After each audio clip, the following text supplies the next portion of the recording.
do do do do do do do.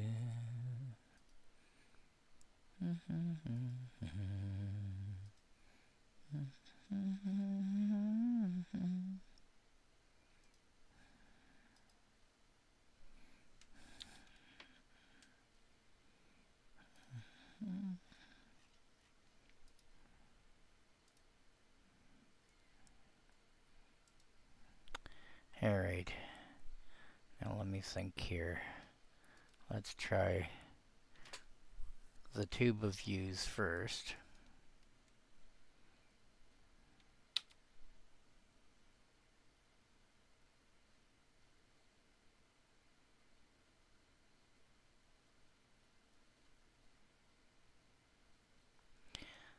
Really? All right. You know what? Let's do the Twitch first.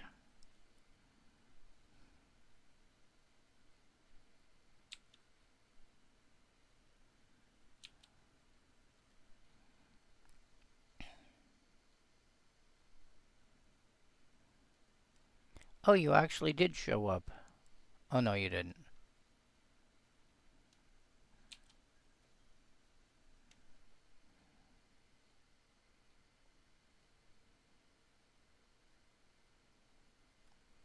Why does this never work? I'm telling you.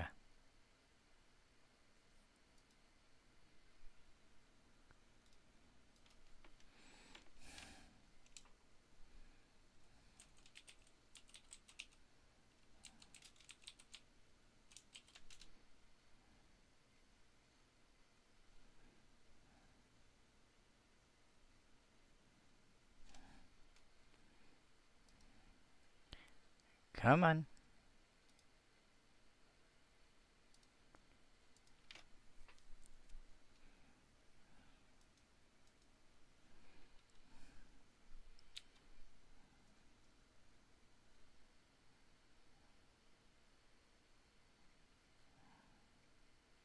There we go.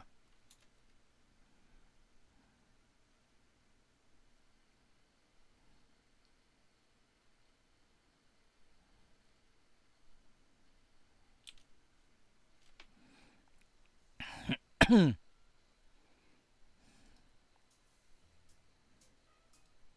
hell? Wow. Okay.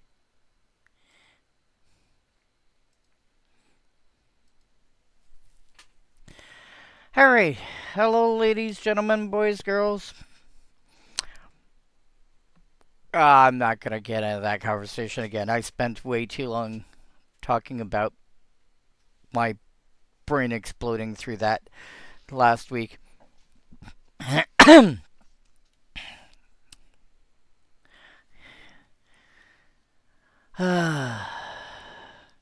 Hopefully anybody that was paying attention at the beginning of my video last week understands what I'm talking about. Anyway,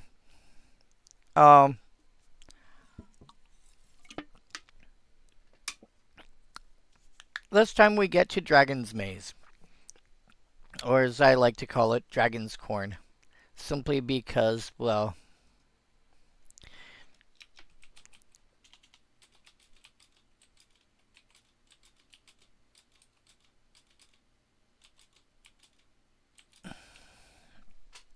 this is how you actually spell the name of the cart, the set.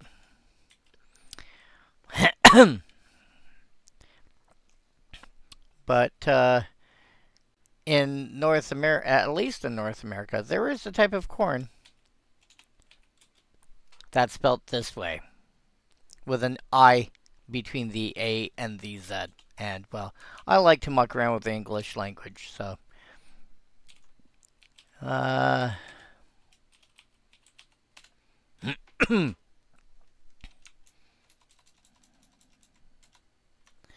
Oh.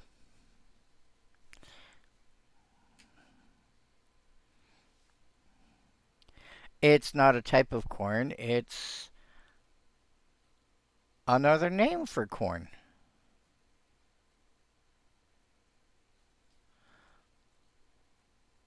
Huh.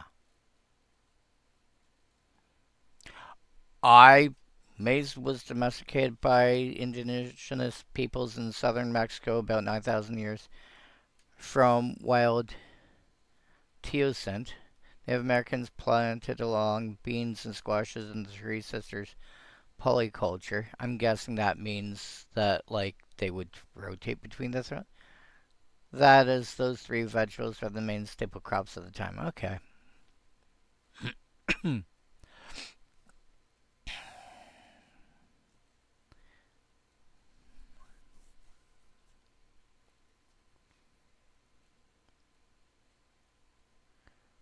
So it is another word for corn.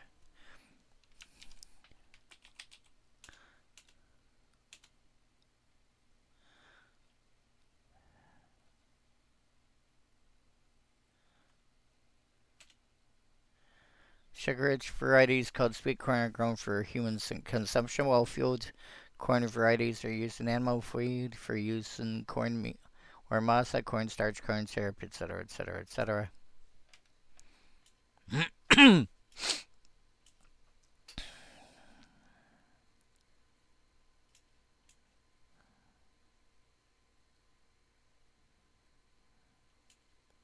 All right.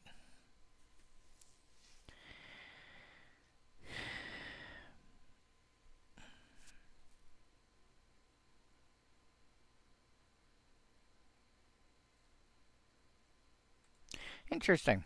All right. I thought it was a type. I was told. I mean, granted, this is decades ago. I was a kid in elementary school. I remember being told it was a type of corn. It's not a type of corn. It is corn. Um. Anywho, so maybe they were using the term maize to refer to the corn that existed. That was handled. You know, the same kind that existed in the past as opposed to what exists, what people can commonly consume now. I know what I'm forgetting. Minor detail, but I know what I'm forgetting. Anyway, so yes, I like mucking around with the English language. So, yes, I have a nickname for the set just because I think it's funny. You don't have to like my humor. You don't have to approve of my humor. You just have to know that I'm trying to be funny. Keyword trying. Anyway, on with the show. Uh, Dragon's Maze, friend of mine, Holly. I was talking to her earlier, and she did a quick scan over the set. And the monocolor cards are going to be real short, real simple. There's only about 10-ish cards each. It's when we hit multicolor that we're going to start having to break it down into the individual guilds and go from there. There are there are 70 cards that are strictly multicolored. If each guild gets the same number, that means 7 per guild. But that's 7 times 10. That's going to take me a while to get through. So I'm probably only going to do like the first, the first 2 or 3 per guild. So,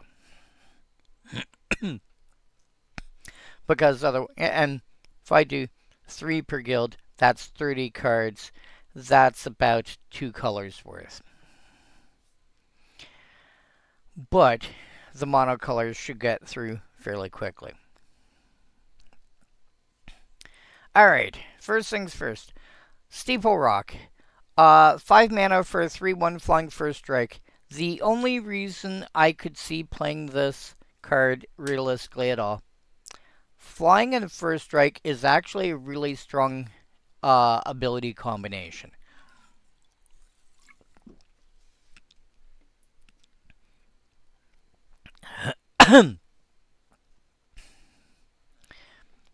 flying, any sort of evasion is really good in a lot of formats.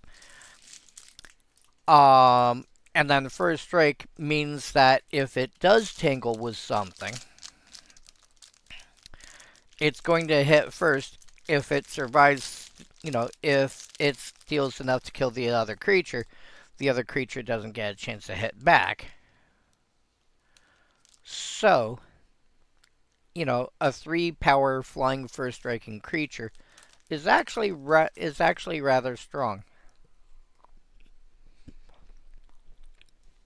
And anything that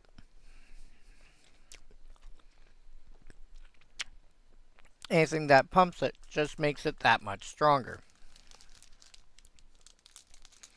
So, you are... The interesting thing is,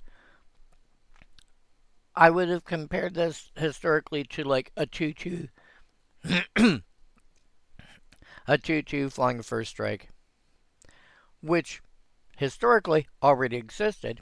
It was called Thunder Spirit.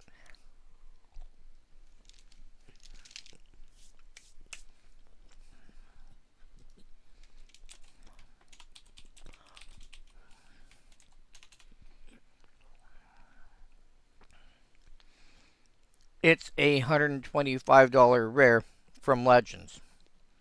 That is on the reserve list.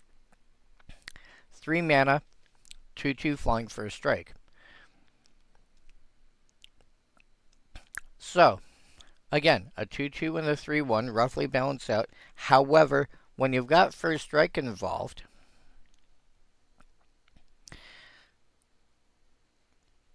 being a little,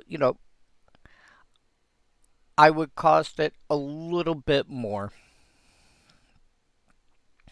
I would cost a 3-1 first strike slightly harder than a 2-2, or than a 2-2 first strike, simply due to the fact that 3 points of first strike damage is huge, because part of what compensates, when you're looking at the size of a creature, you have to also consider that in combat, well, if two creatures, if two 2-2 creatures bump into each other, they annihilate each other. Hey, Zero. But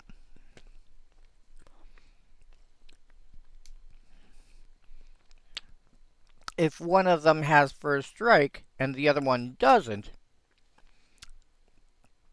it survives the encounter and can go on to kill other ones, because it's going to kill the other one first. That's how first strike works.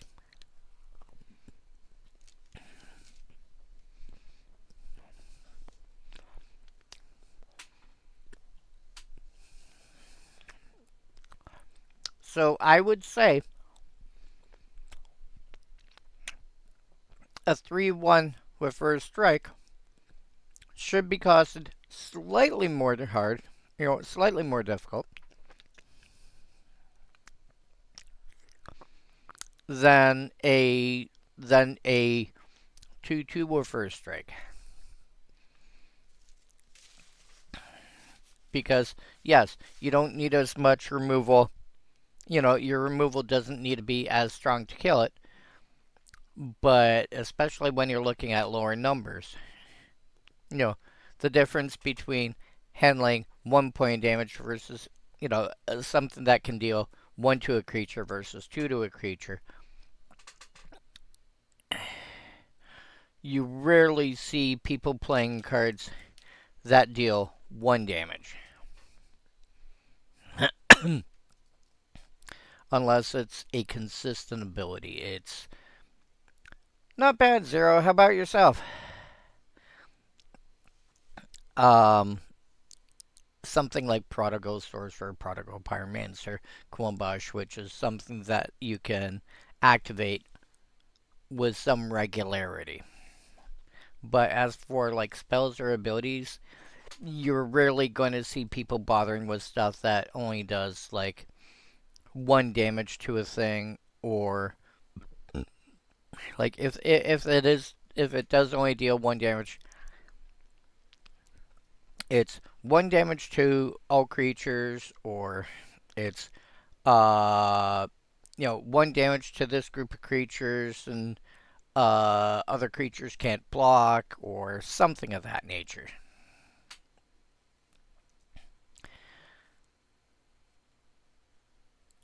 Two seems to be like the minimum for cards that are worth playing realistically in any format, even limited.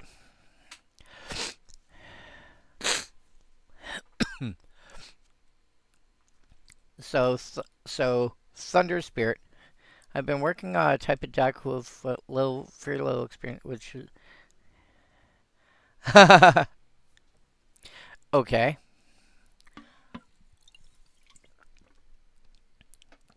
I think you mentioned something about that before. I don't remember what kind of deck you're looking at. Or is this a new deck list? Mika, Reader of Runes is the or Micah. Probably Micah. Reader of Runes. 4 mana, ward, pay 3 life, 4/4. Whenever you cast an instant or sorcery, you make sack an artifact. If you do, copy that. Oh! Okay.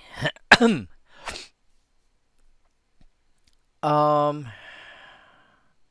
Whenever you cast an instant or sorcery. Oh no.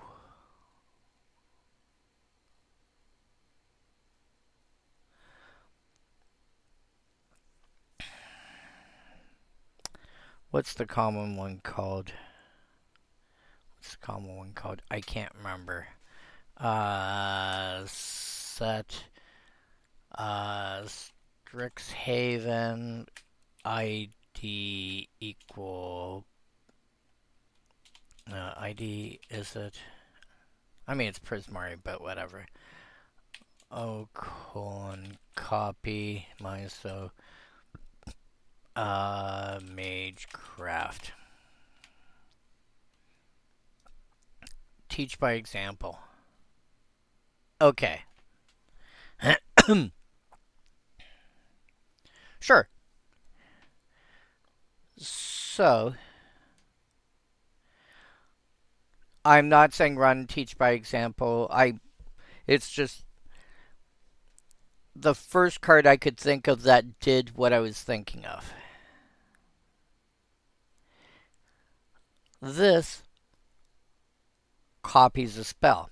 Yes, it's the wrong color scheme, but being able to copy an instant or sorcery is commonly in red.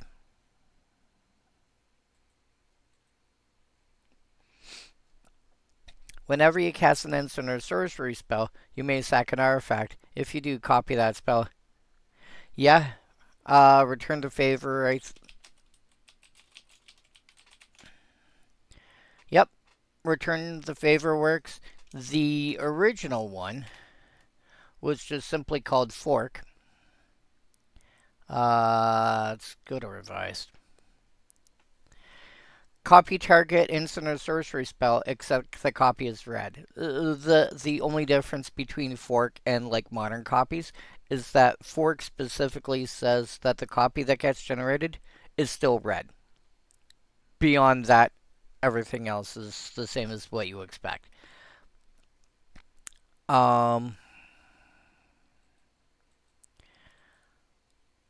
You cast the copy a card, then cast the copy. Yeah. I do believe that still also works for cards like copying it on, like throwing a copy on Isochron Scepter. And this way being able to consistently get copies.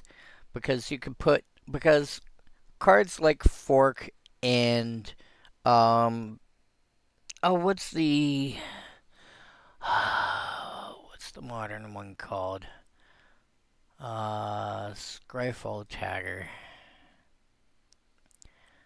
What are you actually called? Because I am drawing a blank.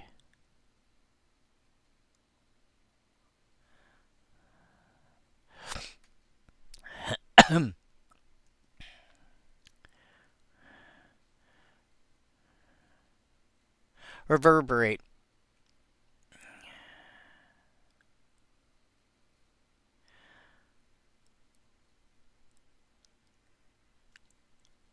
Anything like that, anything like that at all. Single target, no, copy spell. U. And then ID equal red, mana value less than 3.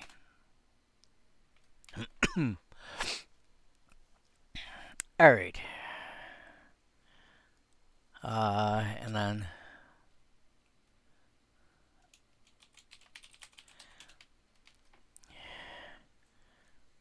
can't use choreograph sparks. Dual strike would do it. Mana value 4 or less. Yep, that'll work. Fork. Increasing vengeance gives you the ability to do it. Reverberate. Twinferno. Return the favor. Yeah, all these cards do what I'm thinking of. They allow you to copy an instant or sorcery. And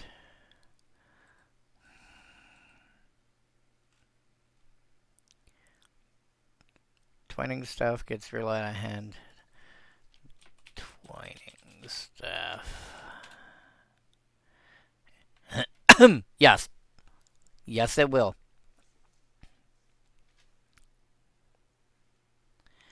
There's Twining Staff. There's Lithoform Engine. There's a few other cards that allow. There's a few other artifacts. Morari has copying as a triggered ability. So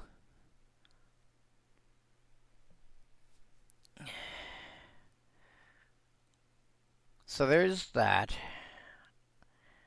The next thing, so you have enough ways to copy.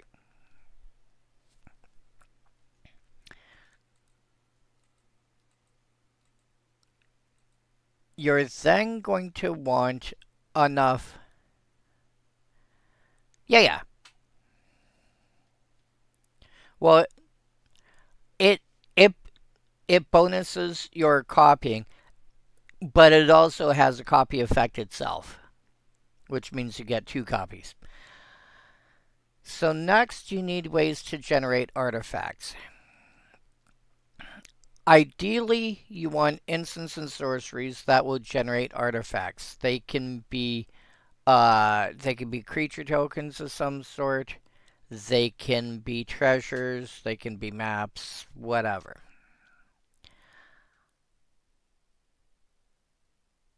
You also are going to want artifacts that do not mind being sacrificed. And so from that, you can have cards like stuff that has. Yep.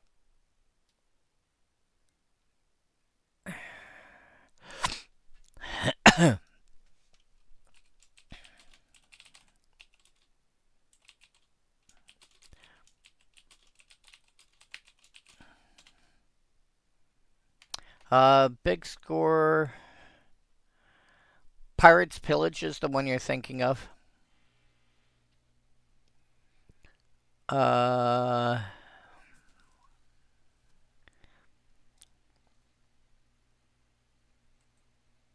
Yeah, big score is the other one. Actually, sorry. Pirate's Pillage is the other one you're thinking of.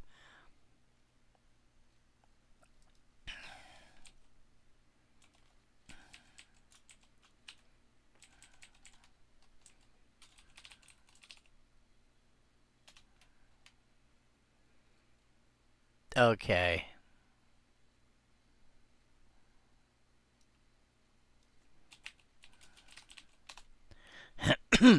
Yeah. The fourth one would be Ashling's Pilgrim. Uh,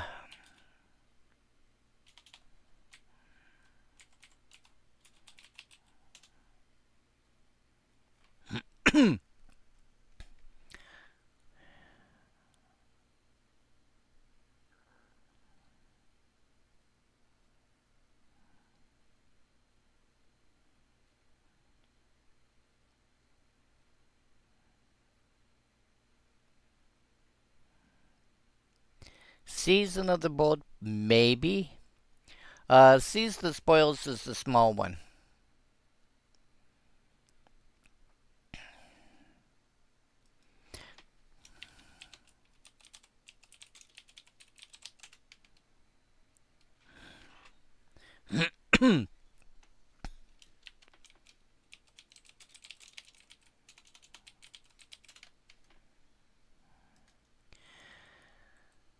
So, yeah, you're also going to want artifacts that don't mind being sacrificed. Some of which can be used as your win con. You've got stuff that when it enters does a thing, when it leaves does a thing, when it enters or leaves does a thing. Um, you've got your mycosynth and mycosynth wellspring and ichor wellspring and similar cards. You've got um solemn simulacrum. If you can find ones that do something when they die, that would or when they hit the graveyard, that would be ideal. Um After that, I would be and then you get cards like Wormcoil Engine and Triplicate Titans that when they hit the graveyard, split up, or Mirror Battlesphere that when it enters makes additional bodies. So stuff of that nature would give you, which consistently gives you extra food. Um, you might want to consider a card like Trash for Treasure in there that can actually bring them back into play.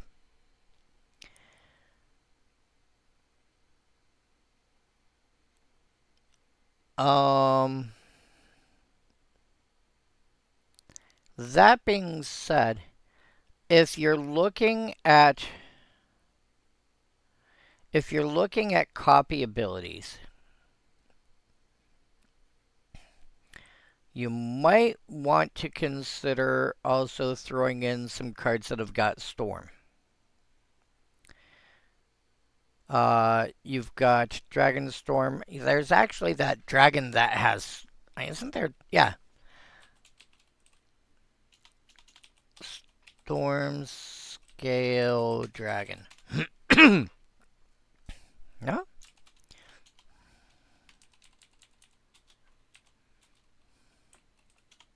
Is it hyphenated maybe?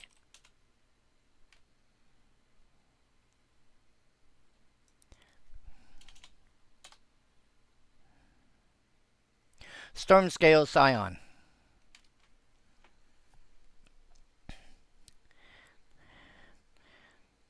Because something like this can end up creating a grape shot I would be a lot less interested in, just simply due to the fact that you would have to make a lot of spells to actually get to the point where you can.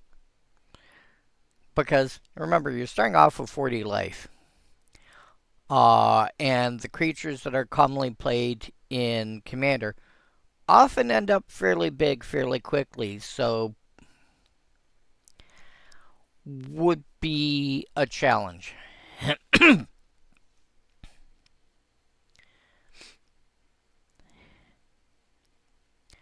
Um, but something like Storm Scale Scion would work really well for something like that because you could cast like four spells, cast the Scion,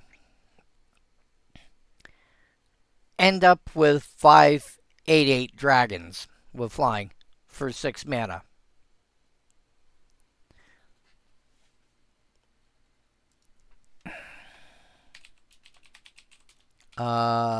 ID equal red. Elemental Eruption would also fit that. Uh, Empty the Worms, I'm very iffy on. Discard card, then draw a card. When you discard an online card. Eh. Galvanic Relay, maybe.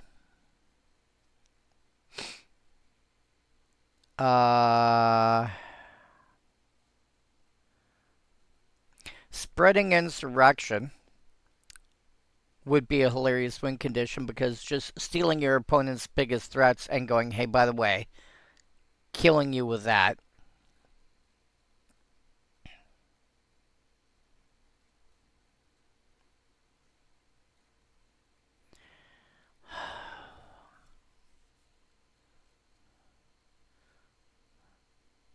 Storm of Memories, maybe.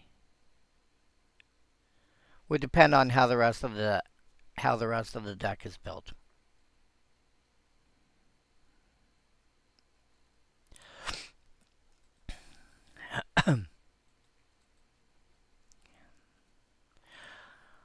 Also, I will point out he's got Ward pay 3 life.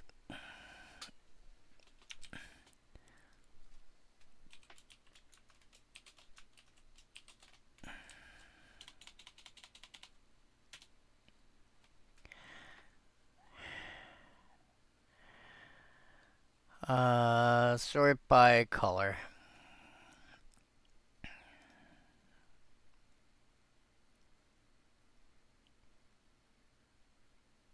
Alright, so ignore this one. Actual Army Veteran does not have any sort of ward. Alright. Dwarven Forge Chanter has got ward and prowess, which is hilarious. Hexing Squelcher has got ward pay 2 life.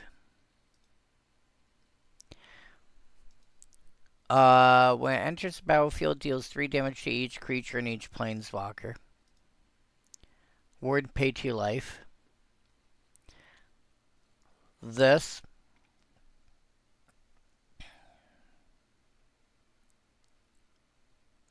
And this is generally ward pay 2 life.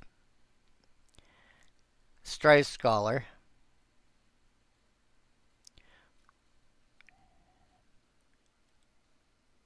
And Sarah 7 Death. So having, that would also give you a few creatures that also have got, a life payment to be able to target them. And it's like,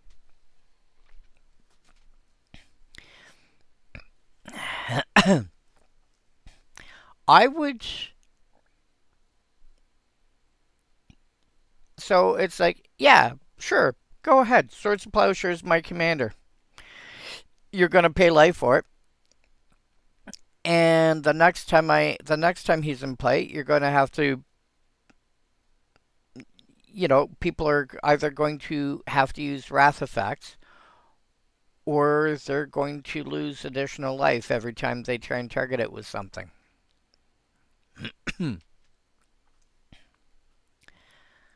So, eh, I don't know. I think you have options. Also, don't forget that map or not maps.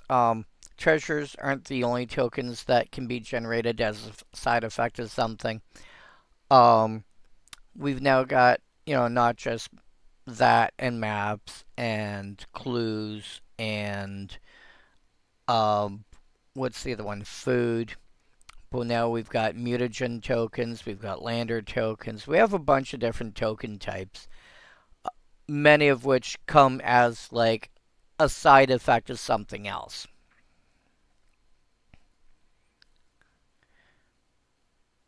So, actually, that's the one thing I always thought was funny was it ID equal red O lander.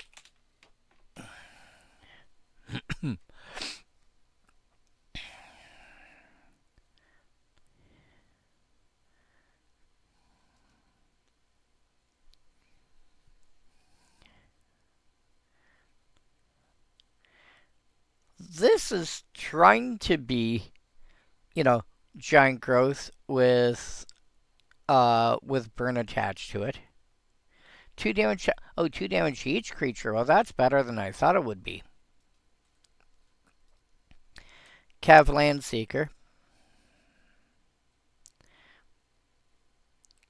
At the beginning of the end step of your next turn, sack that token while the token's not around. You get a 4/3 menace that comes into play with an extra token. Cool. You're going to sacrifice that for Micah. Orbital Plunge, you might want.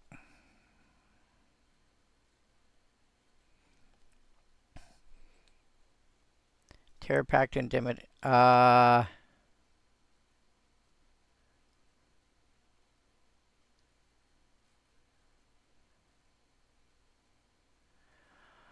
I mean, for a deck like Micah, I think Terrapact Intimidator could be a problem regardless of which option they choose. So, I don't know. That's just like my first draft ideas. And whoops.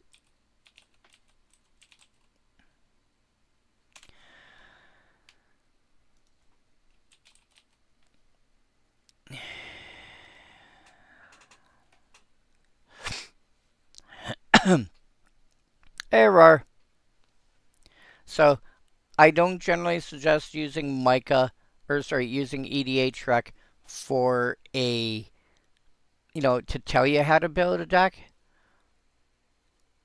But it does help when it comes to, like getting ideas going.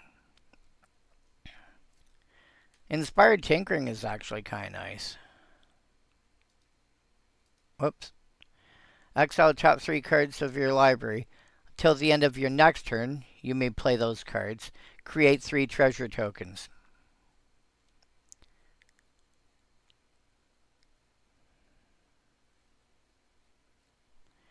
So, here's some ideas of how people are commonly building it. Zero's looking at building Micah. Open image.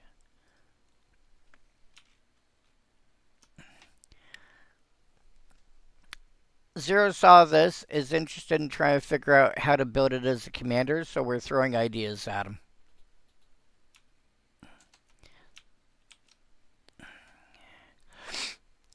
So, looking at EDH Rec to get ideas going, I think is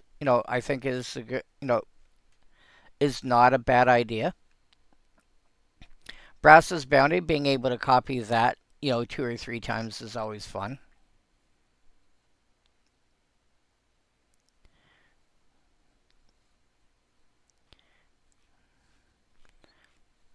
I do not recognize. I do not.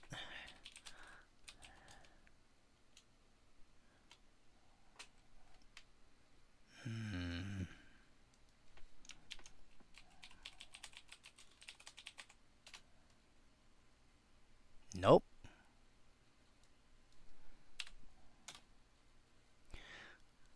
Oh, Storm Killing Artist.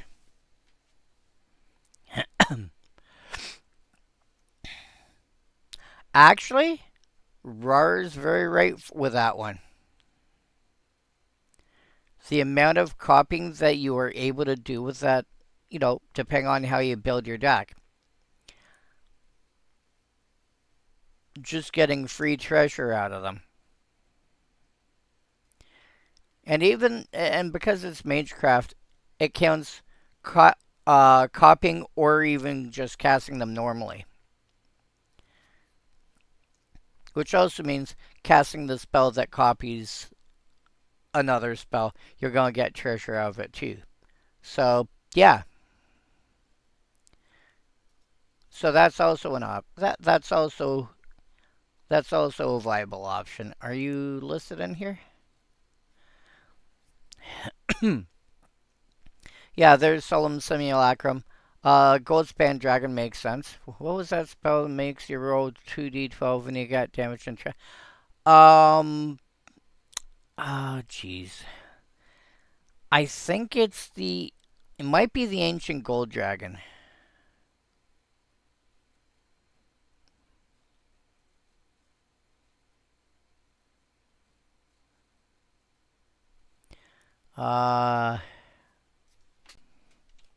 Ancient.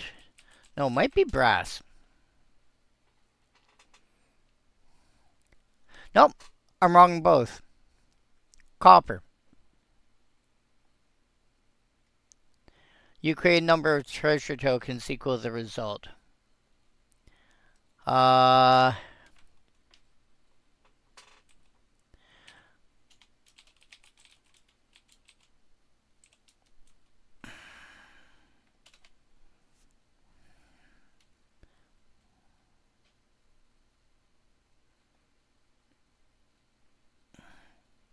Are you not a dragon? No! It wasn't a D12.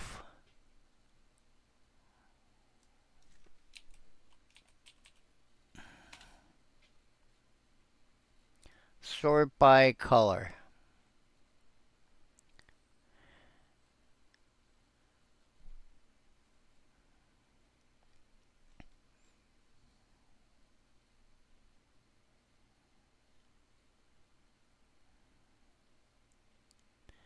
Why do I not see you?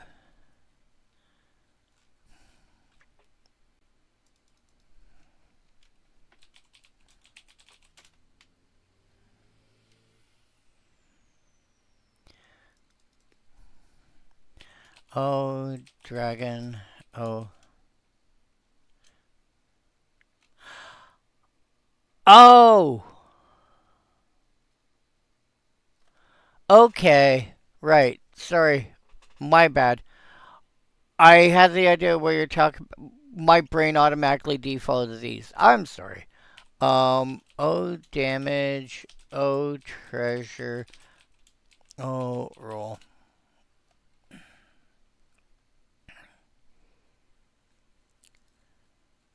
Reckless Endeavor. They're D12s. I had a feeling it wasn't D20s that you were looking for. Yeah, they're D12s. So on average, one's going to be 6 and the other's going to be 7. Did you? Yeah, you did. I'm sorry. I got obviously I'm not paying as much attention as I should be. I'm sorry. uh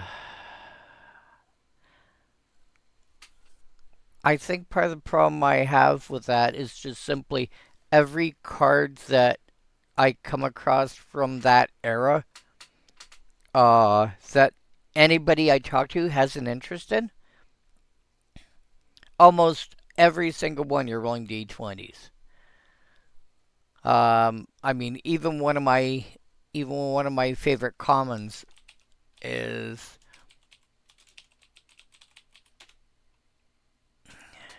this guy. 6 mana for a 6/6. When it enters, people gotta sacrifice stuff. this is not, it is not terrible for, for a random janky common.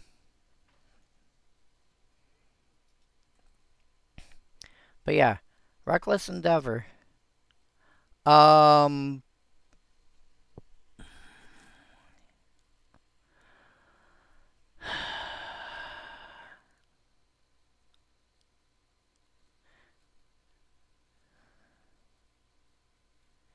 Zero, how's it working?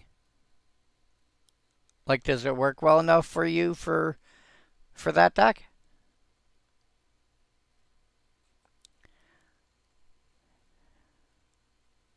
For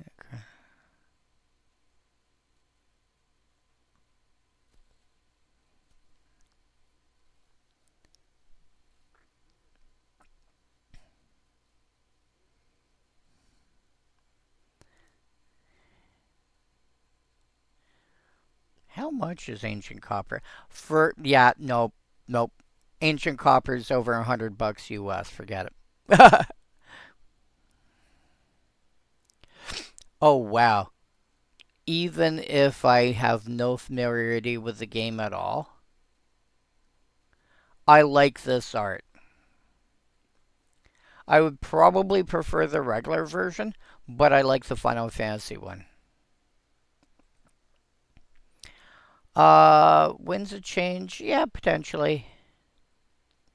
Anything, basically anything that can let you pitch your hand and draw more cards.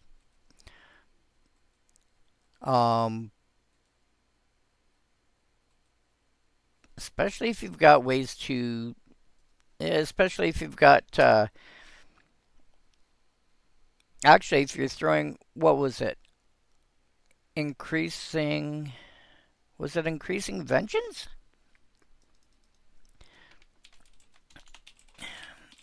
I think it's, yeah, increasing vengeance.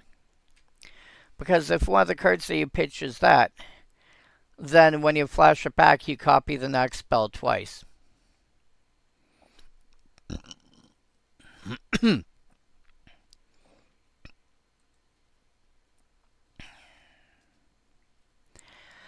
Anyway, before I forget, I want to get what I was saying about this card out of the way first before I completely forget my train of thought.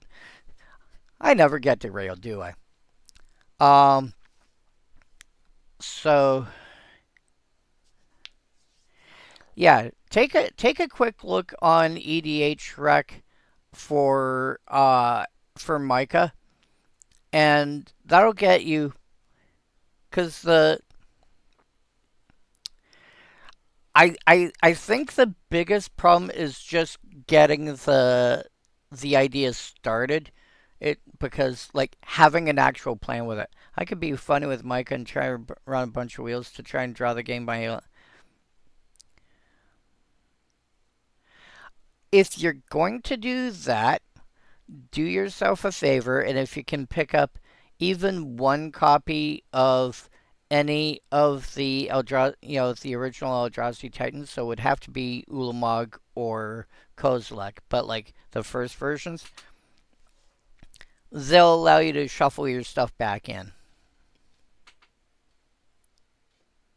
No, no, no. You run Nekuzar like that, you will draw all the hate.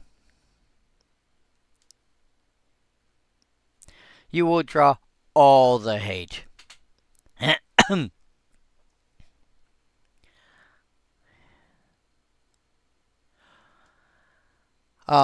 But yeah, so Thunder Spirit, if this were to be shifted over to common, I would expect this to be so 2 white plus 1. I would shift this would be white plus 3. But as I said, Steeple Rock, shifting it over to white plus 4 to me makes sense. It's expensive. Um, but I think it makes sense, and I would not be, you know, flying in first strike is a very potent combination. And as I said, you give this like any sort of buff and like, you know, 1 point of power, and now it's starting to take out, angels, and 2 points of power, and it's starting to take out demons and dragons. The bigger ones, okay, it's going to require more effort.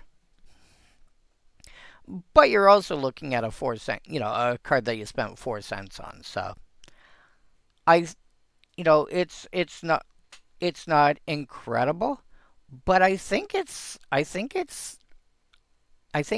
fine.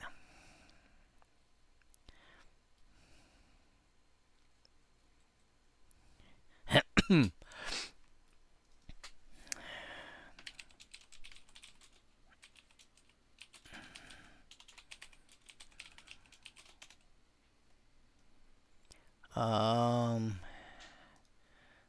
Sort by color.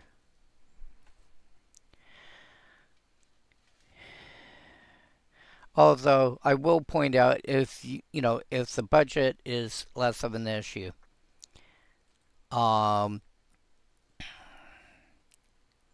you know, Baneslayer Angel is much stronger. If we got anything else for one less mana, you get Cloud Crusader, which is a 2/3.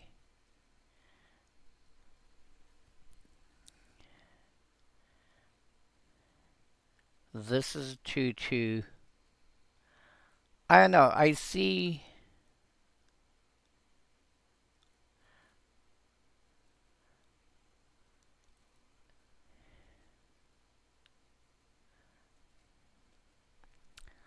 Plover Knights you should play over that, because that three that being a 3/3 instead of a 3/1 is going to make some difference. Peregrine Griffin is going to be really good for something like that. Um,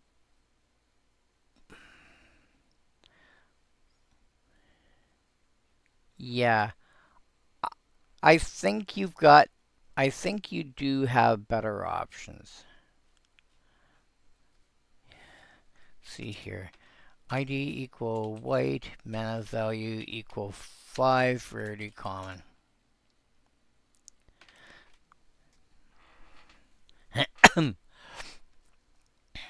3/1 for a slightly harder cost, which should be easy. Oh, yes. Urabrask the Hidden.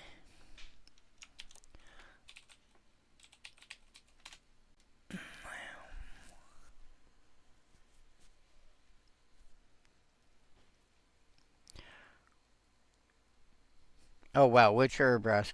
Whenever you cast an instant sorcery, deals 1 damage to target.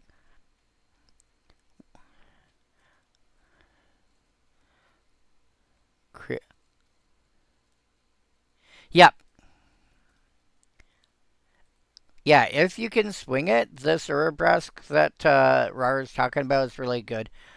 Um, that being said, Urabrask the Hidden is actually kind of cool as well, just because giving your stuff haste and your opponent's stuff entering tapped is kind of entertaining.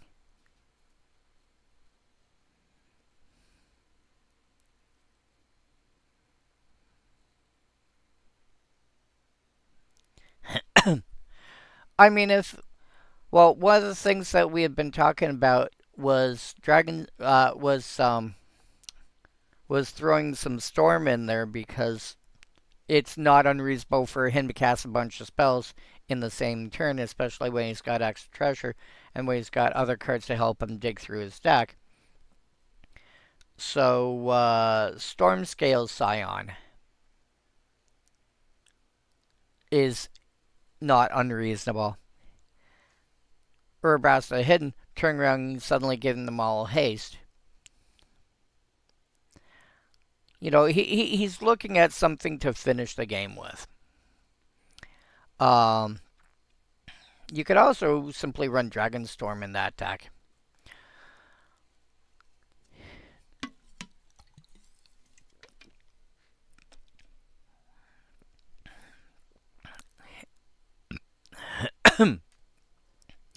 But even if even without that first line, the fact that your opponent's creatures enter tapped slows your opponents down from being able to do stuff, which gives you more time to do what you're trying to do.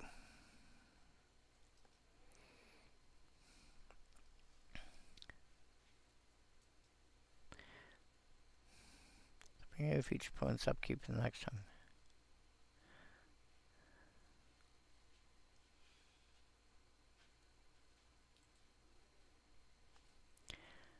Uh, 5 mana.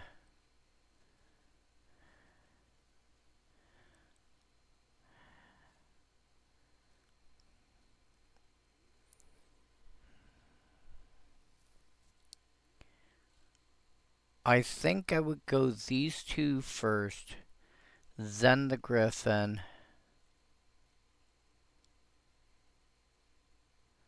And then I'm not sure which of these two I want. I might go with the Sky Captain first, just because banning will help a lot. But that's assuming you care about the fact that they're common, which means you're probably caring about budget at that point. Steeple Rock, again, I think it's okay. It does need a lot of support to make it better, but it's still not terrible initially. Um,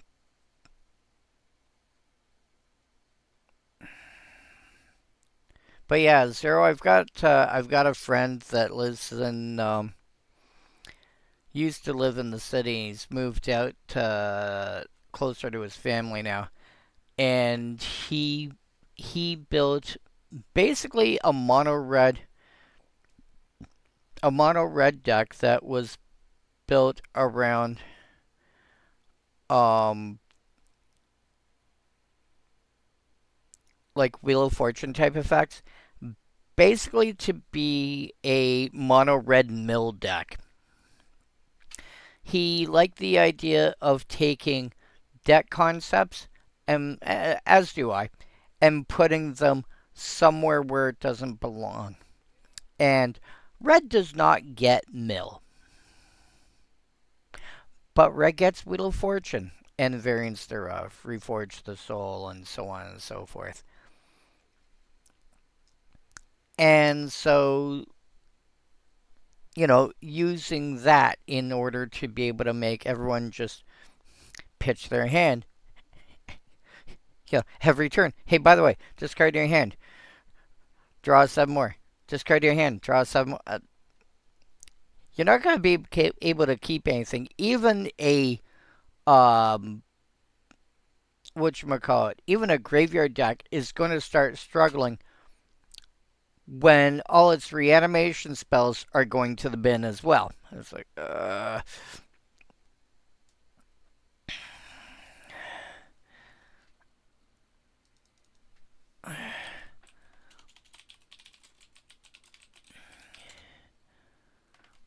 which one? Oh, yeah. Whenever you cast or copy an instant or sorcery spell, discard a card, then draw a card. Yeah.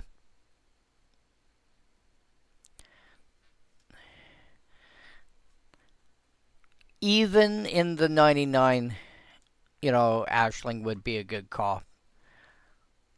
I think she would be better as the general, but Zero had decided they wanted to build with what do you call it? With Micah. But depending on the kind of deck depending on what you're actually going with, Ashling is actually, it's a reasonable call. And still somewhere around $6, $7.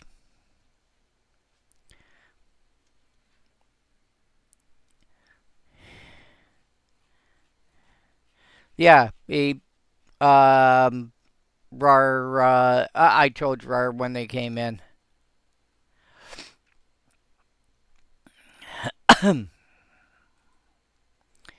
Alright.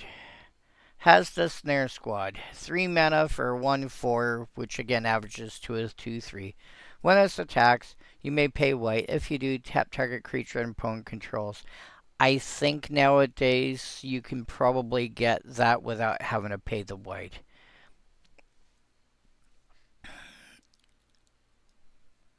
Copy O colon boop.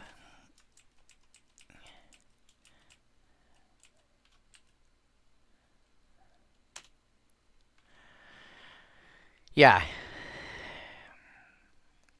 3 mana for 2/3. 4 mana for 2/4 with Battle Cry, which means all your other creatures get +1/+0 when they attack. If they're attacking at the same time.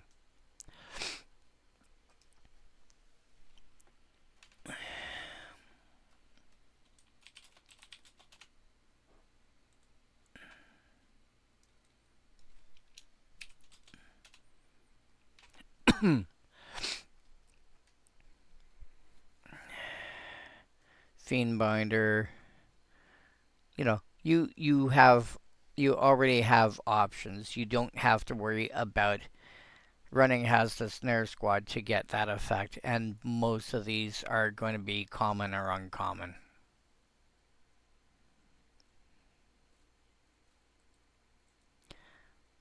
So, yeah.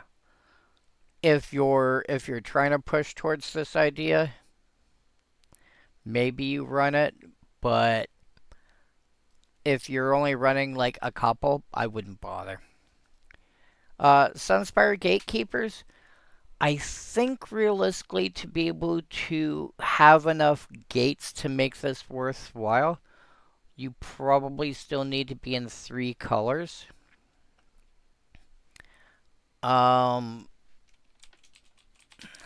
ID, let's say Jeskai. Alright, fine. Yeah, that'll get you 13 gates. Depending on the color scheme that you're playing. But 13 is about what you'd be looking at.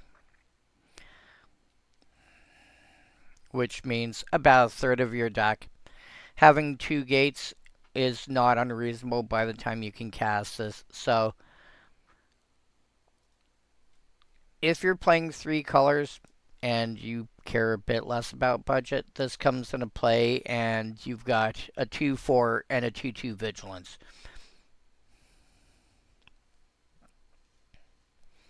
If you do care more about budget, then you're having to play 5 color, realistically.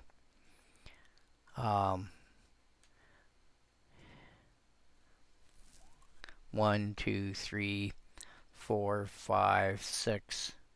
Well, maybe 7, 8, 9, 10. Oh, wow, you're under $1.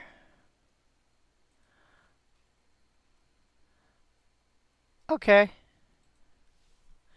You could probably get to... You should be able to get to about 10 or 11. Okay. You might still be able to do that in 3 colors then. You just have to pay attention to what gates you're running. You've got 3 different Guildgates. You've got Gateway Plaza. You've got the 3 different gates from Baldur's Gate.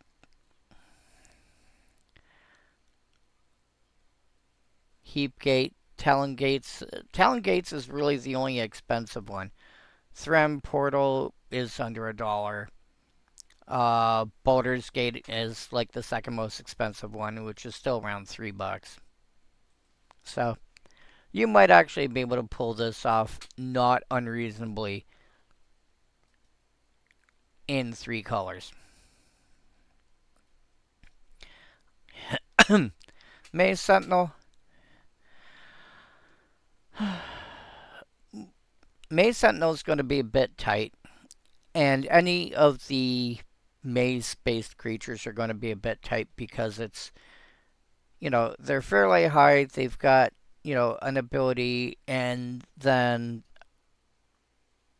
a piece of text that grants all multicolored creatures you control that same ability.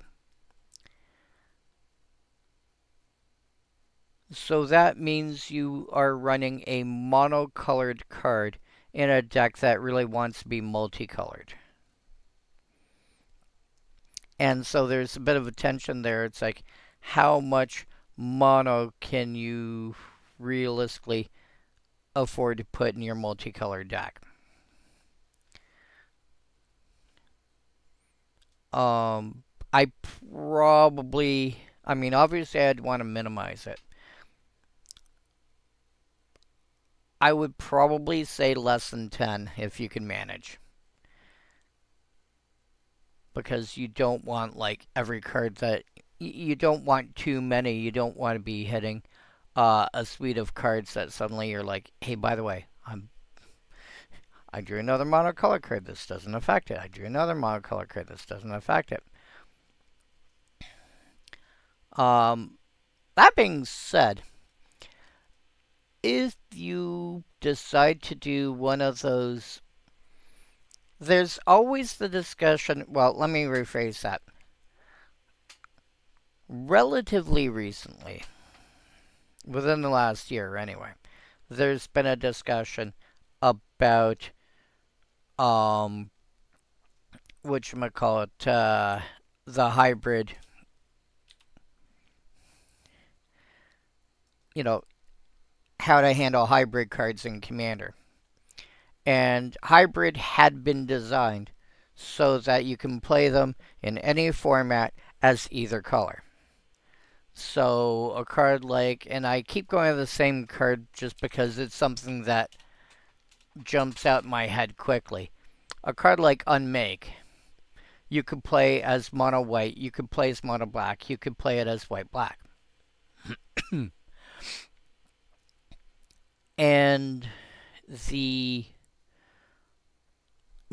that's why hybrid was designed. And much to Mark Rosewater's displeasure, the rules committee for Commander had decided, well, because it involves white and the cost involves white and the cost involves black, it's a multicolored card. The rules say it's a multicolored card. If you want to interact with this based on what color scheme it is, it's a white card and it's a black card.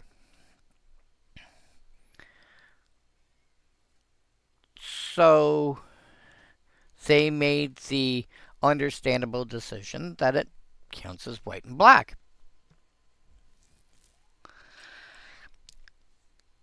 And so you could decide to take a 5-color general. Let's say I'm just going to use one that I know. I'm just going to use one that I know fits the bill for what I'm talking about. Kenrith, the Returned King. He's a mono-white general, but he's got a 5-color identity. You build a Kenrith deck, but every card in your deck, or almost every card in your deck, has a multicolor identity, but can be cast off as straight white mana. So you play Kenrith, and you run cards like Unmake, and you run cards like ways of aggression, which again can be cast off of strictly white mana, and so forth.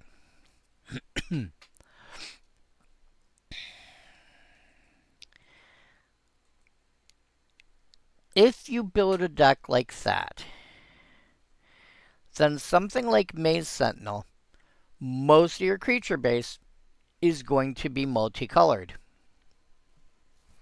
And so you can drop in a Maze Sentinel, and it won't seem out of place. And if you can find something that if you can find something like, let's say, Reaper King as your general, it's a 5-color commander. You can cast it off of just white mana. It'll cost you 9, but you can cast it off of strictly white mana.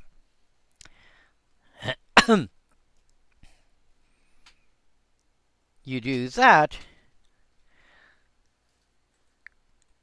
and the rest of your deck follows suit, and then you've got like the very occasional mono white card like Maze Sentinel that will do something useful that you can't do with your multicolored cards very easily. So that is a manner I can see somebody playing Maze Sentinel. Otherwise, I don't. I think that's realistically, sensibly the only actual home for it. Liav Decree, 2 mana sorcery, detain up to 2 target creatures your opponents control. Note, they don't have to belong to the same opponent, because it does say opponents, plural. Basically, it's arrest. They've been, they can't attack, they can't block, they can't have their abilities activated.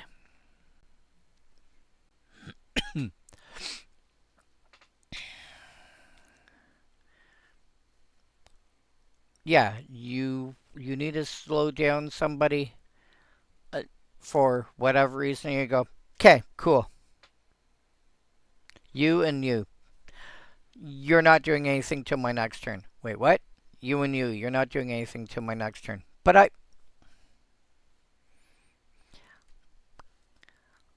they're fine for delaying tactics. I would generally prefer one of the pacifism slash arrest variants, especially, the newer ones that have come out. But this does allow you to hit 2 creatures at the same time. So, it's fine if you're looking for like a one-shot delaying tactic. It's best if you're looking at being aggressive. In my opinion, you're looking at being aggressive and you want to try and get through for damage.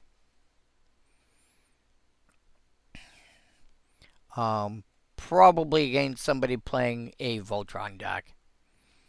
It's fine. Renounce the guilds. Each player sacrifices a multicolored permanent of their choice. Would go into ideally the same kind of... Oh no, sacrifices a multicolored permanent. Yeah, you play this in a deck where, like, ideally you want to play this in, like, mono white, but, like, actual mono white.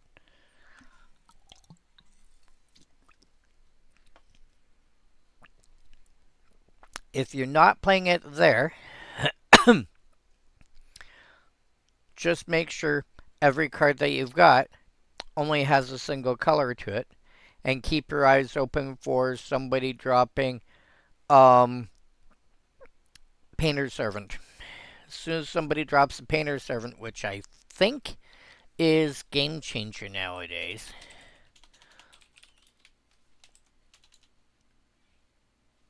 No, it's not a Game Changer. Wow.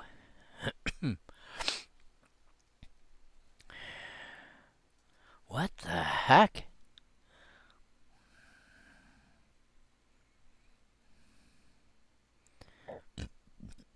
That is a...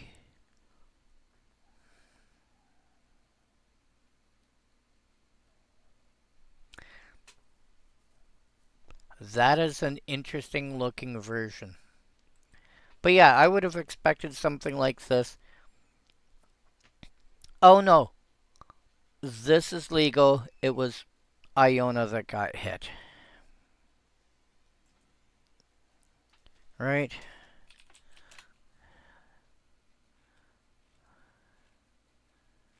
Oh my god. You. Yeah, you're abandoned commander. Okay. So yeah, keep your eyes open for somebody playing Shifting Sky or what do you call it? Painter Servant or any card like that. And otherwise, yeah, just don't worry about it.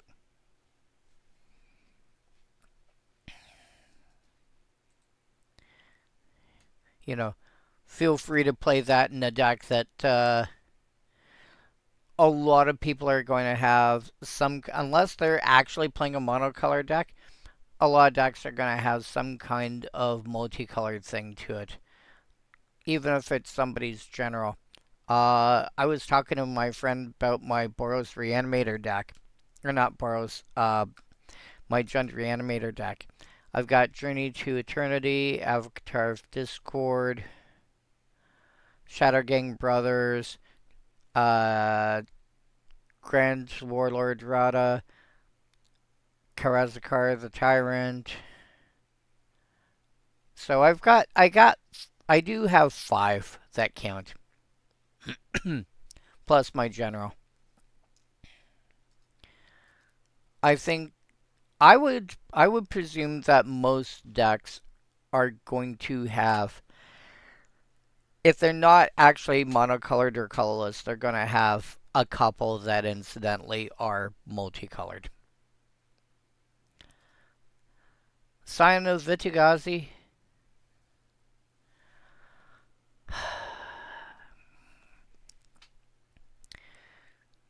This feels best when you're playing a token strategy, but a token strategy where your tokens are varied.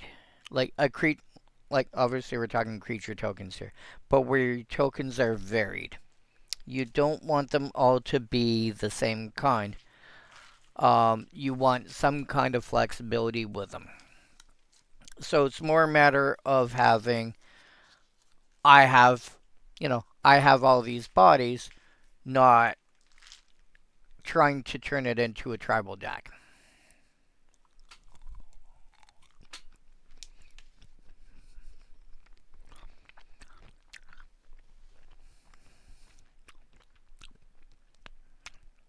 Because doing that,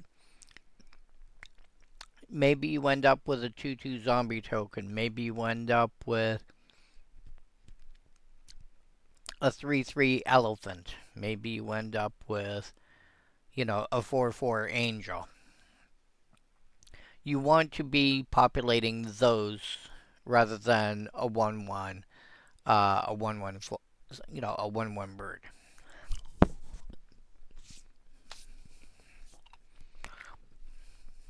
That being said,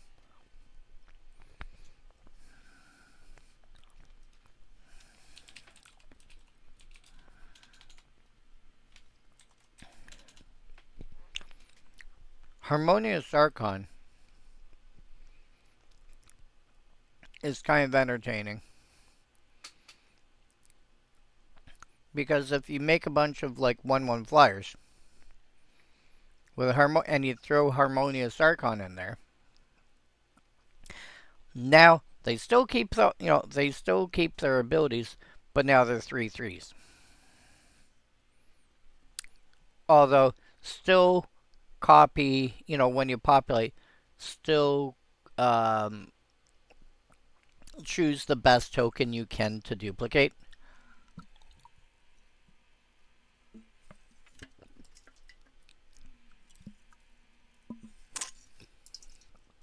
If you're stuck between various 1/1s, find a 1/1 that's got an additional ability rather than, you know, a 1/1 flyer, 1/1 vigilance, or 1/1 something.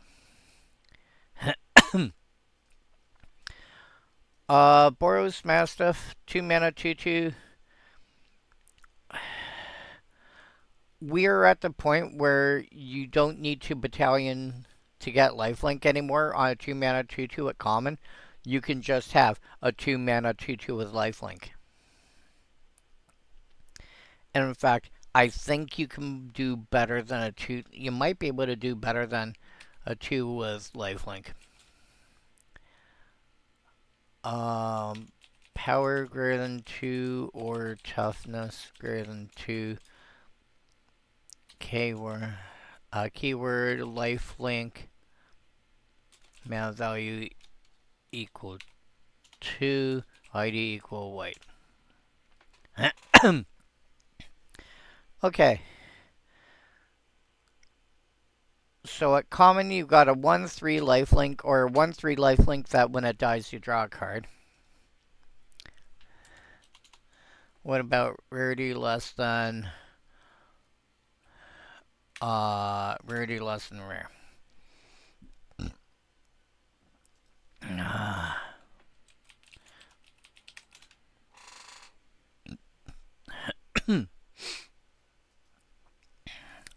This is a 2/3 lifelink. That can be saddled. 1/1 first strike lifelink. Oh yeah, Lone Rider. Which if you do manage to gain enough life, you transform it into 4/4 first strike trample lifelink. 3/1 lifelink when it enters. If it was kicked, reanimates a thing. You're still getting a 3/1 lifelink. And what if we just look at actually Paragraph.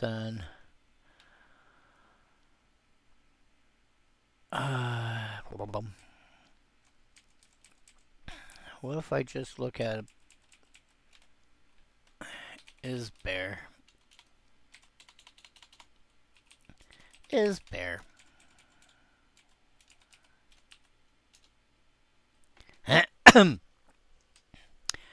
Yeah. A 2/2 lifelink is easy. 2/2 lifelink with first strike, there's at least 2 of them.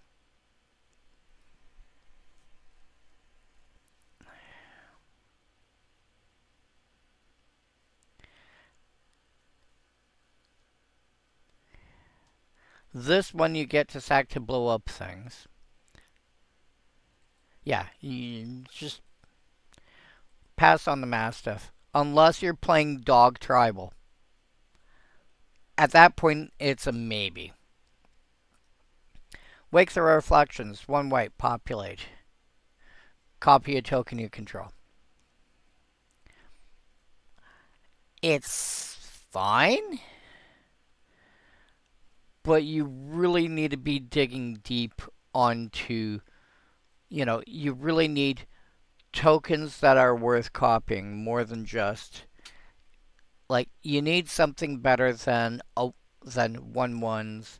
Something that's better than, a map token. Or a treasure token. Or something of that nature. You need tokens that are actually legitimately worth copying. You need, an angel token would be a great example. You have a 4/4 flyer. You pay a white. Hey, look, I get another 4/4 flyer.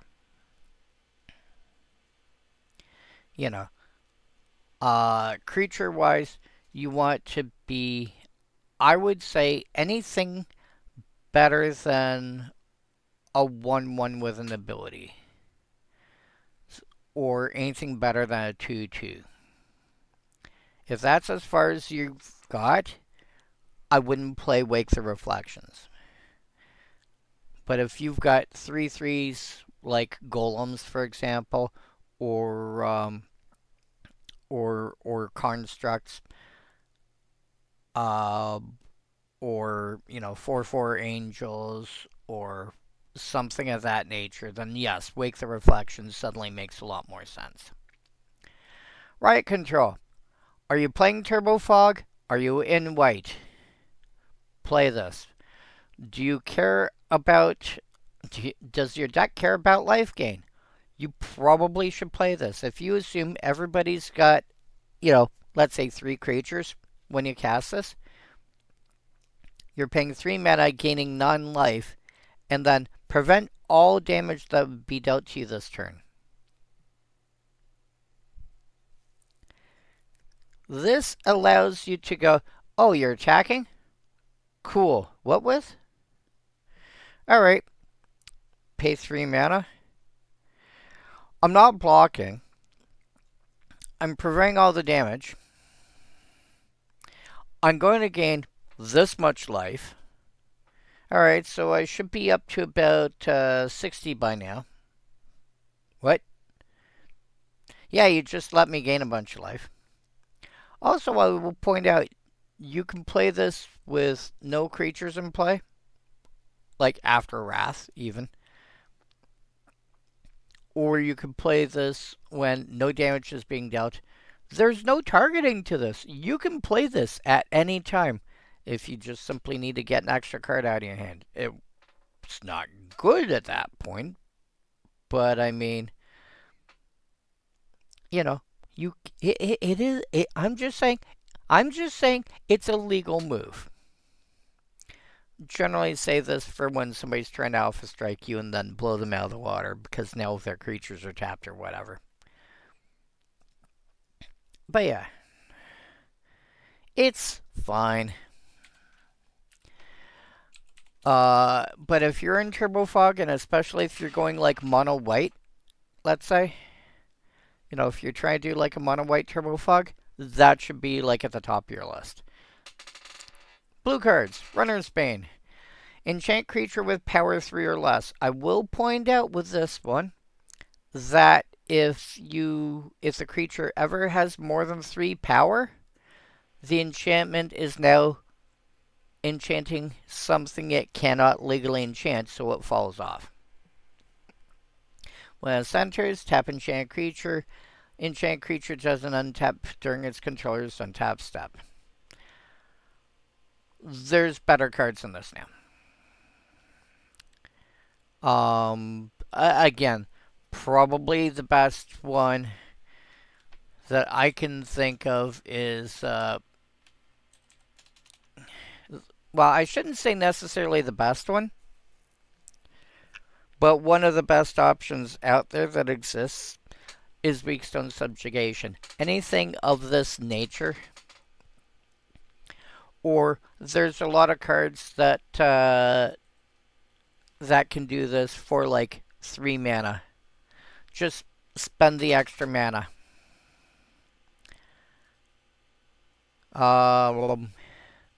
Less than Bitter Chill. What's Bitter Chill?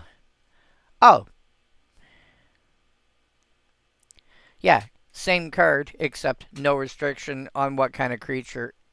It's just enchant creature. When it enters, tap enchant creature.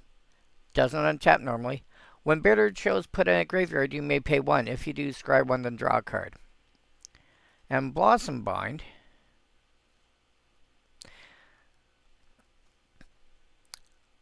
When it centers, tap enchant creature. This is probably the best version of this ability. Enchant creature can't become untapped even by other methods of, because can't untap during its controller's untap step. You can still untap it by other means. Can't become untapped and can't have counters put on it. I would say if you're looking to shut down creatures specifically, Blossom Bind is the best version of this ability. There are other versions at around that same. Actually, Blossom Bind.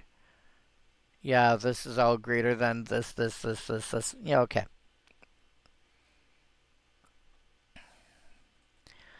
Yeah. If you are playing Runner's Bane, you are playing it because you are specifically concerned about small creatures that can untap.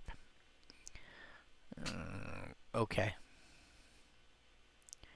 But if people are playing with that, they have ways to get their stuff vigilance or extra untaps or whatever, so just pass. Maze Glider, what I said before about the Maze Sentinel applies here. Although giving your stuff flying is probably generally better than giving them vigilance, although if you've got both, it's great. You have a 3/5 flyer, so averages to a 4/4 for 6 mana. Straight up, it's okay. And giving some of your creatures incidentally, hey, by the way, I also happen to get flying. I would be I would be happier putting this in a random deck than I would the Sentinel. This I think would generally be more useful in a typical average deck because giving your stuff flying is huge. Uncovered clues. Look at the top 4 cards of your library. You may reveal up to 2 instant and or sorcery cards from among them. Put the revealed cards into your hand. Put the rest on your bottom in any order. So this is kind of like stock up and similar effects. You look at the top 4. You choose 2. They have to both be instants or sorceries. And the other 2 go on the bottom. Comparing this to... I don't know if stock up is a fair comparison or not. Look at the top 5. Put 2 in your hand, the rest on your bottom in any order. Okay, stock up is strictly better. It goes 1 card deeper, and you can choose any 2 cards.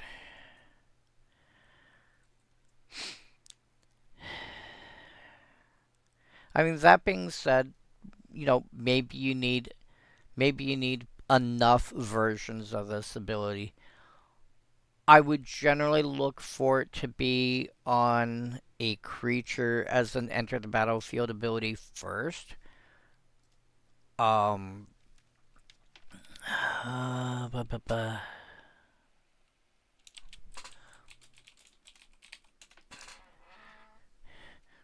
Something along the lines of Augur of Bolas. Enters, look at the top 3, reveal 1, put in your hand, put the rest on the bottom. Because, you know, having it on a creature, depending on the way your deck is designed. First of all, it's a creature. It can attack, it can block.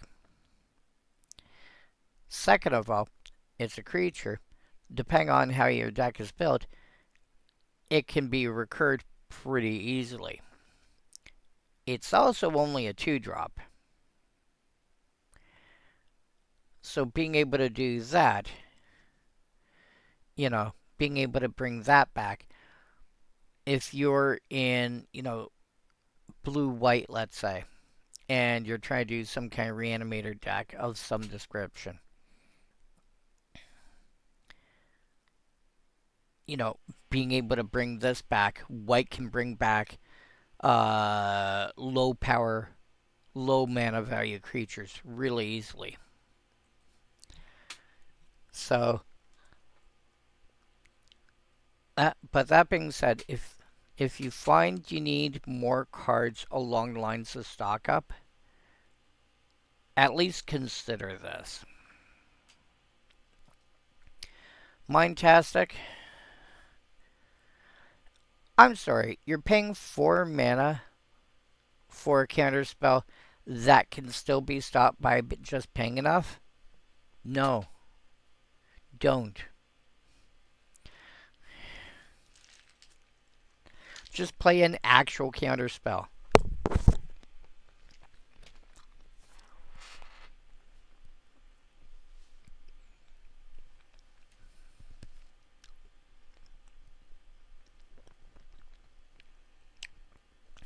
Just play... You know what? ID equal... you.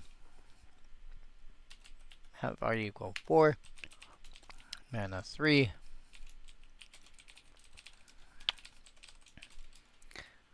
Counter target minus O unless. Frazzle, counter target non-blue spell. Glandandra Archmage lets you sack it for negate twice. Out of Bounds is a counter spell. It's cancel with a cost that makes it easier for somebody to help you pay it. Riverwalk Technique can be an expensive negate. Scatter Arc is negate as a cantrip. Spell Shift is a spell shift polymorphs an instant or sorcery.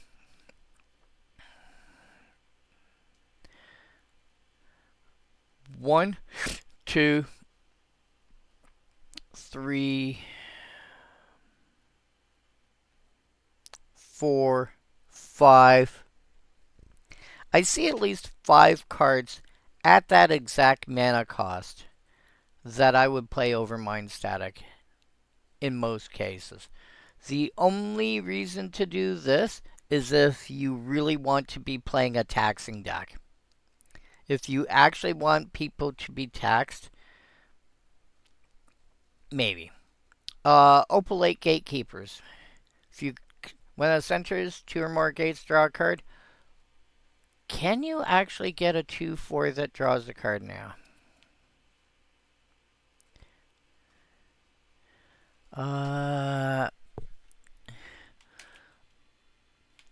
Actually,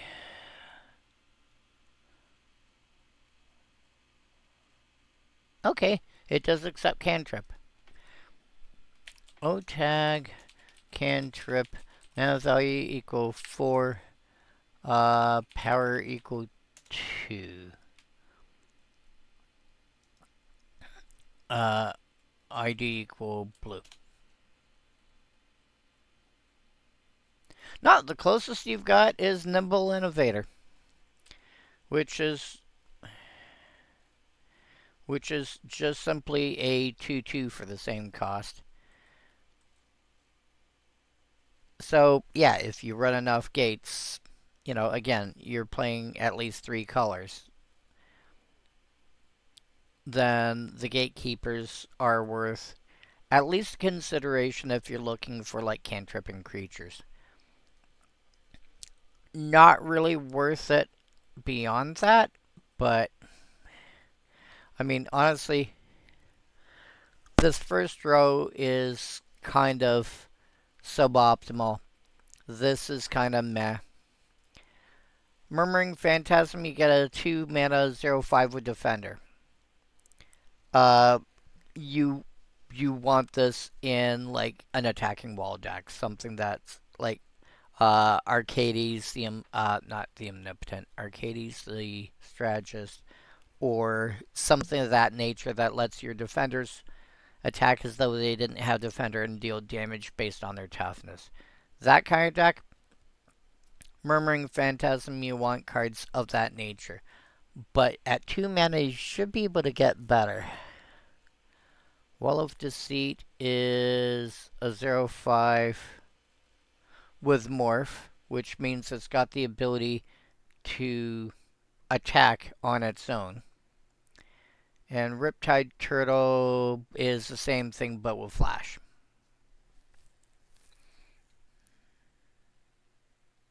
Yep.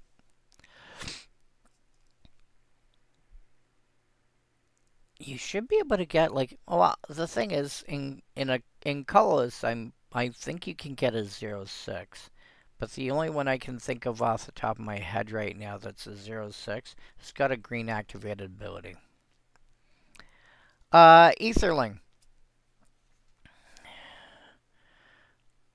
You want to do something relatively aggro in blue, you probably are playing this. And paying at least... You need to make sure you have enough blue mana consistently available. Number 1, to be able to flicker it in response to a Wrath effect, in response to a pinpoint removal. I would want to keep, if I've got Etherling available, I want to keep like 3 or 4 blue available on a regular basis.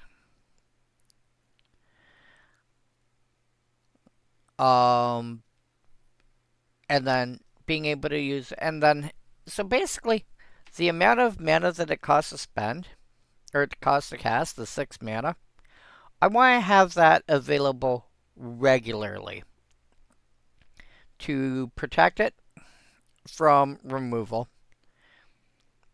And if I suddenly need it as a blocker, I have, I can pump it, let's say pump it 3 times, so I could bring it up to like a 1/8. I don't know how much you need, but I feel like, hey, Holly, but I feel like 6 mana is probably about what you want to have access to every turn cycle just to keep the Etherling available. That being said, this might also be at the top of your curve because 4 activations, 5 activations means you swing for 8 unblockable.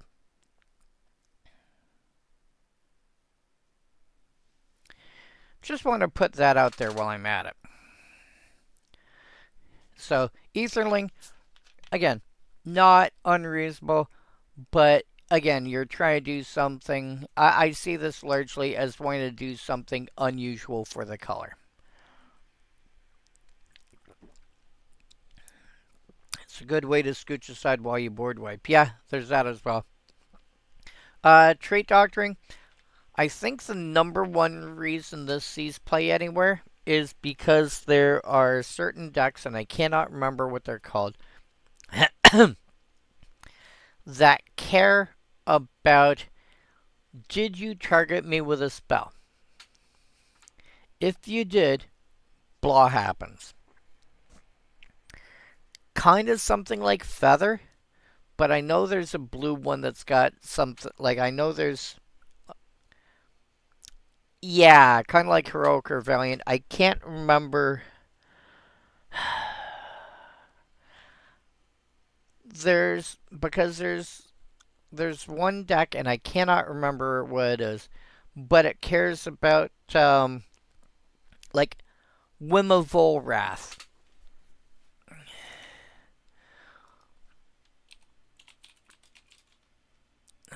Whim of Volrath.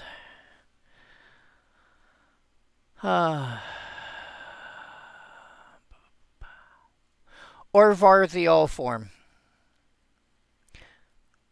Whenever you cast an instant or sorcery spell, create a token that's a copy of one of those permanents. That's the one I'm thinking of.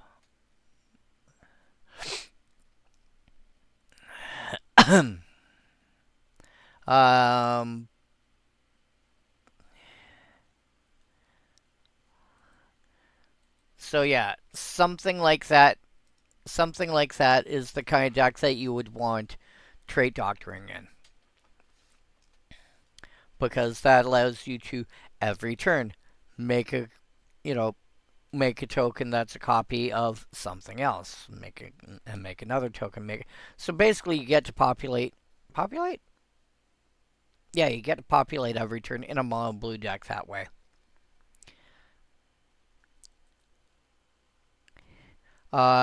Hidden Strings. There's that as an option, i.e. Orvar Shenanigans. There's also combo shenanigans with this one. If you are looking at a deck along the lines of Legacy or Pauper, back when it was legal, High Tide, or Pioneer, Lotus Field, or something of that nature, where it's basically you keep untapping the same lands over and over again, and the lands generate more than the mana that you're spending. You're looking for combo shenanigans, you are probably playing Hidden Strings in that deck.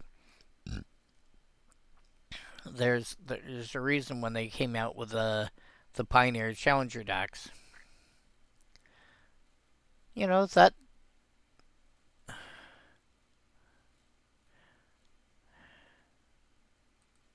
Huh.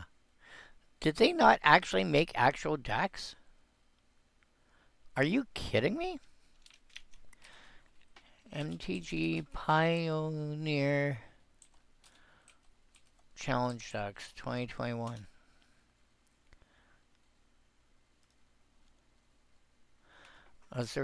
Oh, there it is. Yeah, Lotus Field combo. Fae of Wishes. Vizier of Tumbling Sands, Hidden Strings, um, Pour Over the Pages, let you keep tapping and untapping your Lotus Field, and yeah, it was kind of silly. This feels wrong somehow. They had more, unless they just turned around and used like the regular versions of the cards otherwise. Anyway, but yeah, hidden strings, you're looking at combo shenanigans. It is rare for it to be played otherwise. Fatal Fumes. 4 mana instant. Target creature gets -4/-2 till end of turn. If you're paying 4 mana for a targeted removal spell, you should be exiling that creature by now. -4/-2? No. It's it'll kill, like it'll hurt a lot of things. It'll kill but you should at worst destroy target creature and more reasonably be able to exile target creature by that point. Just unless you've got a very specific reason for wanting to run it, don't. Hired Torturer. 3 mana for 2/3 with Defender. Okay, this is funny. 4 mana and tap it. Target opponent loses 2 life, then reveals a card at random from their hand. Might possibly consider this in a mono black burn deck, or at least a card that does something like this, because you're consistently pinging your opponent for damage. Like, cool, I've got 4 spare mana. And by the way, take 2. The fact that you get to see a random card from their hand is nice. The only card I would care about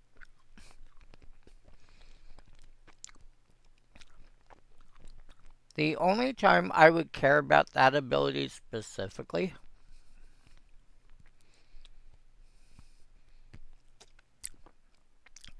is a card like Cabal Therapy.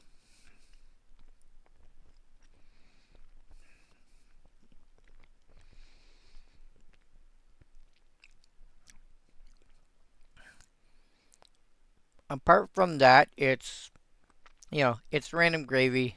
It's random, icing on the cake. It's also a random card that gets revealed. They don't get to choose.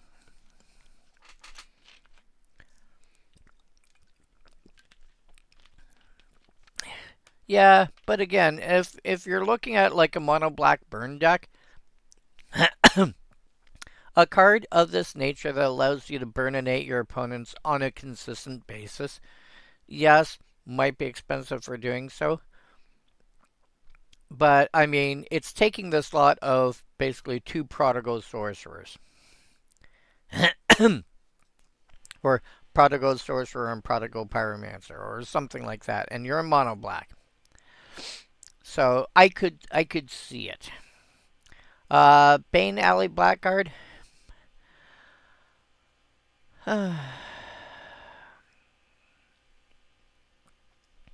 2 mana for 1/3 vanilla. It's a human rogue. It's mostly interesting because it's a rogue. But beyond that, I think you can I know you can start getting like a 3/1 is generally better than a 1/3 because it can kill more things.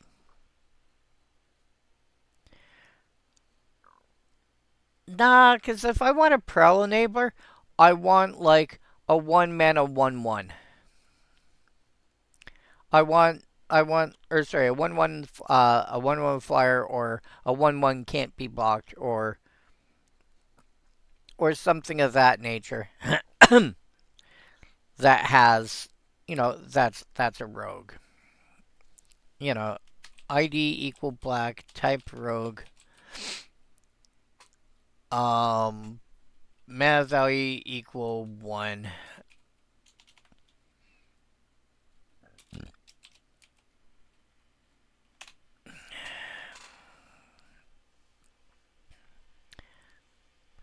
Nightshade Stinger, Prickly Brogurt.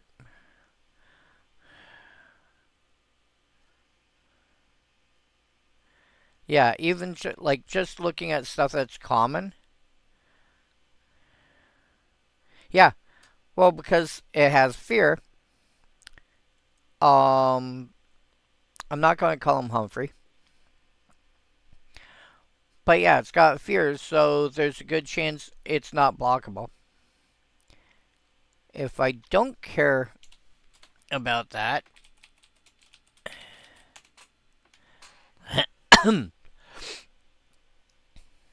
uh,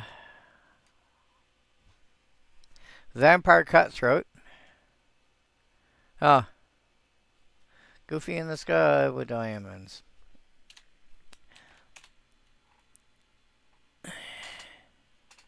Yeah, so I see. Also, Quag Vampires is not unreasonable. It's got Swamp Walk, so the chance of somebody playing black is fairly high. Menace, yeah, I could see that. This also has Menace. So, yeah, if you're looking at mono black and you're looking to trigger Prowl, there's like 5 or 6 right there.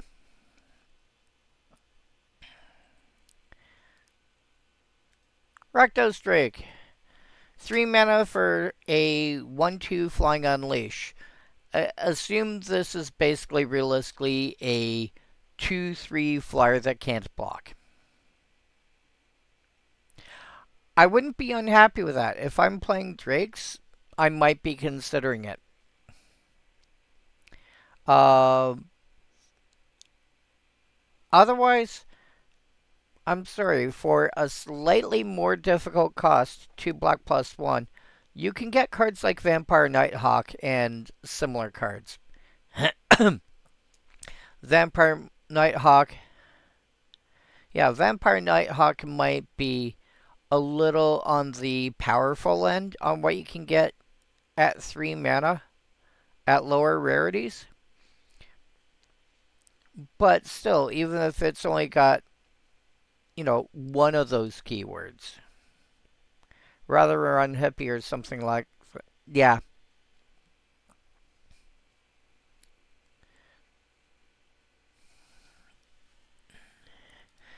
Mana value equal 3, ID equal black. Keyword flying.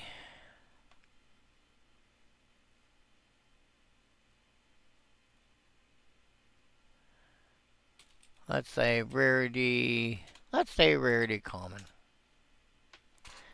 Oh wow.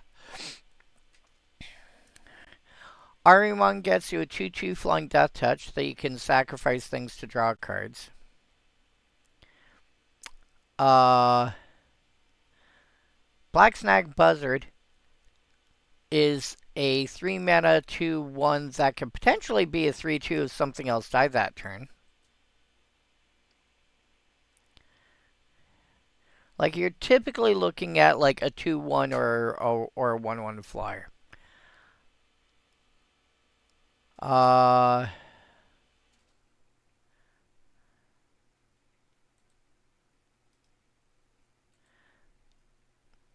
2/2 flyer enters tapped.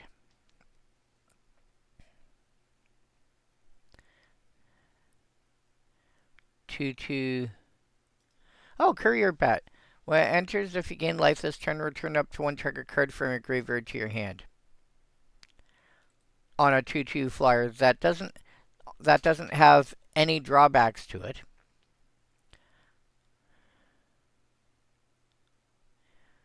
Do, do, do, do, do.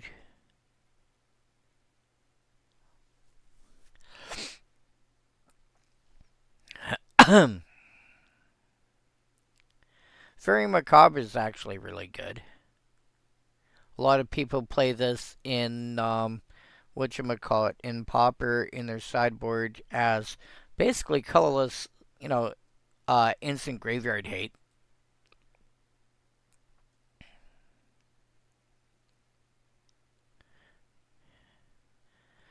Foul Spirit might be a bit at the higher end. It is a 3/2 flyer. Yeah, because Pauper loves this card. And it even meant, and plus it's a fairy and it's a rogue, so you get synergies there as well for decks that want to be able to hard cast it.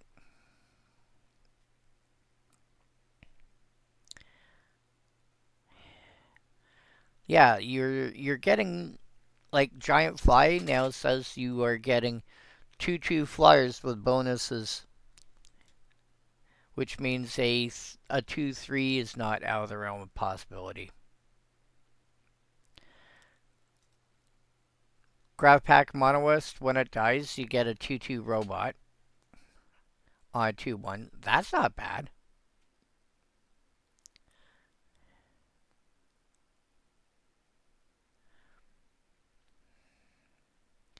Yeah, so something along the lines of a 2/2 flyer. Even if you're just looking at commons, Skymarch Bloodletter, 2/2 flyer. When it enters, target opponent loses 1 life, you gain 1 life.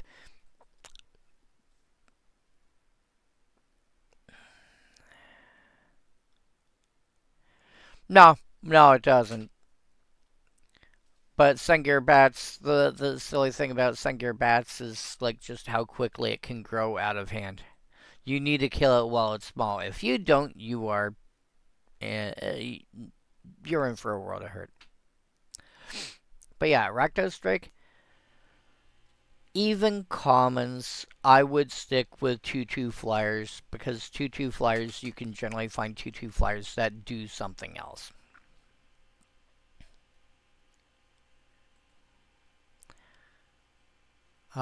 Again, if you're in Drakes, maybe, but Ubulsar Gatekeepers. When it enters, if you control turn, target creature an opponent controls gets -2/-2 till end of turn. Um, Again, most creatures that people are going to like that you're actually going to care about are going to be bigger than 2 toughness. So, would not. I would just pass on that. Maze Abomination. Again, what I said before about monocolored cards in a multicolored deck. Giving your your occasional creature though death touch. I was throwing 3 cards. Nice. OG.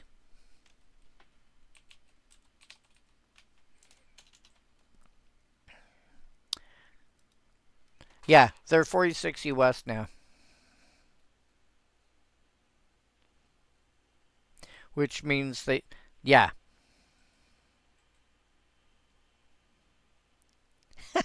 You spin me right round, baby, right round. 4 or 5 death touch should be. Yeah, this is about right.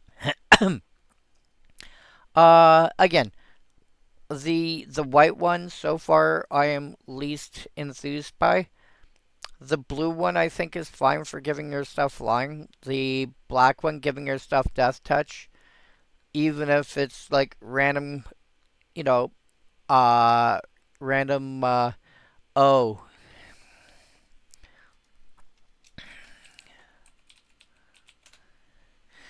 Ink Shield.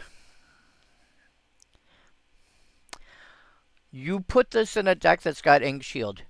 Your Inklings are black white tokens.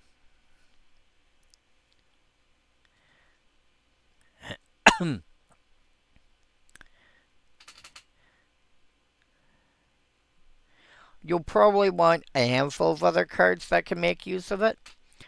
I don't think you need a lot. 10 is probably plenty. Budding Shield should be one of the, I would consider one of those 10. And then Maze Abomination, I think, would be worth playing in a deck like that. Sinister Possession. 1 black. Enchanted creature. Whenever enchanted creature attacks or blocks, its control loses 2 life. Yeah. Throw it on something that has to attack each turn. Find a creature that has to attack each turn, if able. Or, throw it on somebody's commanders. That's, somebody's suiting up a Voltron commander and go, hey, by the way, Sinister Possession. Common tactic. Yeah. And they're going to get burninated every turn. Even funnier is if they're, if their Voltron commander also has vigilance because reasons. Enjoy slowly burninating out your opponent. Yeah. Go ahead, throw it in a mono black burn deck. I can't imagine getting less than 4 to 6 burn out of 1 mana for this. Because they'll just, okay, fine. Okay, fine. Alright, you're getting annoying now. They'll just take it for the first couple of turns. Blood Scrivener. Yeah. This is trying to be another version of Dark Confidant. Although Phyrexian Arena might be a better analogy. 2 mana for a 2/1. If you would draw a card while you have no cards in hand, instead draw 2 and lose a life. You draw it. Oh, look, you're hellbent? Draw an additional card, but you're getting pinged for it. Okay. It's a great way to recover after casting 1 with nothing. I mean, why are you playing 1 with nothing to begin with? But,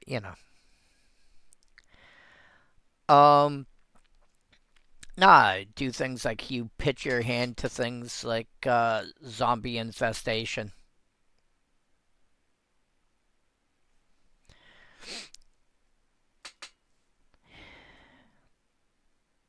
Yeah, this is, it's a zombie, it's a wizard, it's card advantage. Yeah, it's playable. Pontiff of Blight. 2/7 averages to a 4/5. So this natively should be about 5 mana. But then it's got Extort. Oh, other creatures you control have Extort. Oh my. You don't have to have a lot of creatures with Extort to make a deck with Extort be dangerous. This allows you to be really dangerous and just, yeah, like I was saying before, playing this in like a mono black burn deck. Yeah, every time you cast a spell, oh look, my creatures also get this ability.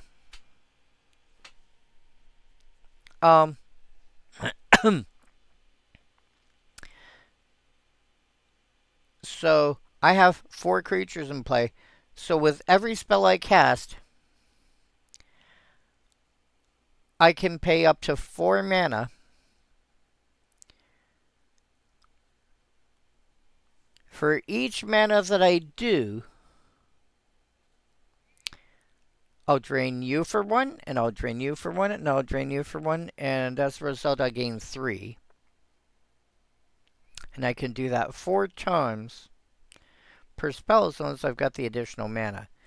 By the way, if you're considering Pontiff of Blight and you're in like a mono black burn deck, you really, really want Blanket of Night, Urborg Tome of Yawgmoth, Cabal Coffers, Magus of the Coffers, Cabal Stronghold, and I might even say Crypt of Agadim. Um, and if you somehow end up having enough cards to make it towards a specific creature type, like let's say zombies, zombies, vampires, something, you're finding enough of your cards that you're putting in share a creature type, then you can start adding cards like Three Tree City. Oh, by the way, there's also Nyxos Shrine of Nyx. It's going to be a more expensive deck that way, but the amount of extra burnination you can just nuke. You drop a Pontiff of Blight. Oh, and then there's Nirkana Revenant. Uh, there's Nirkana Revenant, and what's the other one?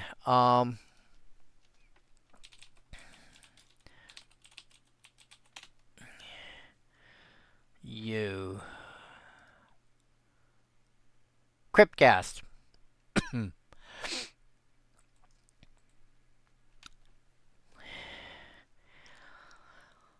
It's mana intensive for.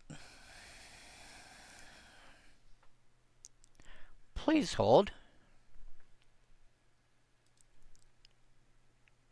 Hello? Hello. Hi. I have a question for you. Okay. Um, When did the month and year I moved in? moved in here. Yes. I do not recall. I need it for my passport. I'd have to look it up. It's going to have to wait, unfortunately. I'm currently streaming. I am very sorry. It's just this was important. Yeah, no, I get it. Um, I will I will have to look it up.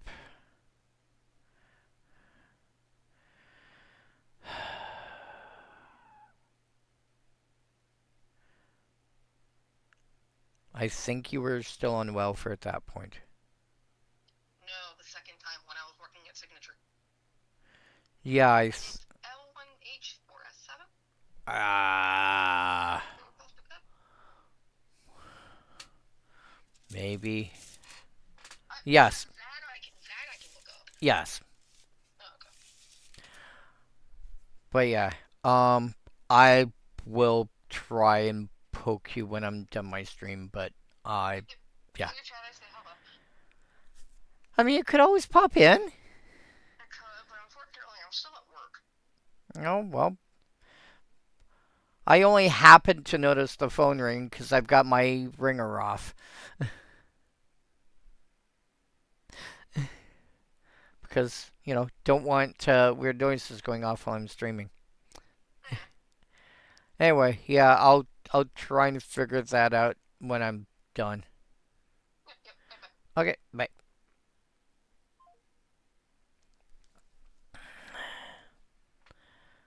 Uh, boop. All right, I has returned. Um,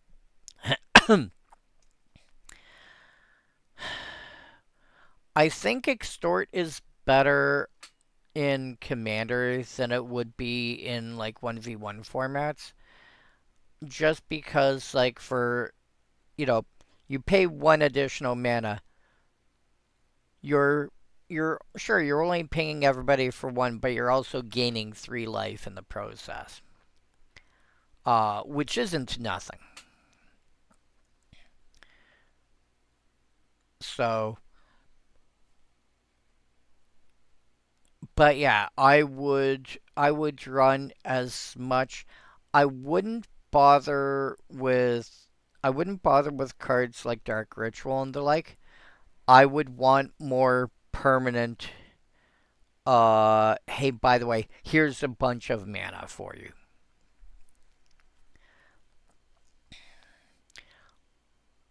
If I am doing rituals, I might put in Cabal Ritual because that can fairly easily be 2 mana, get 5.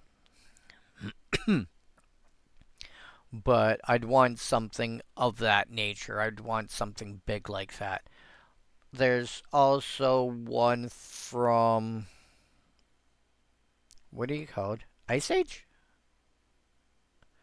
Where it's you you gain mana based on stuff in a graveyard or something. O-Tag Ritual Set Ice. For each artifact or creature card in target opponent's graveyard, add black and you gain 1 life. You're $6. Wow.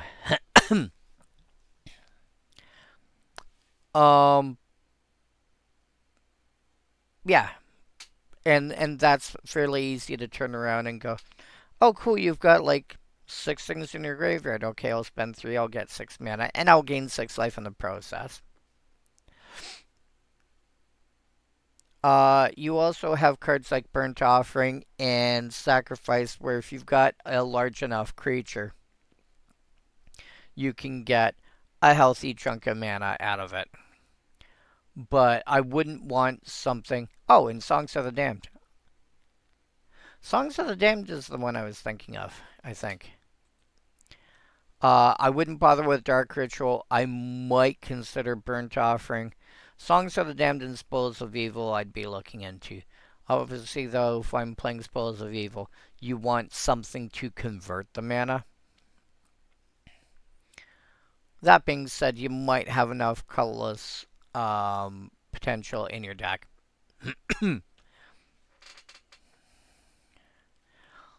It's not hard. Your easiest way to do it is because it's sacrifice any creature. So the easiest way to do it is, let's say, have a few artifacts in play. Drop whatchamacallit, Mirror Enforcer. Drop a free mirror, free or really cheap Mirror Enforcer, sacrifice it, get 7 mana, and then cast some giant beastie. I don't know, something along the lines of Grizzlebrand.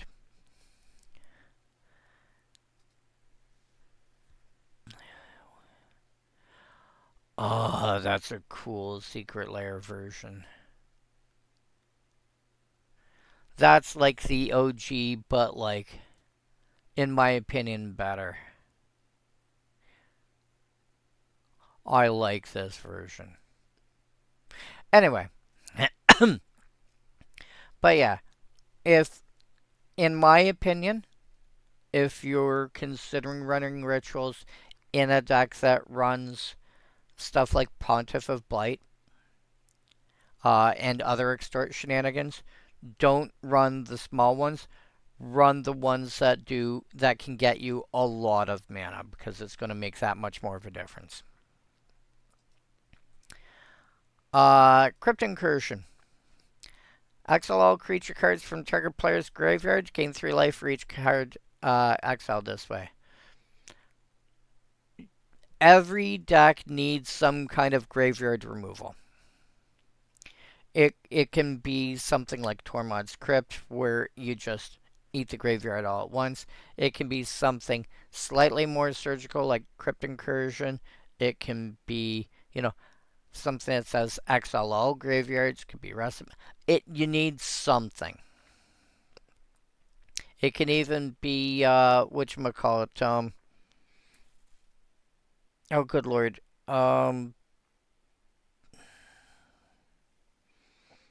Like Relic of Progenitus or something of that nature, where it's like one card at a time. Or Scavenging Ooze. Every deck should have at least 1 or 2 pieces of graveyard removal somehow. This works and gains you a bunch of life in the process. That 3 life per card is probably worth more than the damage you would have taken if those were all creatures. It's targeted, you can only hit for one. You can only hit one person, but it's yeah. You can only hit. But I mean, it's also a sorcery. You should be able to recur that relatively easily. Hilariously, you can run. I'm pretty sure I'm. No, I spelled you right. You could run something like if you've got it, and the Judge promo is the least expensive version. Shao-Hu-Dun the One-Eyed. 4 mana 3/2 with Horsemanship, which is basically their version of flying. Sacrifice it, return target black card from your graveyard to your hand. Doesn't have to be a creature, any black card. Which means that you can use it to bring back the Crypt Incursion. And because Shao-Hu-Dun is a creature itself, black can bring that back pretty easily.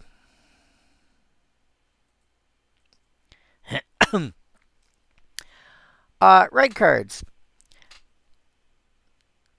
If you have a way to suddenly give...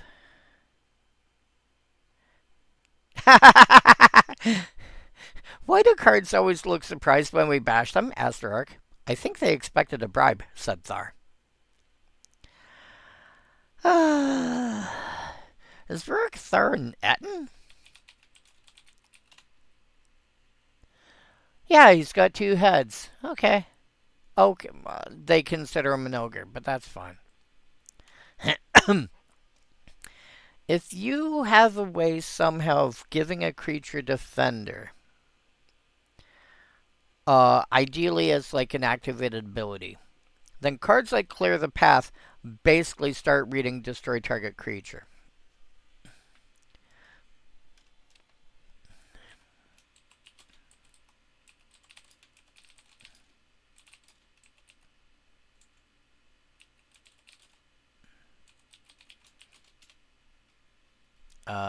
Gains.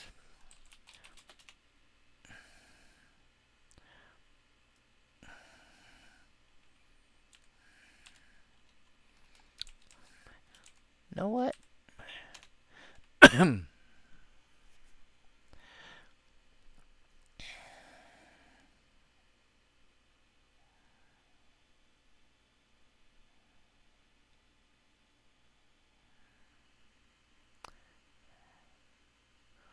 No, there's no way to force something to have defender.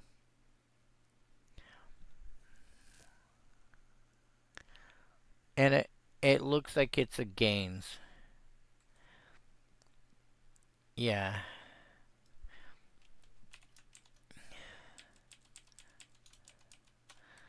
Gains defender. Oh! Zather Gorgon.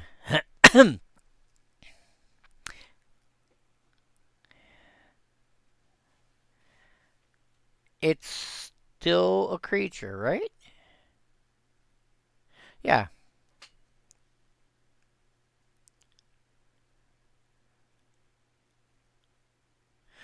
But if you're using Zather Gorgon to give something defender, you're already in black. Which means you are already in a color that can just blow up creatures. Alright, so Clearer Path feels like what I would say a metagame call. If you have people that like to play stuff like Arcades the Strategist or stuff of that nature, something that, their creatures commonly have defender. Actually, of are you indestructible yourself? Oh, what does the bossing say? Does not itself has indestructible. It just okay. Clear a path or something of that nature should go up a little bit. Put it in the occasional deck because people like Walls of Bossing say because it gives your other stuff indestructible. And again, in decks that care about attacking with stuff that's got Defender for many lots of damage, it's got 30 toughness. Um, yeah, clear a path or something of that nature should probably make it into the occasional deck because of cards like that. Punish the enemy. 3 damage to target player, planeswalker, and 3 to damage 3 to target creature. Again, I've said before, I'll say it again, I'm gonna keep saying it. When I can pick up commons for 4 or 5 mana, 4 mana at sorcery speed, 5 mana at instant speed, well, instant or sorcery, that's a destroy target creature.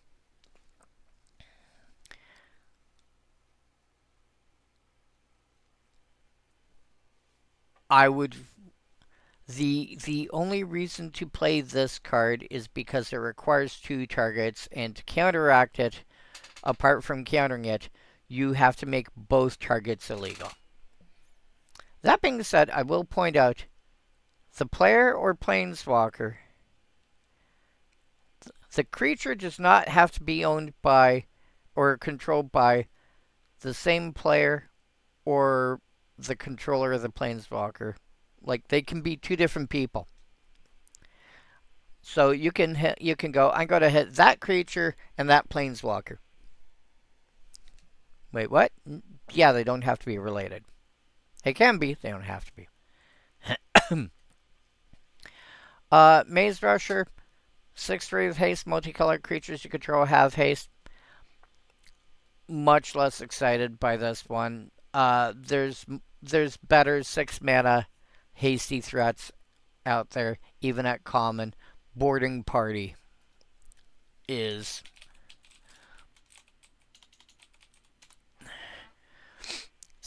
exact same cost, same size, has haste, and Cascade, which is much better than randomly giving a handful of your guys haste. At this point, I'm kind of high on the blue and the black ones. I'm kind of low on the white and red ones. Smeltware Gatekeepers. Again, 3 colors. This is a reasonable thing. You get a 2/4 that lets you yoink a creature to end a turn. With it, and give it haste.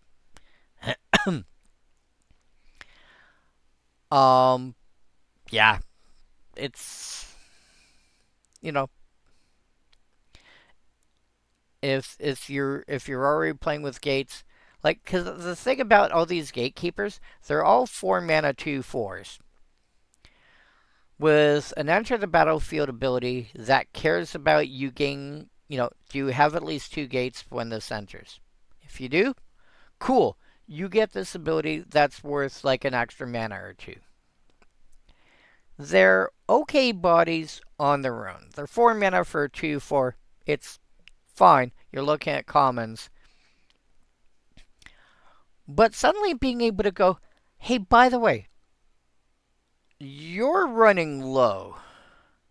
I'm going to take your commander, and I'm going to attack you with your own commander. Because your commander is big enough to kill you. Wait, what? Your commander is big enough to... What? Have a 2/4. Yoink. And the Gatekeepers, if you've got any sort of flicker ability or reanimating ability or anything like that, those again, they're just enter the battlefield abilities. No big deal, right? Yeah. This Gatekeeper is actually going to be pretty good. The black one is pretty bleh. The blue one is okay. You have to run enough gates to make it worthwhile. The white one is reasonable. The red one I'm actually if you've got enough gates to make it work, is actually really good. All for the guilds. Yeah, yeah.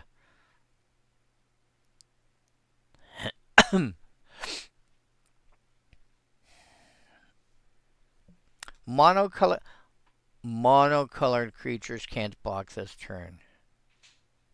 Oh my. That is most creatures that people play. Realistically, most tokens are going to be monocolored. Most big beat sticks are going to be monocolored. Most, you know, most chump blockers are going to be monocolored. You're going to get the occasional one that's not. Again, Ink Shield. But as a general rule of thumb, most creatures that people. And yes, there's going to be counterexamples. But, let's see here. Order EDH rec.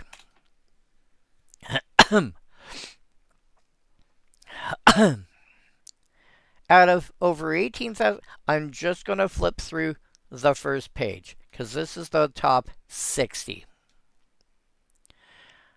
Monocolored creatures.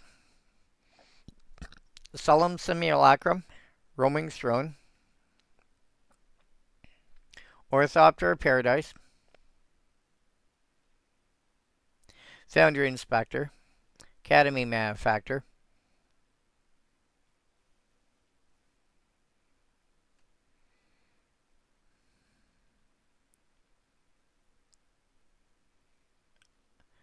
whoops, Baleful Strix, Kutso Melamet Exemplar,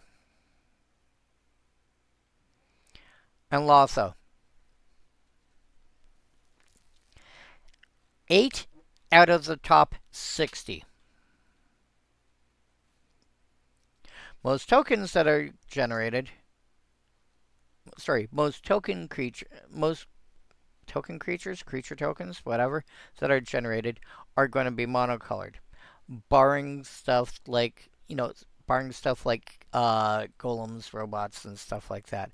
Most of the other ones, squirrel tokens, for example, zombie tokens, spirit tokens, most of those are going to be monocolored.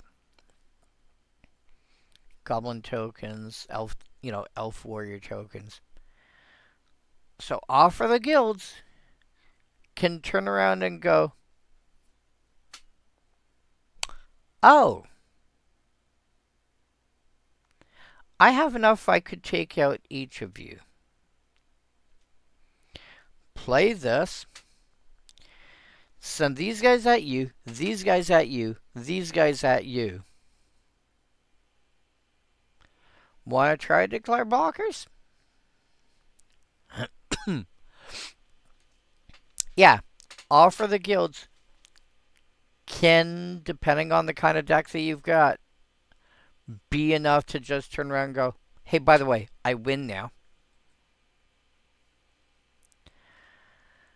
Riot Piker, 2 mana, 2/1 first strike, attacks each combat of Fable. Say it's a decent goblin. It's a, Holly, I drank growth in response.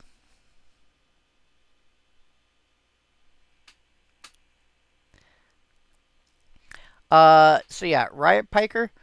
This is about.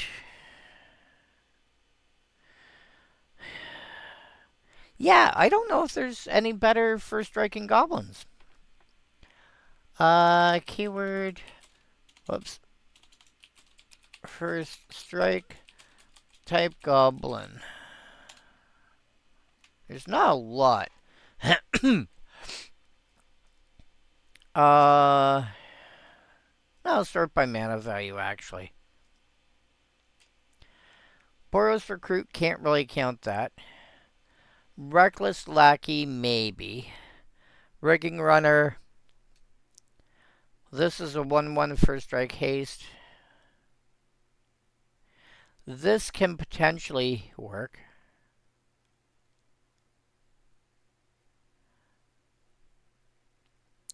Zada's Commando is a 2/1 first strike that has got a bonus ability for the same cost. Yeah.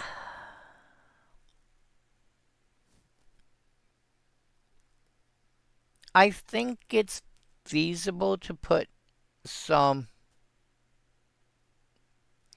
I think it's feasible to go with enough first strike that you could probably rule out Riot Piker.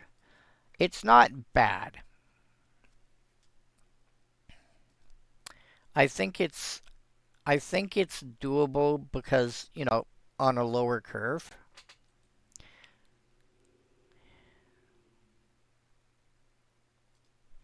Robobelt Maka, we were talking about Blood Rush last week.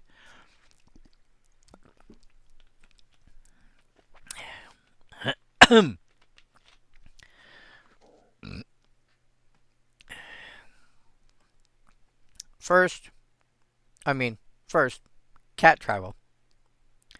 Second, it says target attacking creature. It's not target attacking creature you control. So you can muck around combat that way. Third, if you are playing some kind of deck that wants to, hit somebody for a lot of damage,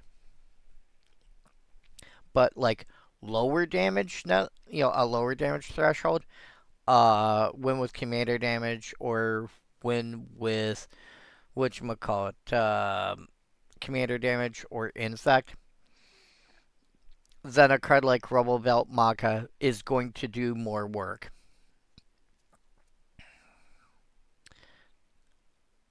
I can see a mono red deck that's trying to win with commander damage. Damage off of poison, more difficult. But off of commander damage, yeah, I can see that. And Rubble Belt Maka, you might want that more. Run a couple of, and again, because it's an activated ability, not a spell. When you're using Blood Rush, it's a lot harder to stop.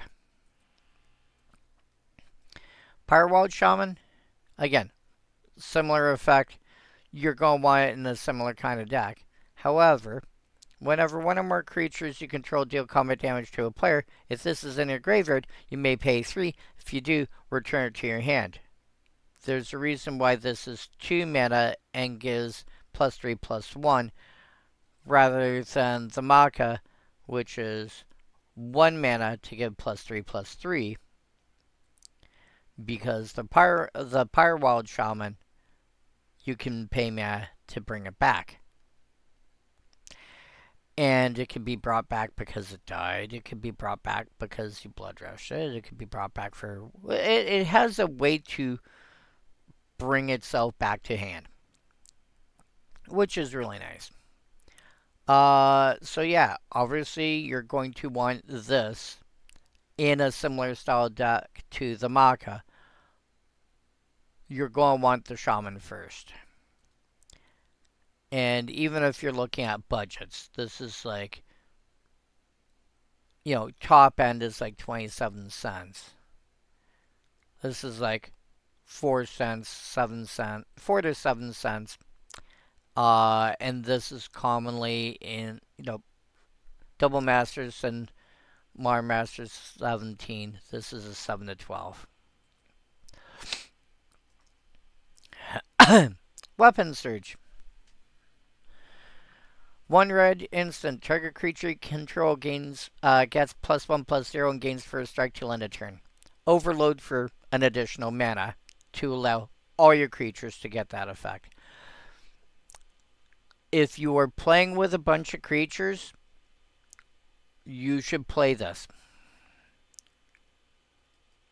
That +1/+0 is going to make some difference. That first strike is going to be huge. Note the creatures, as opposed to the Blood Rush, don't have to be attacking. You can do this on blocking duty. Cool, I got a bunch of, like, random 1/1 janky, 1/1, random creatures. Cool. They're now all 2/1 first strike till end of turn. And this is how I blocked, by the way. Your creatures die. I still have my tokens left. Well, most of my tokens left. Possibility Storm. If you've been playing Commander any amount of, like, any actual amount of time, you've probably heard of this card. Like, I would say at least a year. You've probably heard of this card. You may have even encountered it.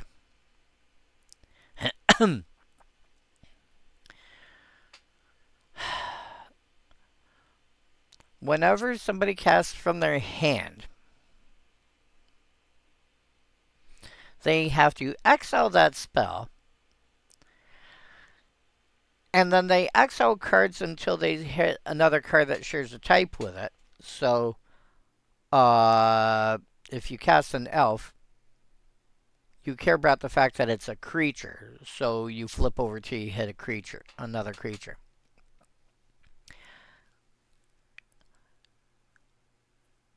And cast that instead. Then the initial spell and everything else that everything else that you showed off gets shuffled and put on the bottom of your deck. So I cast a 1-mana instant, and I flip over until I hit another instant. You can choose not to cast that other card. So if it's a counter spell, you can choose not to counter it. But the original spell doesn't happen, and everything else that you flipped over, they'll get thrown on the bottom. It's awkward. Some people like the chaos that comes out of it. Some people don't. I haven't played against it yet, so I can't actually say anything. Crawl Warrior. 2 mana for 2/2. Pay 6 to give it +3/+3 till end of turn. So basically, for every 2 mana you pump into it, it gets +1/+1. But unlike most cards that are this size-ish and have a similar activated ability, so think, what do you call it?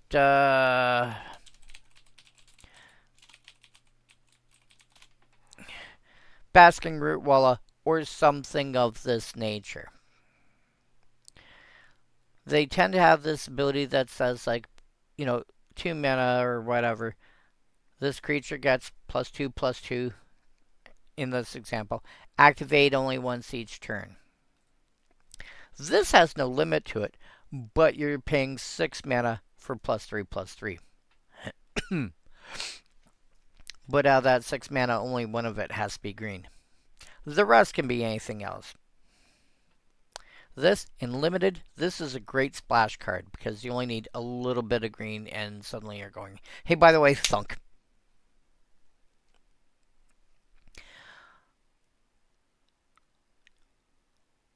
I think, first of all, I think if you're in green, you're looking for a reason to play specifically this card, I would be looking at insects. Because I think that's a creature type that gets almost no attention as a creature type. I would be looking also for some way to reduce its activation cost. Even if you reduce it by, let's say, 2. Now you're paying 4 mana and getting +3/+3. Which means for paying 12 mana, you'd be getting 3 activations instead of 2. I think if I want a deck like this, I might look into insects. And if I'm looking into insects, the Nantuko are a not unreasonable place to start. I might look at Thriss as a general. Just because he's the first guy the first insect that comes to mind that's legendary. Uh is commander type insect or insect?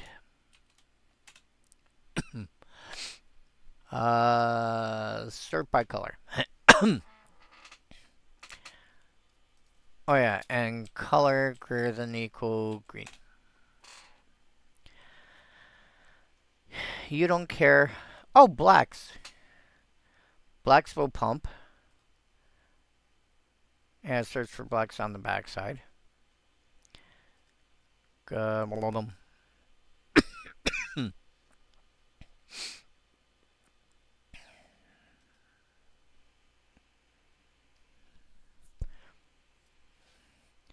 Whenever another insect put on the bottom of it, so then no two.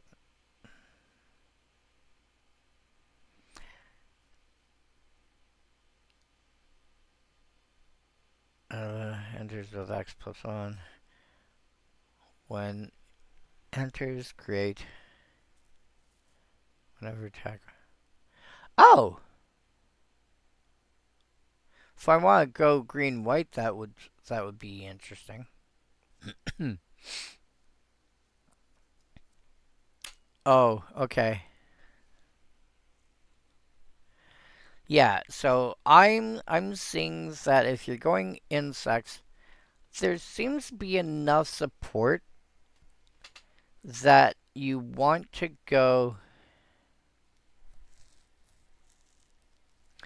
Golgari ideally. You don't. Okay, let me rephrase that. Going Golgari is.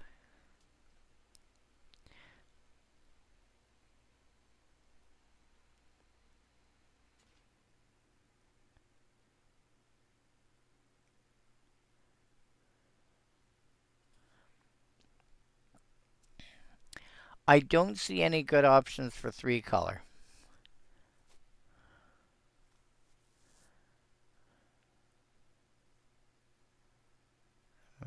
If you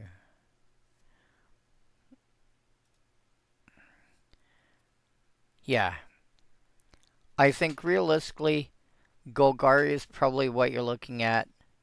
The mono green options aren't actually like if you actually legitimately want to play mono green, you actually are black green.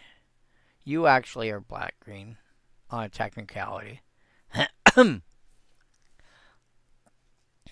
You're looking at if you actually want to go legitimately mono green, you're looking at Thriss or Altenac.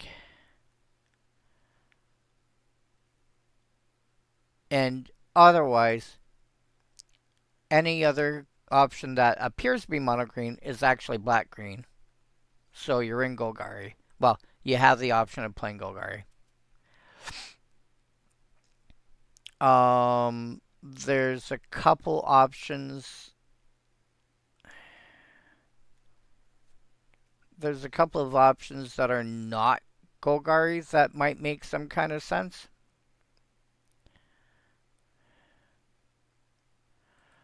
But for the most part, you're probably playing Golgari.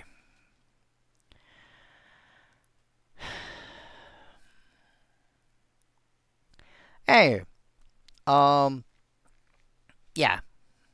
That being said, you're in green. Being able to generate a bunch of mana in green should be relatively easy.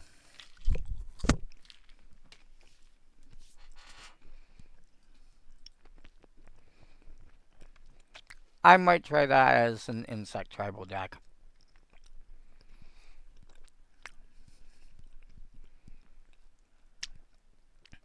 Thrashing Moss Dog. What we were saying before about creatures with scavenge.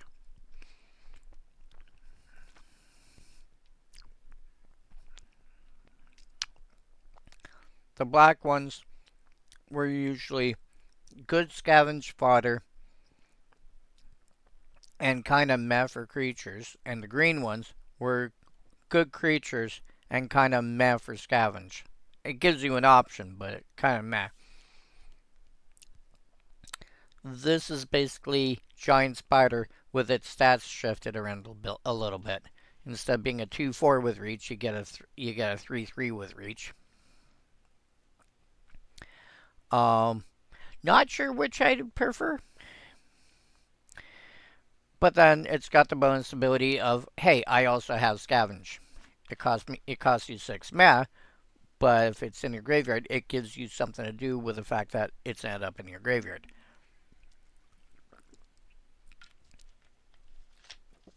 Um, but yeah, Thrashing Moss Dog, playable. Um, it's I think I might go dog. I think I might put it in dogs. Mace Behemoth. Uh, Giving trample. I think I'm okay, depending on what kind of creatures I have. If my multicolored creatures tend to be on the smaller side, I'm very met on this. That they tend to be on the larger side. Like I think anything that's like a 4/4 or bigger, um, or equivalent 5/3, 5/3, 3/5, something like that. Uh, Although if we're going higher on the toughness ends, I wouldn't go 2/6 giving it trample. I wouldn't count that. But a 3/5, I think I'm okay. If I have enough multicolored creatures that are sufficiently large, I'm okay putting it in. If I don't, it's it's a 5/4 trample for 6 mana. You should get a 6/6 trample now for that. Cause that's right, isn't it? Yeah. Colossal Dreadmaw. Colossal Chorus? What the hell are you? Oh.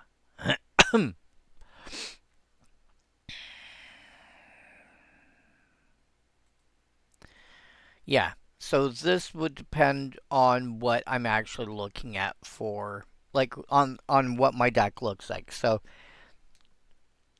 two, I actually don't mind putting into a typical deck. Two that I'm kind of not really fond of putting into a typical deck and would require work to actually make it worthwhile.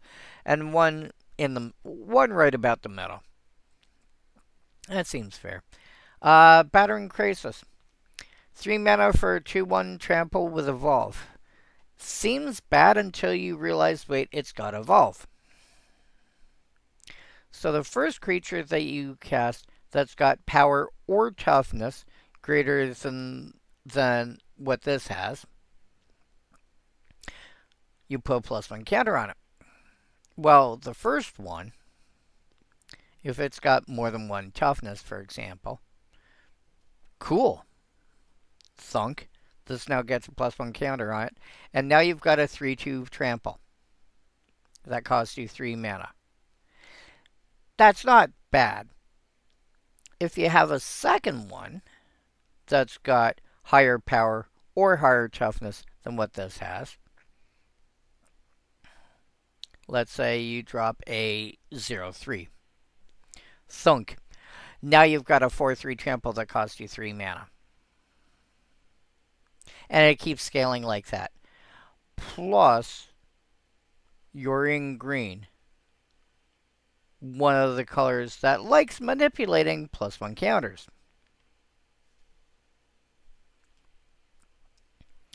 Yeah.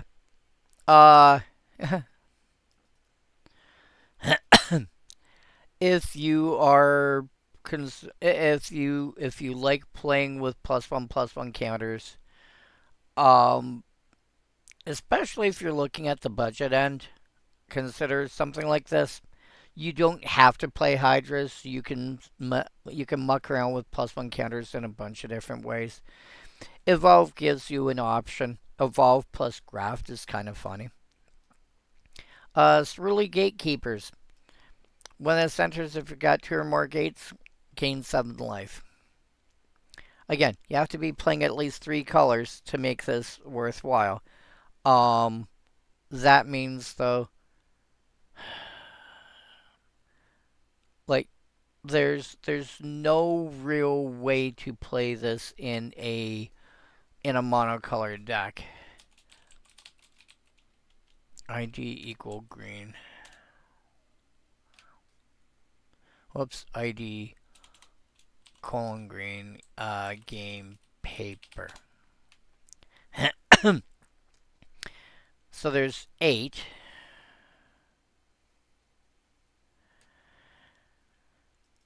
There's 8 gates that you can play technically in a mono green deck. Manor Gate feels weird, but technically it's legal. And then you'd have to run cards like Urza's Cave and Sylvan Scrying and Expedition Map and cards of that nature to get your second gate out. Just to gain 7 life, and I don't think that would be worth it. 60 card format, 60 card, 20 life format, sure, go ahead. So much easier to make it run. Commander, don't bother, not worth it, not worth the effort, unless you're even if you're playing 5 color, you're running all the gates, etc., just don't bother.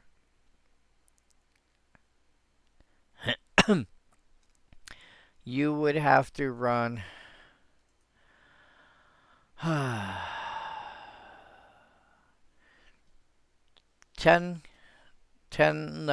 Guildgates.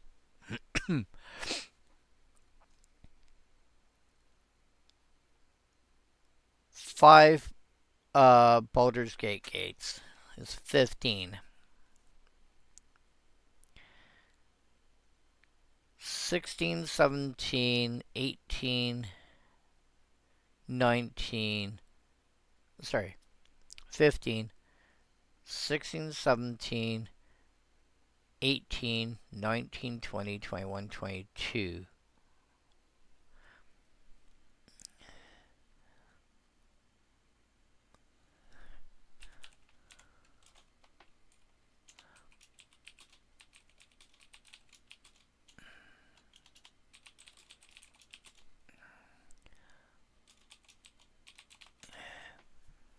Hmm.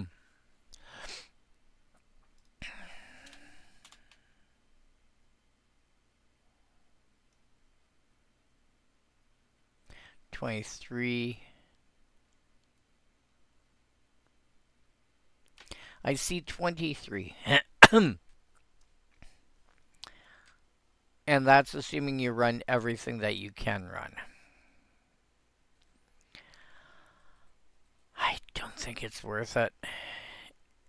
It wouldn't be if you're like the only reason to run the gatekeepers in a deck like that is just because you're running the other 4, you might as well go for all 5.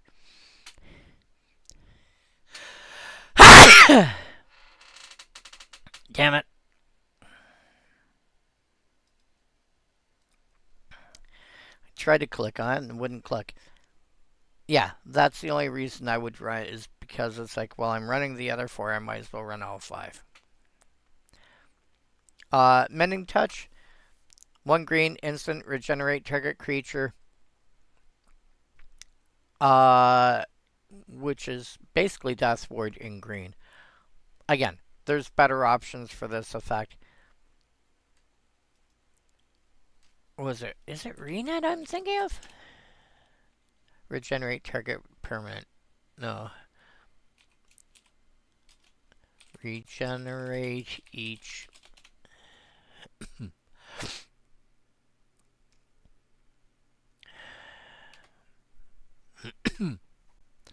Golgari Charm, Loxodon, Hierarch, Rapid Vigor. That's the one I'm thinking of. If you want regeneration specifically, Rapid Vigor.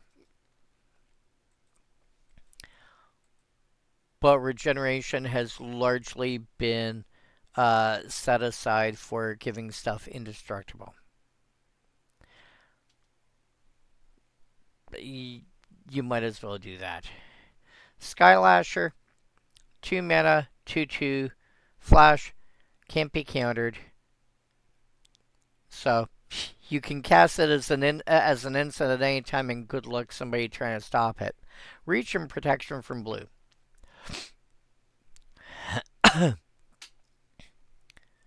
So really good, good against blocking stuff like Sphinxes.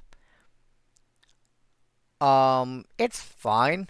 The number one reason I have it in any deck is literally this line right here, because I'm making a deck. I have a deck that's based on that, in that line right there. This spell can't be countered.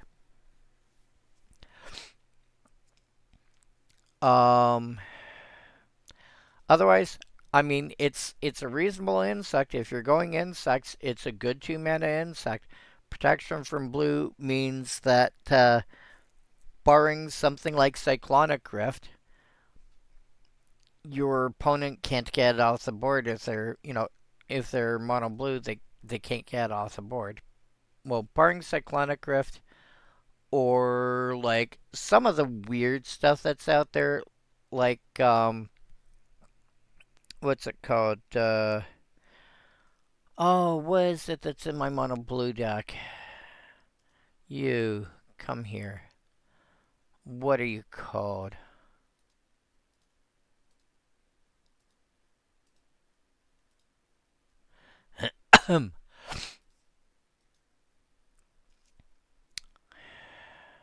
It is the Facing of Zalfir I'm thinking of. Chapter 3 blows up all creatures. And then each creature that was blown up this way becomes a 2/2 for Exian. So unless you're doing something weird, like, like that, Skylasher is going to... Or alternatively, you're using some... I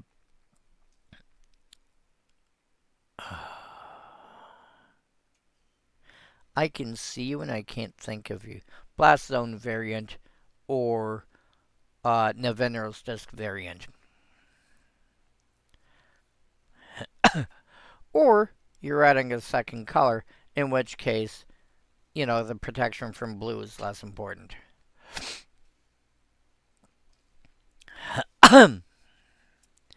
Renegade Crosses. If you care about +1 counters, you probably want to be looking at Renegade Crosses. It's a 3/2 with Evolve, but whenever it evolves, you put a +1 counter on everything else that you've got that has at least one +1 counter on it. And if you have any sort of hardened scales effect, well, that's now 2 +1 counters on all your creatures that have at least one +1 counter on them. I might consider, like, this is the sort of thing where I'm playing Hydras. That's not a Hydra. No, but do you see what it does with Hydras? Oh. Or any other X-Spell creature. You could combo it with, whatchamacallit, Walking Ballista and variants thereof. Phyto Burst.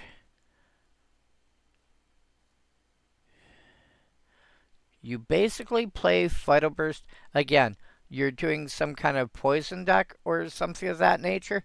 That's when you want Phyto Burst. And there's nothing specifically that says is better than this. Colon.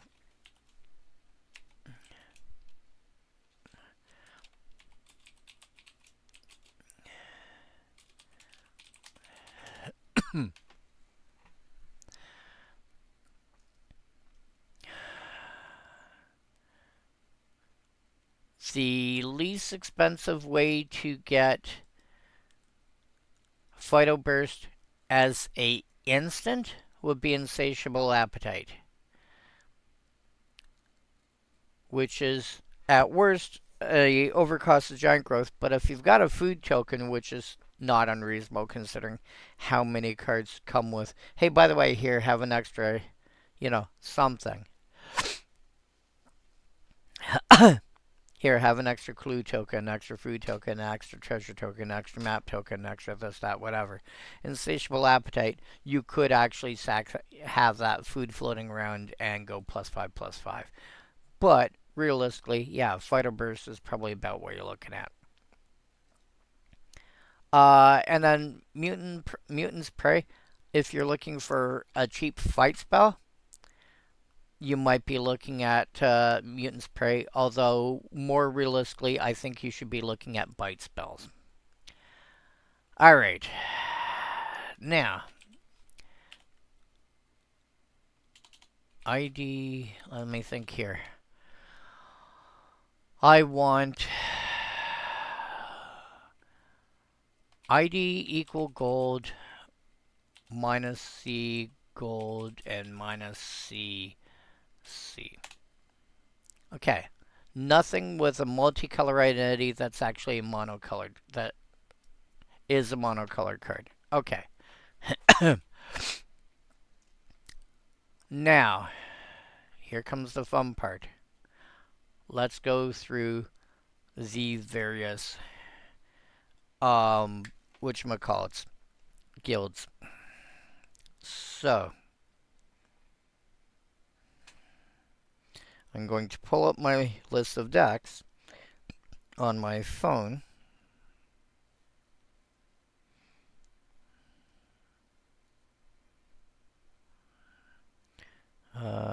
Is that is for... Okay, down to Simic.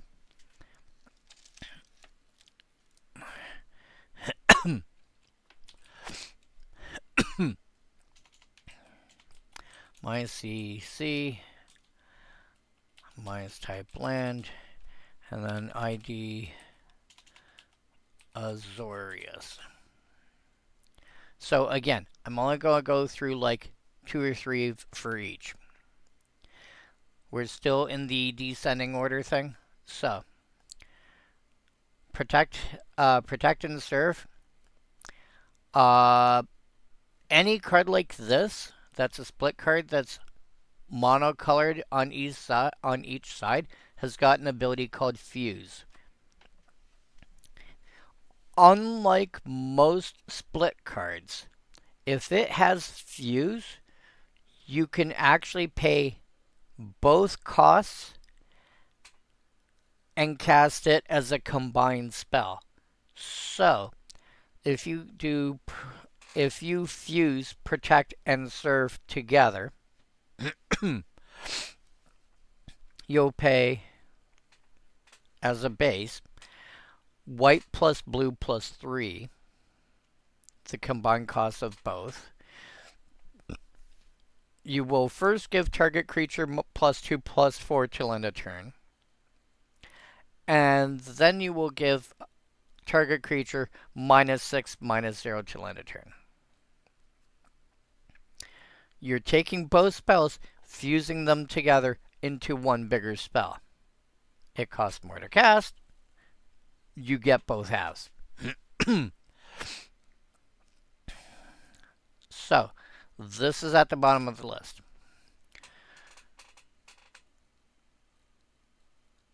I've said it before and I'll say it again. Cards like Serve, I generally prefer ones that do, creatures you don't control or attacking creatures or basically,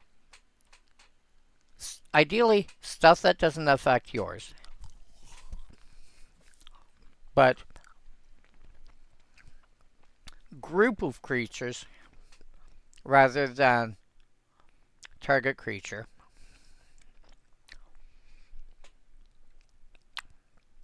gets minus X minus 0 till end of turn.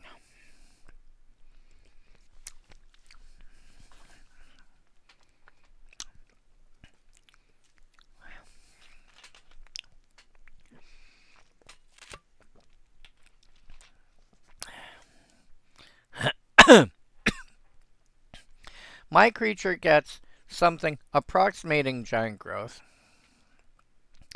Your creature gets severely shrunken power. An 8/8 becomes now a 2/8. Unfortunately, because it only gets my creature, well, because one creature is only getting +2 power. That's not, I mean, it's some, but it's not a lot. It's largely getting a big toughness boost. This is largely there to basically enhance a creature's defensive ability in a certain combat by as much as 10 points. Although this affecting two separate creatures, one can be one attack and blocking declaration, one pair of creatures that are involved in an attack and block, and the -6 can be a separate attack and block.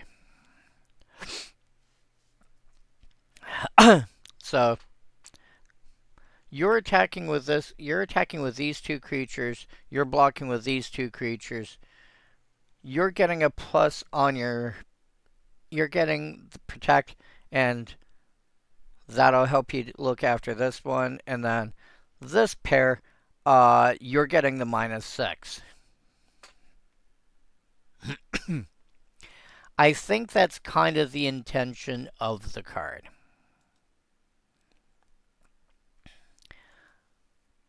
It's a decent card for what it's trying to do.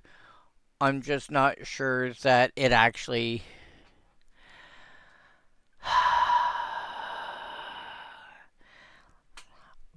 I don't. My brain is not currently processing an actual legitimate home for it. This to me feels like one of those cards that would work better as a single card. Ascended Law Mage, 4 mana, and again, right now we're handling blue-white, aka Azorius. 4 mana for a 3/2 flying hexproof. This is actually pretty decent. If you're looking at building a hexproof deck, this is a decent, competent starting point. It has hexproof, so it's largely immune to single targeted removal.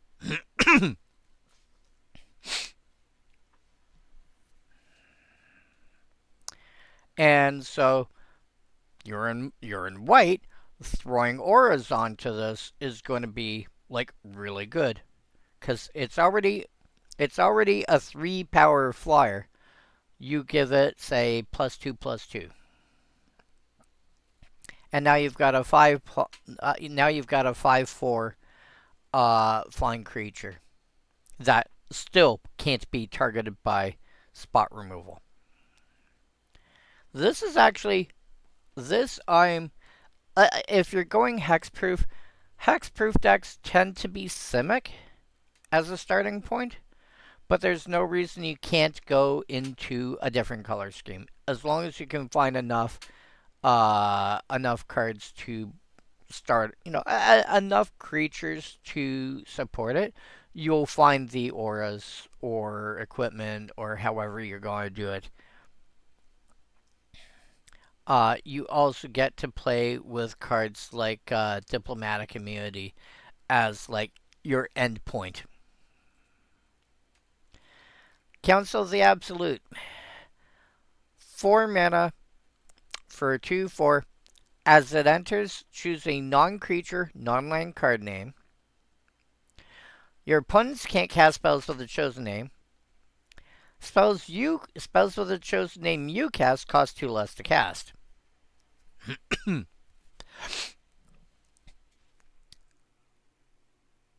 You really want this to be something where you have at least two mana in the colorless portion. Oh, and it's a 2/4. The colorless portion. Oh, I need one of these. Well, I don't need it, but no, non-creature, non-land. Okay, so let me think here. Any number. Uh, may have any. Not type creature. Yeah. Wait, what?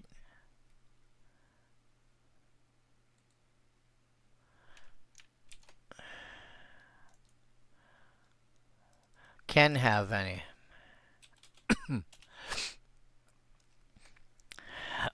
Alright. So Slime Against Humanity or Dragon's Approach are the two that are not creatures that you can have any number of in your deck. So, Council of the Absolute in a deck like that, you're having to run either, you would run either as Jeskai or as Bant. Heavy on one of those, on whichever of those you're running. And then you've got white and blue for extra support. You have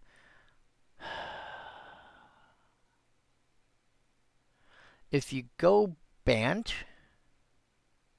you get to run Sunscape Familiar, which is a 0/3 that reduces all your white and blue spells. Or sorry, all your white and or sorry, all your green and blue spells by a mana. Um you're okay, so there are ways to make it work. It's not going to work well. I wouldn't say, but there are options. Demir, Reap Intellect. 4 mana plus X. Blue, black, 2X. As in 4 mana plus the X.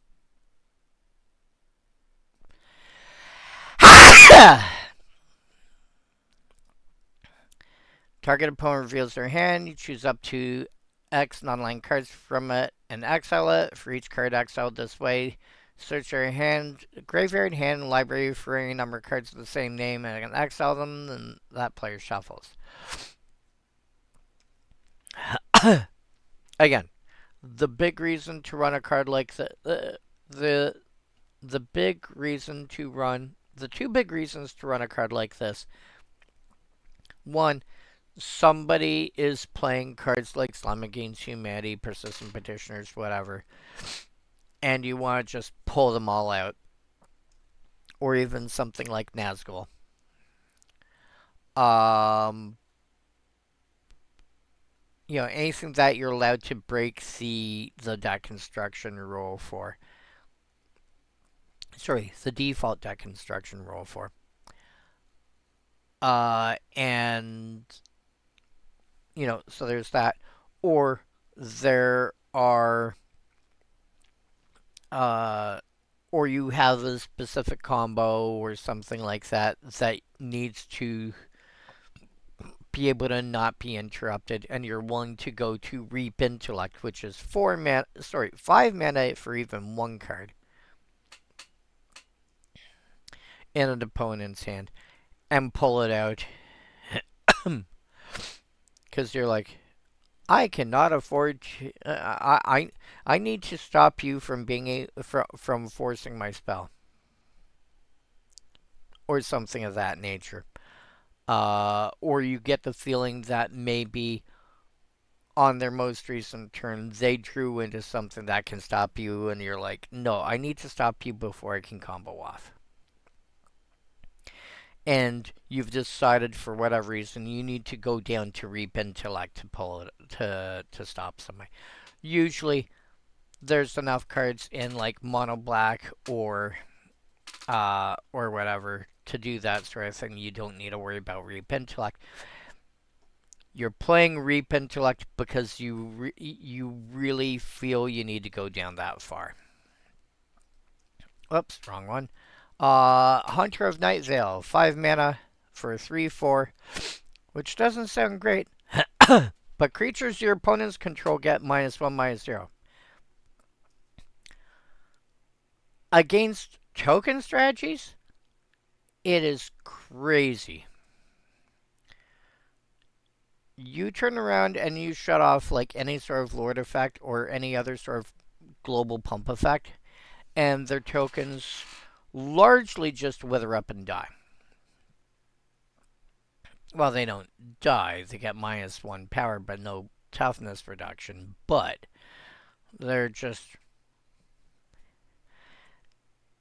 And you don't have to do anything with this. You just play it. So, yeah. If you have. Like, this is also the sort of thing where if you have ways of, like, duplicating this, let's say you throw Followed Footsteps on it, and then every upkeep you just make another copy, you're going to end up with like a crowd of 3/4s, and your opponent's creatures are just going to keep shrinking to the point where even something like Emrakul or you know, all these giant beasties where it's like I can't do anything. My biggest creatures have now got like no power. Woodlock Crawler. 2 mana for 2/1 with Forest Walk and protection from green. That is actually a rather efficient creature. Again, Forest Walk, run. You have a Critical Growth yourself. You can do that. It feels like it should have a green color identity. It doesn't. It doesn't have a green mana symbol anywhere. It references the word forest, but it no more. This says Forest Walk. Sorry, this says Forest Walk, but it's not green. Take a look at this card. It's a non-green creature with Forest Walk. The same rules that says this is not green also means that Yavimaya Cradle of Growth is not green. It uses the word forest. And this has protection from green.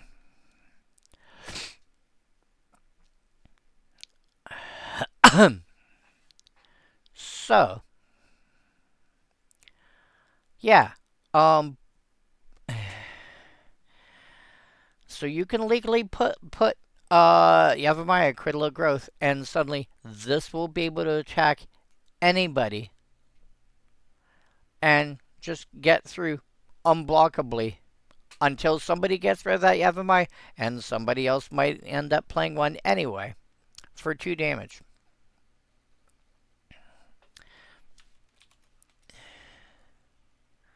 Yeah, that's not gonna work. Demir. Whoops. Damn it. Rakdos. Spike Jester. 2 mana for a 3/1 with haste. It's fine if you're in Rakdos Goblins. You might want it just because it's a pretty big goblin for its size. And it's got haste. Maybe. If you're in a Rakdos burn deck, I would put it in, or at least be considering putting it in, because it's going to deal. My concept of a burn deck is not just burn spells, but stuff that also deals more damage than it costs to cast, and has haste, so it can attack right away. So basically, this is going to feel like Lightning Bolt or Lightning Strike or something of that nature.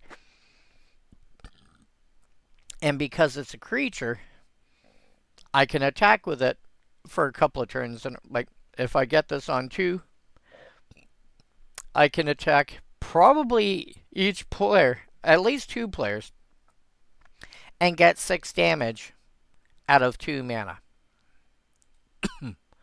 From that perspective, it's not bad. Morg Burst. If you're in. Oh, wow. Oh, no. This doesn't do what I thought it did. Okay. I was going to say, if you're in some kind of Rakdos Reanimator deck, this is not as good as what I thought it does, because it only brings the creature card back to hand. 6 mana. I'm sorry, you're paying 6 mana, you should be bringing a creature into play. Return target creature card from your graveyard to hand. Morg Burst deals damage to any target equal to the power of the card returned this way. So, if you bring back I don't know, let's say Colossal Dreadmaw.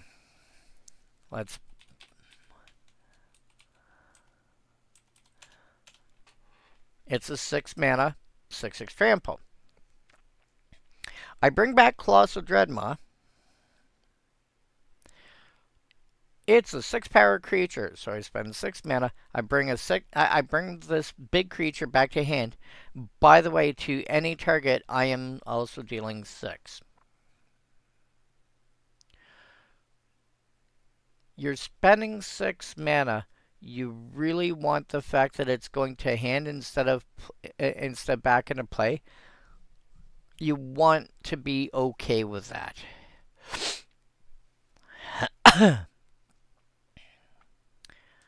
That's got to be. It has to be. Maybe it has to be big enough. Maybe it has to have a cast ability, i.e., when you cast this ability or something like that, to make it worth returning it to hand instead.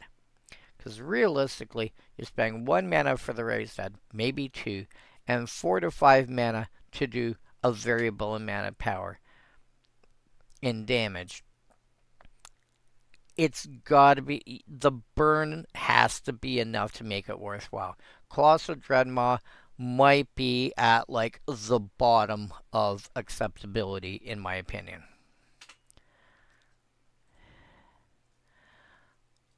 Showstopper, 3 mana instant. Until end of turn, creatures you control gain. When this creature dies, deals 2 damage to target creature an opponent controls.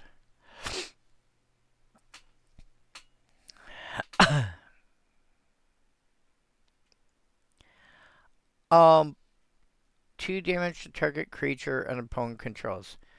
So, if if you're making a suicide attack, or or you expect most of your creatures, basically you expect most of your creatures to die. Maybe you're attacking with a bunch of 1/1s and whatever. You want to be able to get through for some damage.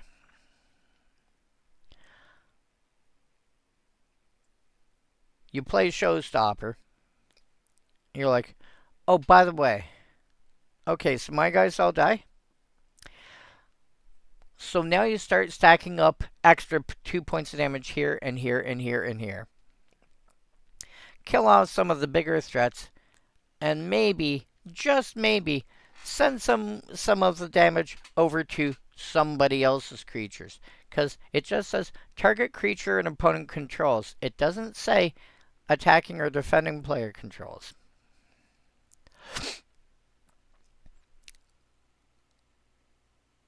Also, this can deal extra damage to. It can deal extra damage to.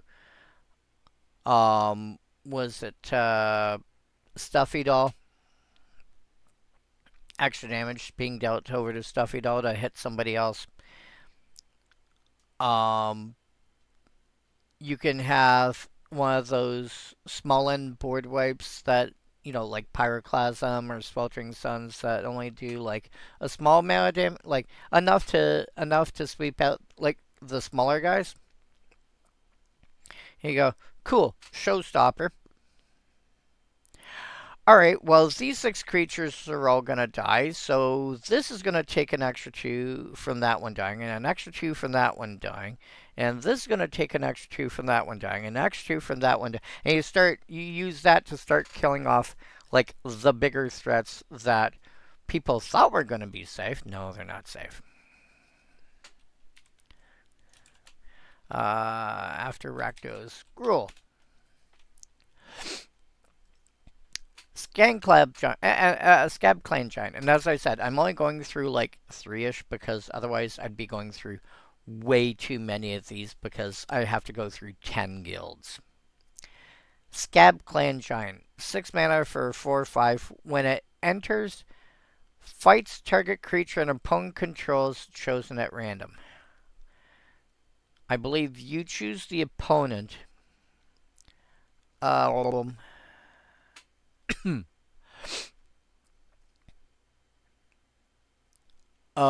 no, in a multiplayer game you don't choose a single opponent at random. Any creature controlled by any of your opponents may be chosen at random. Oh.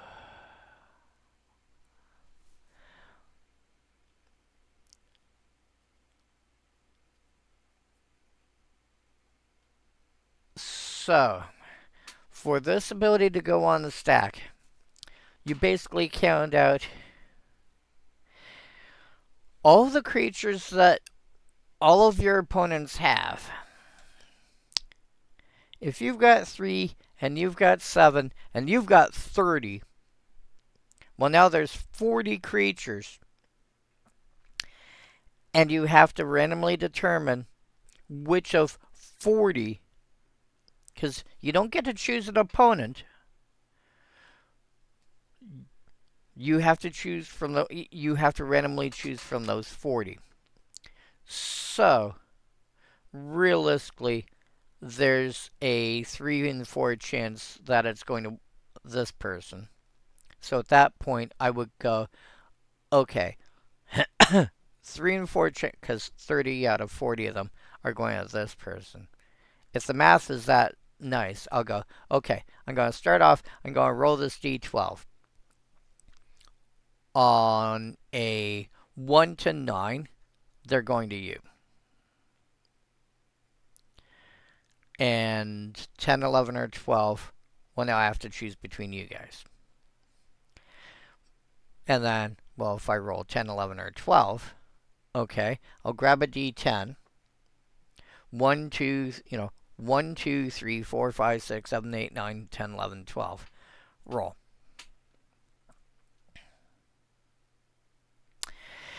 And if it's 1 through 9, alright, 30 creatures here. How can I break this down?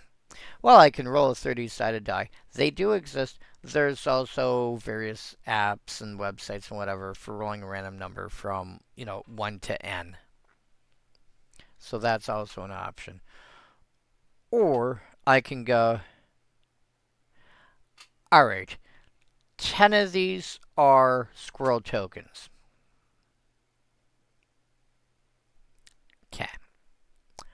So roll a d12, and if a third of them are squirrel tokens,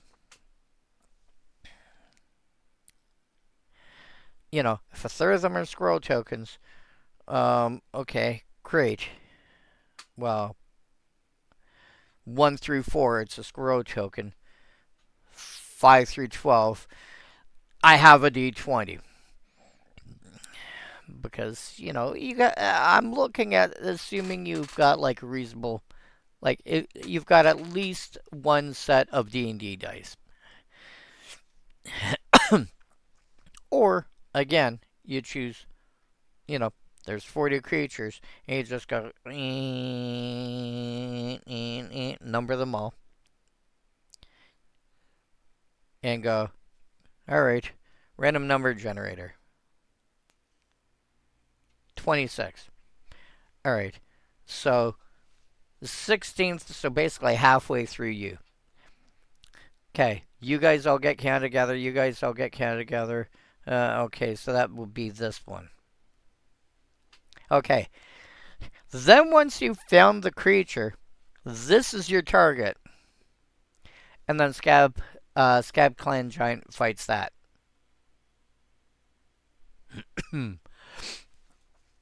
Yeah. That's what you have to go to in a game of Commander.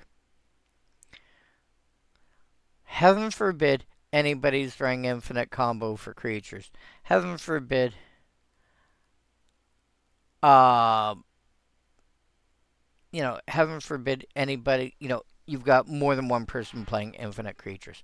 Ugh. Yeah. So scrap. Yeah, I don't see a reason for this not to be at the bottom of the list. Number two, armed and dangerous. Armed trigger again. Fuse, so you get to cast both. Target creature gets +1/+1 gains double strike till end of turn for 2 mana, and then for 3 mana, all creatures able to block target creature this turn do so. It's pretty expensive for a one-shot lure ability. However,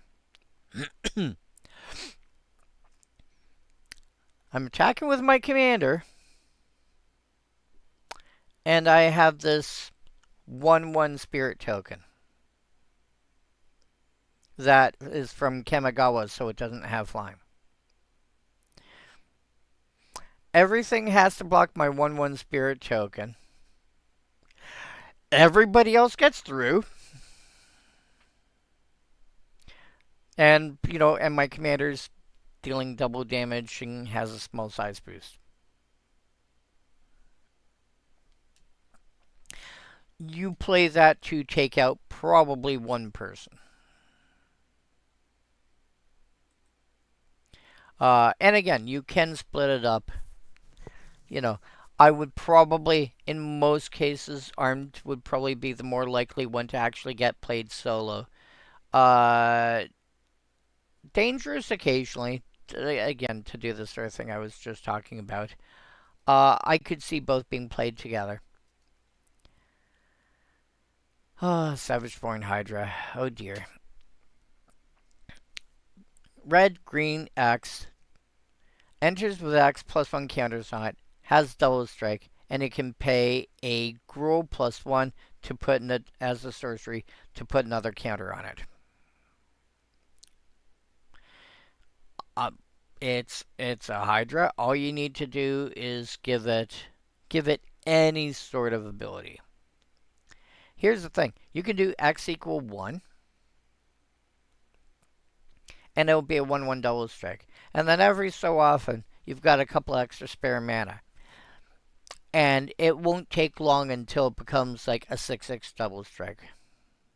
It's like, yeah, I got a couple spare mana. I'm not going to be doing anything else. Or whatever.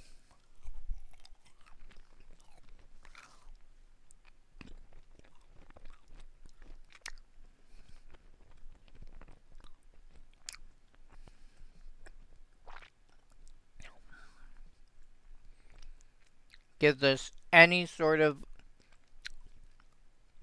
Give it trample, give it menace, give it anything to help make sure that damage gets through. If you're in Hydras and you're in Gruul, you should be playing this card.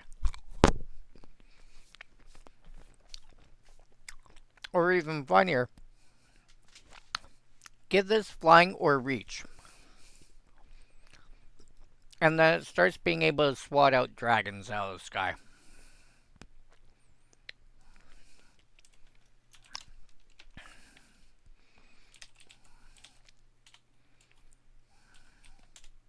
Selesnya.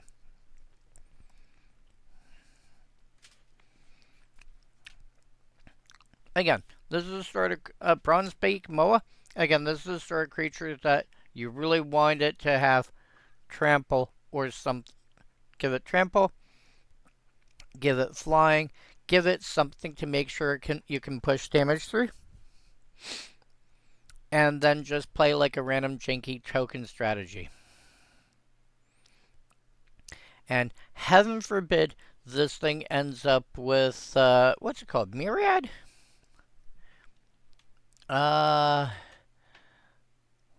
MTG, is it Myriad I'm thinking of? Play with token copies enables the creature to attack. Yes.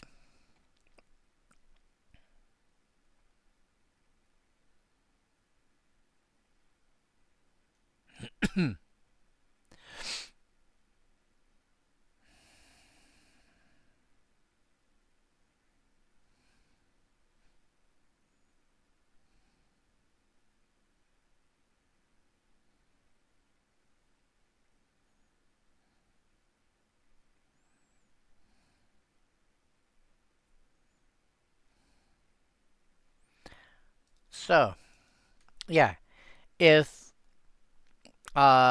you give it myriad and the token has, you're able to give the tokens trample or flying or whatever, then you just sit there and you do some kind of random token shenanigans. Maybe you've got whatchamacallit, damn it. Oh, buy back. Oh, create. ID equal white rarity common. Recruit the worthy. I could see it, I just couldn't remember the name of the card. You do recruit the worthy and you make like, a couple of tokens and then you go, hey, by the way, I swing at all three of you for, let's say, make two tokens. So +6 +6, so 8 8. I'm swinging for 8 at each of you. Wait, I don't think that. Yeah, oh yes, it's an instant. So you can do that. So after the myriad trigger resolves.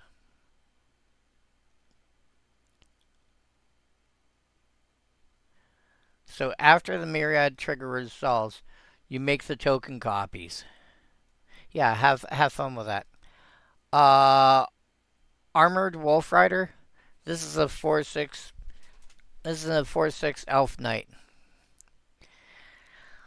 You're playing it because it's a reasonable size vanilla creature, I guess. Maybe maybe a creature type is relevant, you know, but you're playing it because it's a vanilla creature of a reasonable size. Maybe the fact that it's multicolor is also relevant.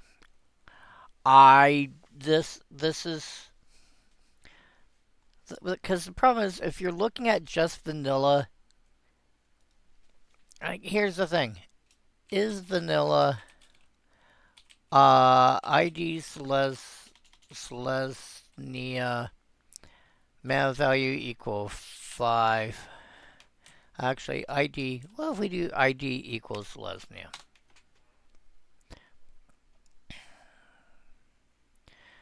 Well, for ones that actually are like exactly Selesnya, Armored Wolf Rider is the best one. It's bigger than Jasmine Boreal. It's got a bigger butt than Jasmine Boreal, and it's got more punch than No Gas Bark. Well, maybe. Alive and Well. 4 mana, make a 3/3 Centaur, gain 2 life for each creature you control. Realistically, if I'm considering playing Alive and Well, the Well part, which is only going to be a single mana, should realistically gain me 10, 12, you know, uh, 20 life, realistically. I'm playing this because it's a really cheap spell that should get me a lot of life.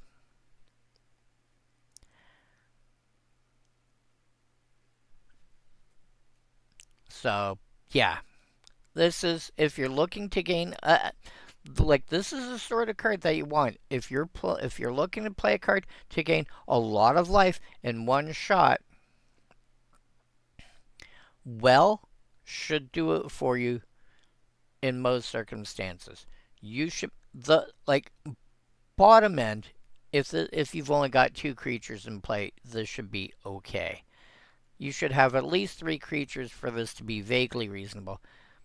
I would say 4 creatures, this starts getting good if you're looking to gain like a chunk of life at once. As again, the discussion of I want to gain 10 life. Do I want 10 instances of gain 1 life or 1 instance of gain 10 life? If I'm looking at 1 instance of gain 10 life, I'm looking at a card like Well. Incidentally, this last card that I just noticed, Tristani's Summoner.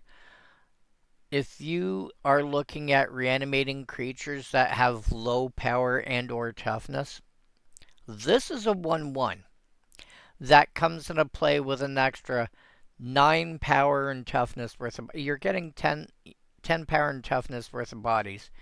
Your other 9, you get a 2/2 Vigilance Knight token, a 3/3 Centaur, and a 4/4 Trampling Rhino. Your reanimation spells, if they're based on the creature's power, what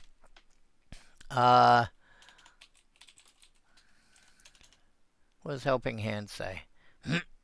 If they're based on the creature's power, no, that one's based on Manivare. Creature card with power.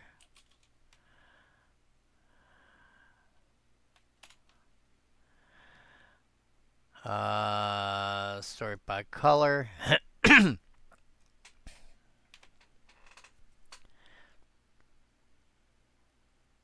Slumbering Walker would work.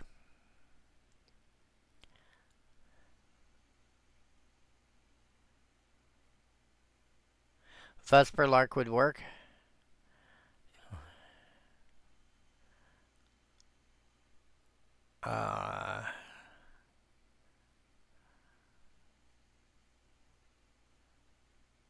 Yeah.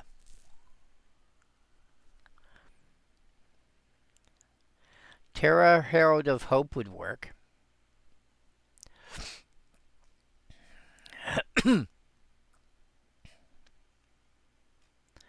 So there are a couple cards that allow you to do. They'll allow you to bring back Tristani's Summoner on the cheap. So that might be something to look at. Orzhov. We're now looking at the opposing colored ones. Profit and Loss.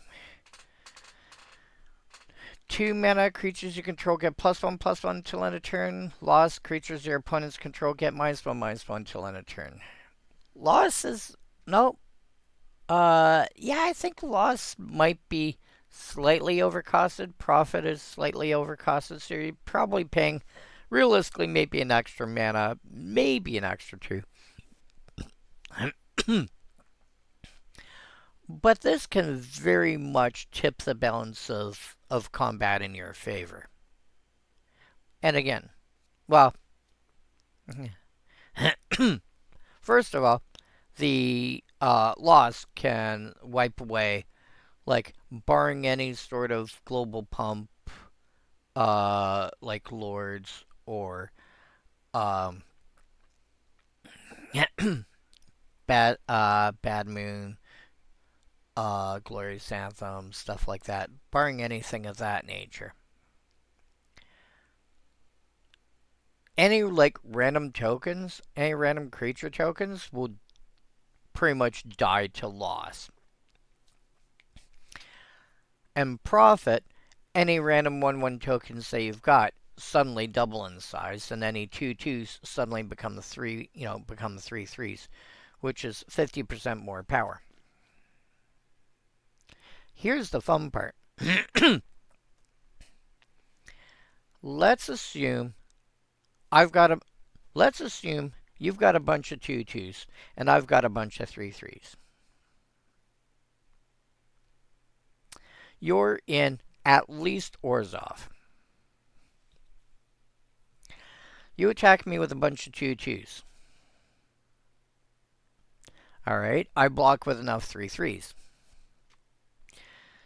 You fuse the 2 halves together. Okay. If you cast just Profit, You now have 3/3s. I have 3/3s. They trade. If you cast just loss, you have 2/2s. I now have 2/2s. They both trade. If you fuse it together, you now have 3/3s. I now have 2/2s. My stuff is now smaller. Your stuff survives.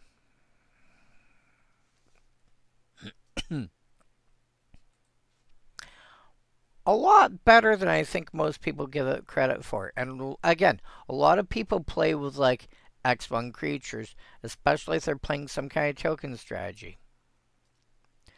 Maw of the Obsidat. 5 mana for 3/3. Sack a creature. Creatures you control get +1/+1 till end of turn.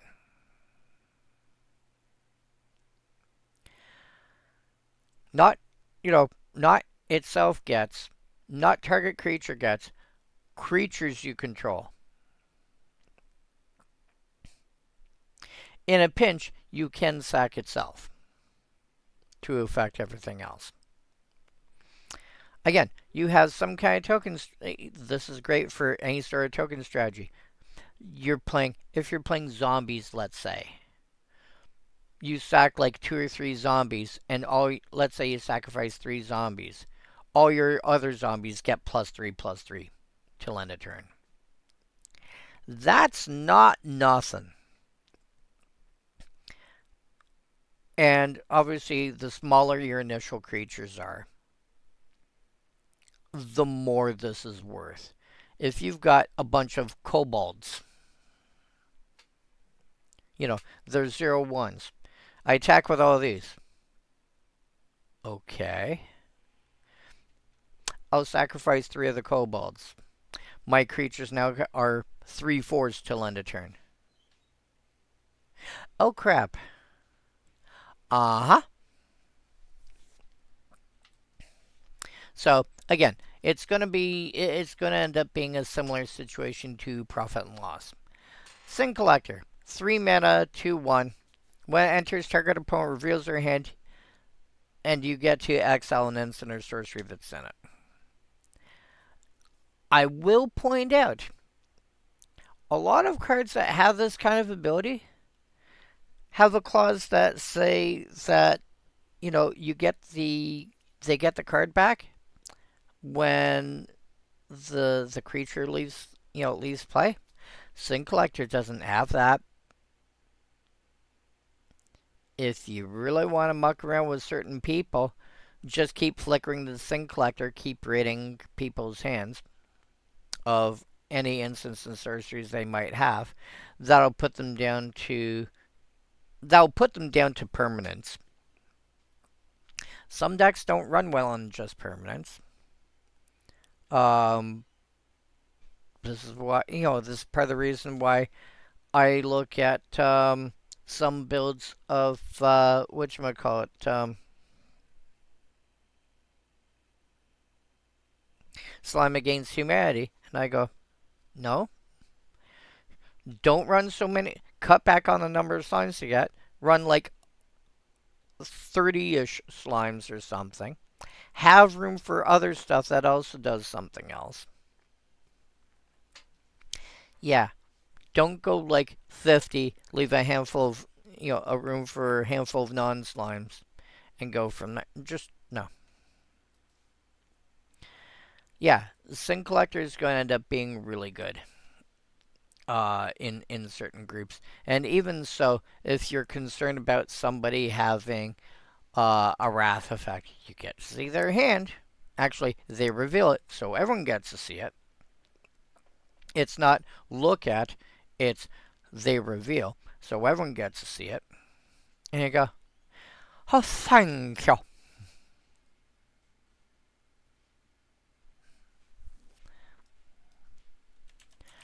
Orzhov. Is it? Is it really? Yes, it is. Flux Charger. 4 mana for 1/5. Again, averages to a 3/3 flyer. So, yeah, about right-ish. Whenever you cast an instant or sorcery, you may switch. You can flip its parent toughness around. So a 1/5. Let's say you cast, I don't know, brute strength on it.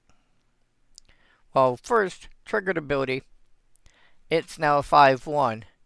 Then the spell resolves. Brute strength is just a giant growth in red, like exactly giant growth. So it's now a 5/1. It's now an 8/4 till end of turn.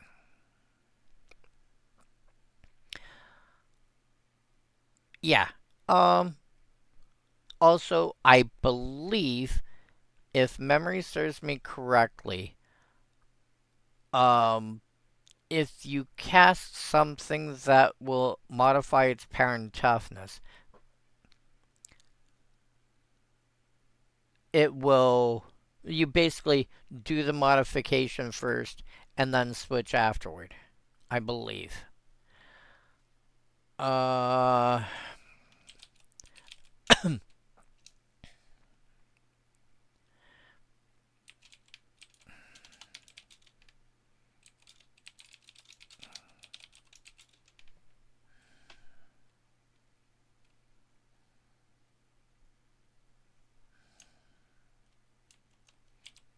Infuriate.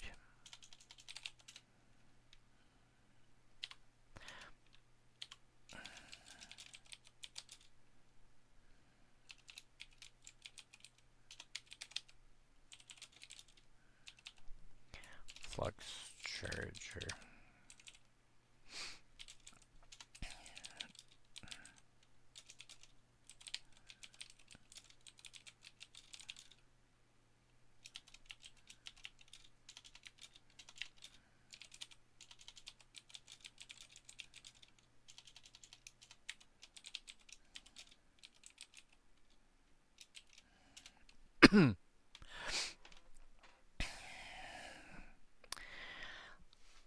I want to double check and make sure I'm doing things right. I think if you cast Infuriate on Flux Charger, and Infuriate is almost the same. It's just target creature gets +3/+2. The reason I'm using Infuriate as my example is because the parent toughness modifiers are not equal. So +3/+2. If it didn't have this ability, would make it into a 4/7. And then you swap into a 7/4. Uh,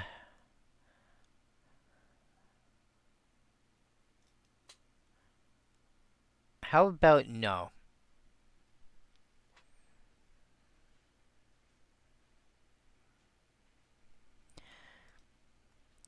So that would be a 4/7. Swap around would be a 7/4. I think that's right. I'll let you know as soon as I've got an answer back. Goblin Test Pilot.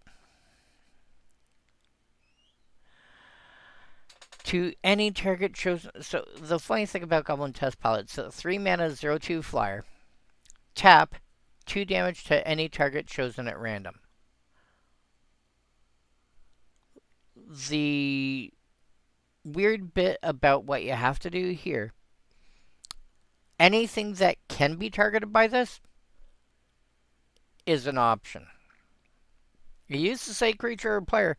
That has since become any target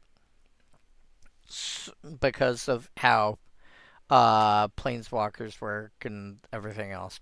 It's now any target because the rules have changed in how you handle them. So, step one,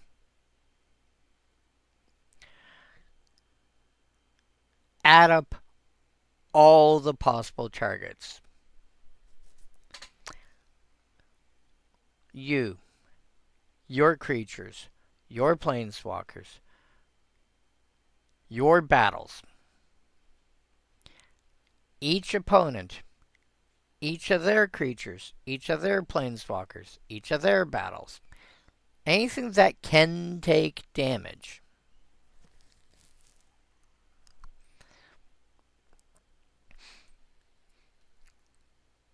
Obviously, rule out anything you can't target. You then have to, from those not unrealistically 100 options, probably more likely to be 40-ish, but not unrealistically 100 or more.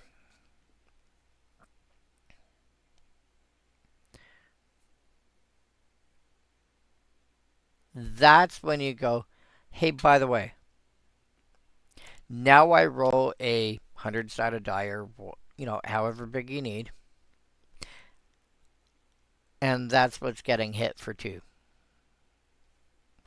Yeah. Um, recommend having something like a Chroma's Memorial in your list if possible. Because a Chroma's Memorial gives all your stuff, amongst other things, protection from red, which suddenly means cannot be targeted. Your planeswalkers and battles still can be. You can still be, but not your creatures. Yeah, you want confusing shenanigans with, you want to do more silly stuff along the lines of,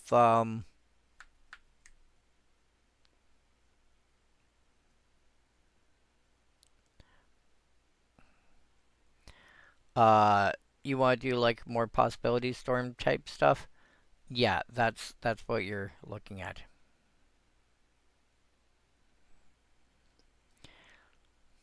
Effects that switch parent toughness are applied last after all other parent toughness changing effects. Okay.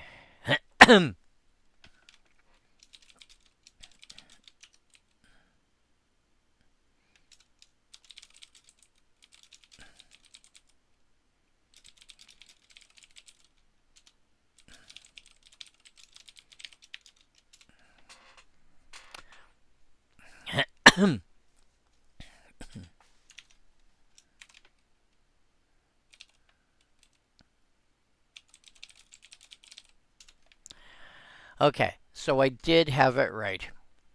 Flux Charger. Apparently the last thing to apply is anything that swaps a creature's parent toughness. So Flux Chargers, if you've got anything that, like, again, I use the example of Infuriate because it did not have the same, like, it did not grant the same power and like the same number for power as for toughness. It granted different numbers for each. I could have just as easily used the that one for Azorius, but I completely forgot about it. Here, protect +2/+4. If you're able to pull that off, you are looking at Jeskai at least +2/+4. You have a 1/5, 3/5, 3/9 swap your swing for 9.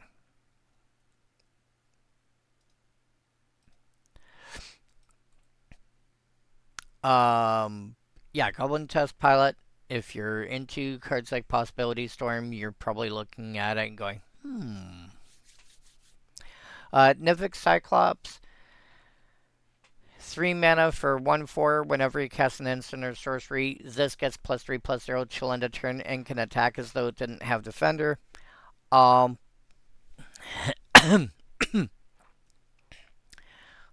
if you're building with this, first of all, you want any card that has a similar ability. Killing Fiend comes to mind.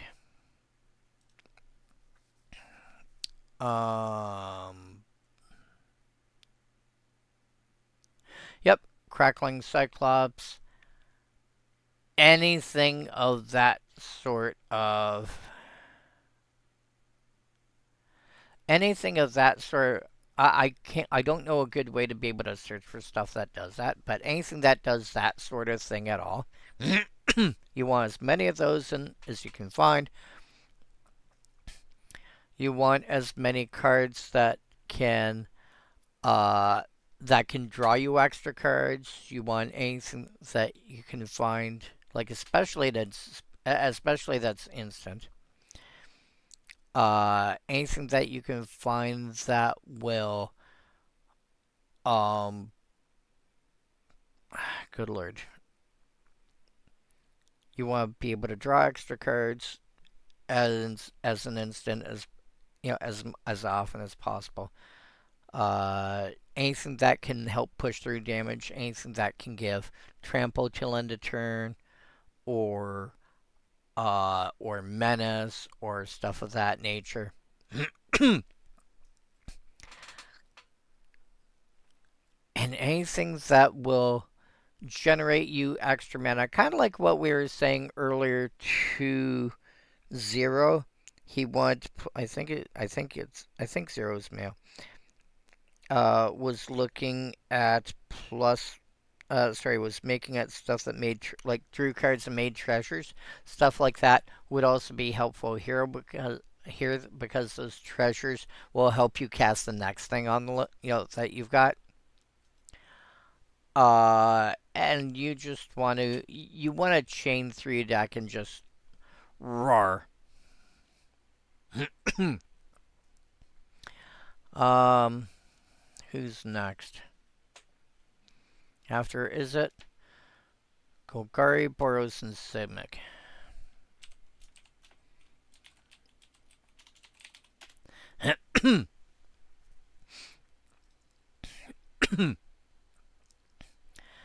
Huh. 5 mana for a 2/5 Death Touch, which averages to a 3/4 with Death Touch. This is about 4 mana. Okay. Pay 2 and remove a +1 counter from a creature you control. Target creature gets -1/-1 till end of turn. This works really well with a few things, including stuff that's like Scavenge is one option. But also anything that's got Evolve, anything that's got, anything that's got Graft, anything that deals with +1 counters at all. Um, Creatures that enter with X+1 counters. So I think the number one place I'd be looking at this would be like a Gorgon Tribal deck. 2/5 Death Touch is probably going in a Gorgon Tribal deck. Um, if I can get some kind of +1 counter synergy going on, let's say going with whatchamacallit, Master Chef or something of that nature in my deck, allowing my creatures to enter with +1 counters, then and maybe a little light sprinkling of stuff like Whining Constrictor and Hardened Scales and the like. um, I could see that. Huh, down and dirty. Oh, this is adorable. See, yeah, again, my typical comments about playing discard as a strategy for commander aside. Well, I shouldn't say aside, but keeping that in mind. If you fuse this, you pay 7 mana. You make one person discard 2 cards, and you get to get any card from your graveyard back to your hand. Chances are, by the time you've paid 7 mana, you've probably also hit.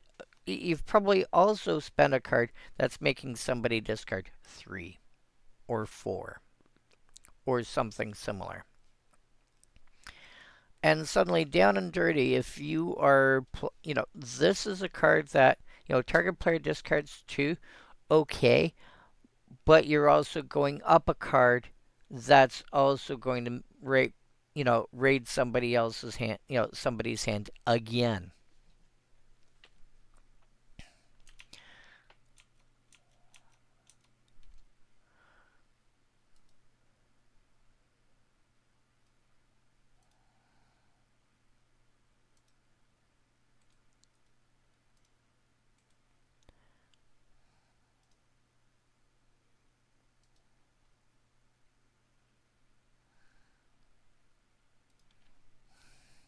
So, something like this, if you are going for a discard deck, this might be worth at least thinking about.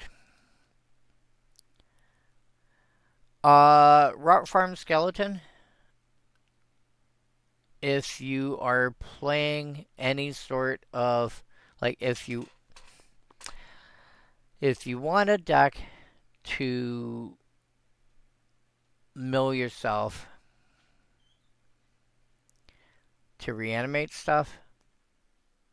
Oh, oh, that's hilarious. I just noticed Rock Farm Skeleton doesn't say the creature enters tapped. Huh. Putting this in Skeleton Tribal might not actually be terrible. It's a 4/1 for 4 that can't block. Add your typical skeleton payoffs. Pay for and mill for to return it back to play.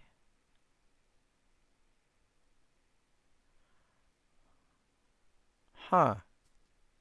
Only as a sorcery, so you can't activate it and then in response activate it again and get a bunch of milling going on. That being said, if you do want to do that sort of thing, add a card like Ashnod's Altar, then you sacrifice it to its own ability. Generate the 2 colorless mana. So all you have to do is like loop through and for basically every black plus green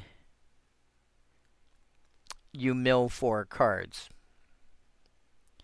And at the end you are going to end up with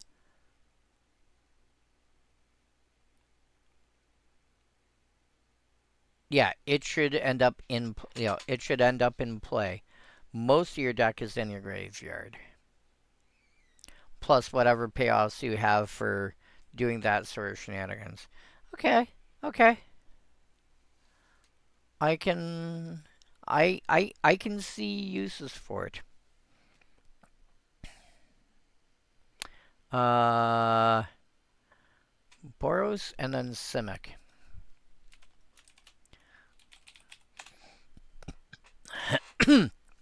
Oh, Boros is gonna be funny. Viashino First Blade. 3 mana for 2/2 with haste, and when it enters, it gets +2/+2 till end of turn. So when it enters, it attacks as a 4/4 haste. It attacks as a 4/4 haste. If you're going aggro, that's a pretty good start. If you're going for stuff along the lines of Lightning Bolt, that's a pretty good start.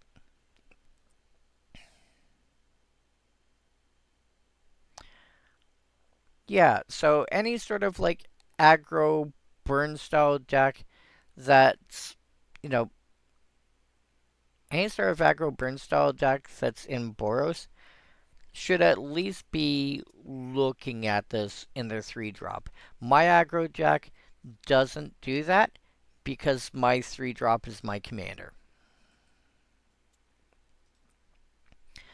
Boros Battle Shaper, 7 mana for 5/5. At the beginning of combat, up to 1 target creature attacks or blocks this combat of Fable, and up to 1 target creature can't attack or block this combat. Oh, that's funny.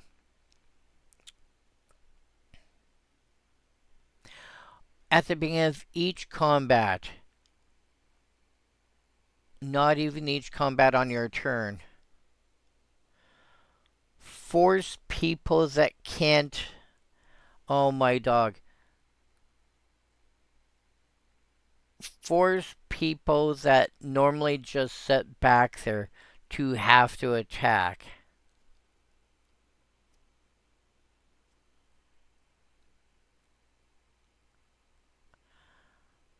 Oh, that's funny.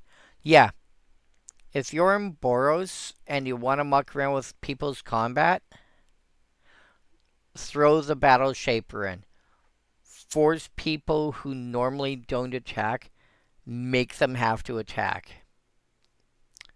Force people that attack all the time. Uh, no, that guy actually has to set. What do you mean? He has to set back. Oh, and there are cards that muck people up for not attacking with creatures. Blaze Commando. Oh my gods, I love this. Five again, if you're going for any sort of burn deck and you're in Boros, you get a 5/3 whenever an instant or sorcery you control deals damage. So the damage has to resolve first. Create 2/1/1 red and white soldier creature tokens with haste. I believe what that means. The ability. So if you do something like Sweltering Suns, it's going to deal 3 damage. It's not a cast trigger. It's going to trigger when the spell deals damage. So deal 3 damage to everything. Blaze Commando tries trigger. I think before it goes on the stack, the like it tries to go down the stack. The game goes, hold on a sec, does its cleanup stuff. The commando dies, but then the trigger goes off, and you get your 2/1/1 hasties each time.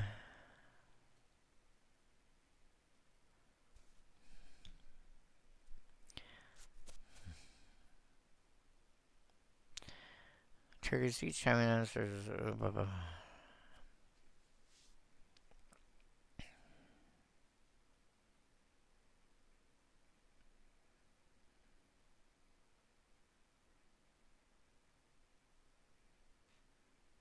I think that's right.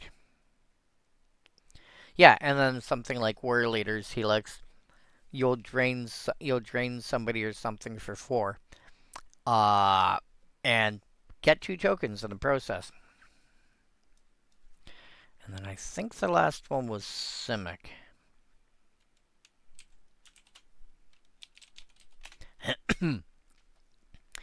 Beetle Form Mage. This is the kind of ability I was talking about before with the uh Crawl Warrior. 2 mana 2/2 doesn't say only activate once a turn.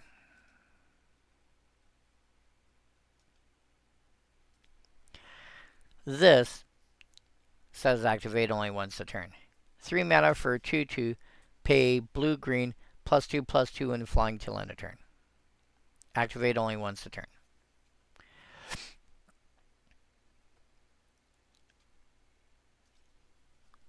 ID equals Simic, power greater than 2, toughness greater than 2, keyword flying.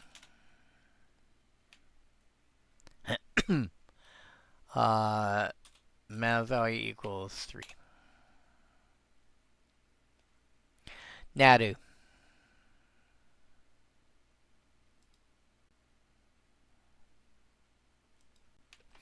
Literally the only card that you could theoretically play to do that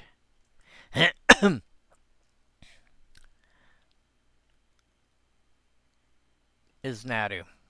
However, Assault Zeppelin, for 4 mana you get a 3/3 flying trample. So, yeah, I think this might actually be the better option. the only concern is, the activation every turn, but still, it's not bad. It's also human insect wizard because, welcome to the Simic, where they'll take anything and, any two creature types and mix them together.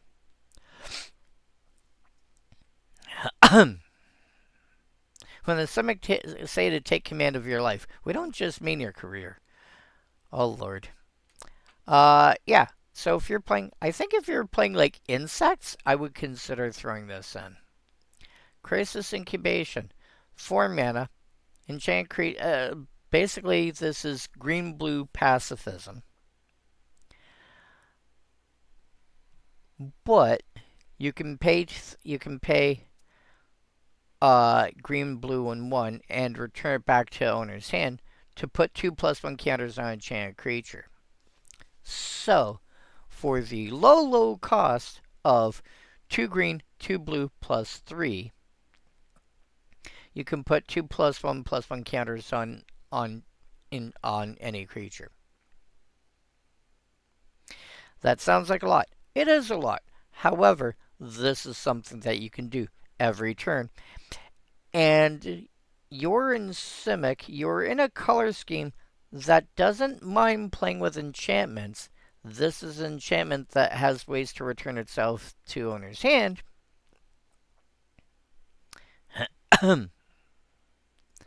And you can use this to make stuff that doesn't look to be a threat into a threat. Uh, Give and take. Give is basically giant growth, but with +1 counters. And take, remove all +1 counters from target creature you control. Draw that many cards. So, the worst case is 6 mana, put 3 counters on a thing, take them all off, you're drawing 3 cards. That's its floor. If there's a card that's got +1 counters that you can make use of, or you don't mind sacrificing a creature,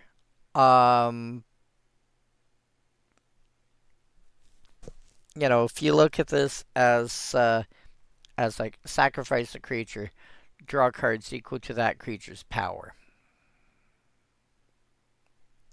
Which for some cards, for some creatures, that's what this is. Yeah. For some creatures, that's exactly what this is.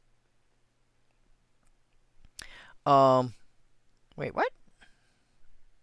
Oh, okay, I misread that. Then, yeah, you are looking at. Don't tell me I misread that. Okay, sorry. Had to take a third look to see what the time actually said, and thought it said it was uh like 9, like only quarter after 9. No, it's quarter after 11, which is about what it should be. Um, yeah, some cards, if they're sacrifice a creature, draw cards equal to its power, those are playable. Cards that are based on +1/+1 counters, that's basically what you're doing here. And you're getting 3 extra cards over what you would get normally.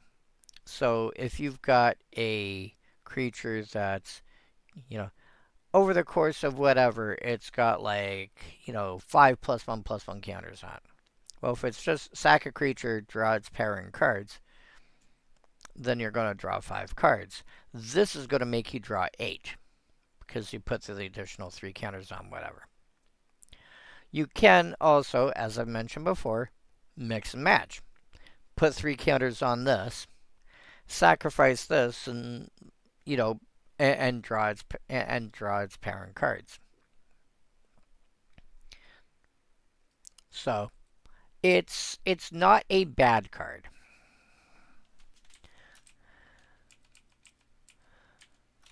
Now let me think here.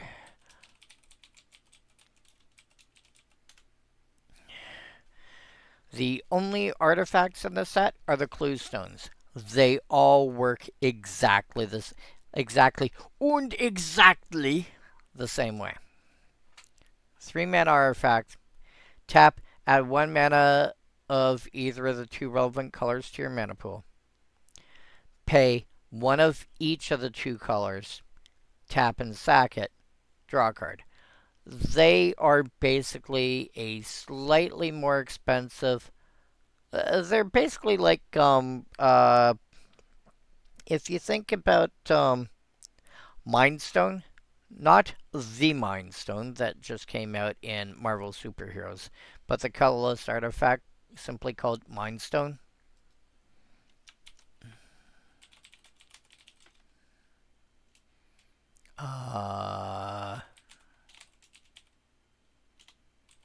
Marvel Superheroes.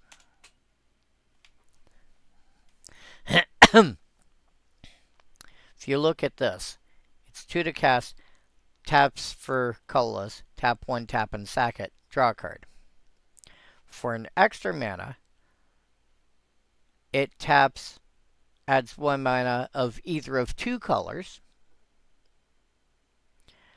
and then pay 1 mana of each of 2 colors, tap and sack, draw a card. So it's a 2-colored version of the Mind Stone. And now, land. And the only card that's not a reprint in this set, oh my god, I'm actually going to be able to get through this before midnight. The only card that's not a reprint that's in this set is Maze's End. Maze's End is the, it's alternate win conditions come up every so often, but not often.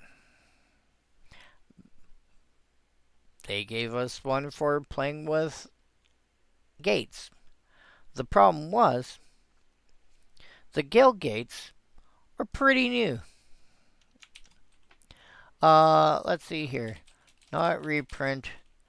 Let's just say Orzhov Guildgate. Doesn't matter which one. Came out in Gatecrash, which was 2013. This is also 2013. We had just got the Guildgates. We had just got them in Return of Ravnica and Gatecrash. Maze's End gives us a win con for playing with Gates. The problem is, at this point, there's only the 10 Guildgates. Actually, let's see here. What do you call it? Date less than 2014. There's literally just the 10.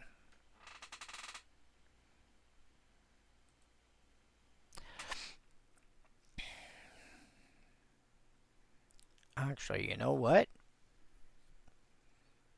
Let's go 16. Anything new? 18. Anything new? 20. Oh, we got our first new one in Gateway Plaza when we got to War of the Spark. 22. Nope. 24. Oh, 23.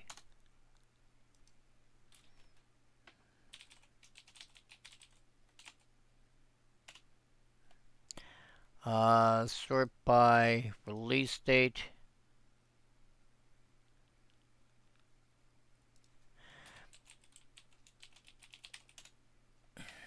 $21. Alright, so we got 10 more gates.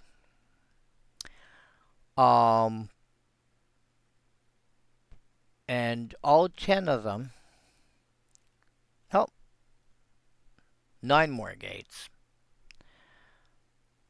5 of them being, you know, sea gate, as etc. And basically the thriving lands, but as a gate. Heap gate, Gaunt gate, Basilisk gate, Baldur's gate, and then Thran portal.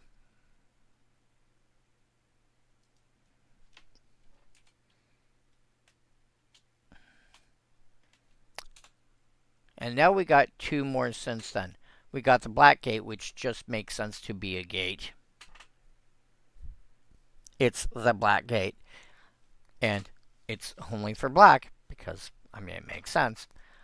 This is in Lord of the Rings Command. Well, Tales of Middle-earth Commander. And then Talon Gates of Madara in Modern Horizons 3 Commander. But yes, it took a while. Like, we got our first gates, and it took, and then they gave us, immediately, they gave us a win con, and it took, War the Spark in 2019 to get our first new gate.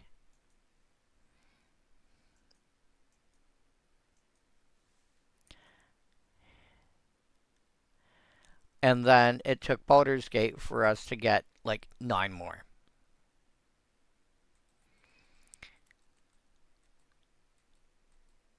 So yeah, Maze's End, really, really difficult to play. Like, this is the kind of card that if you wanted to play it in a non in a 4 of format, you pretty much need to run. I would probably say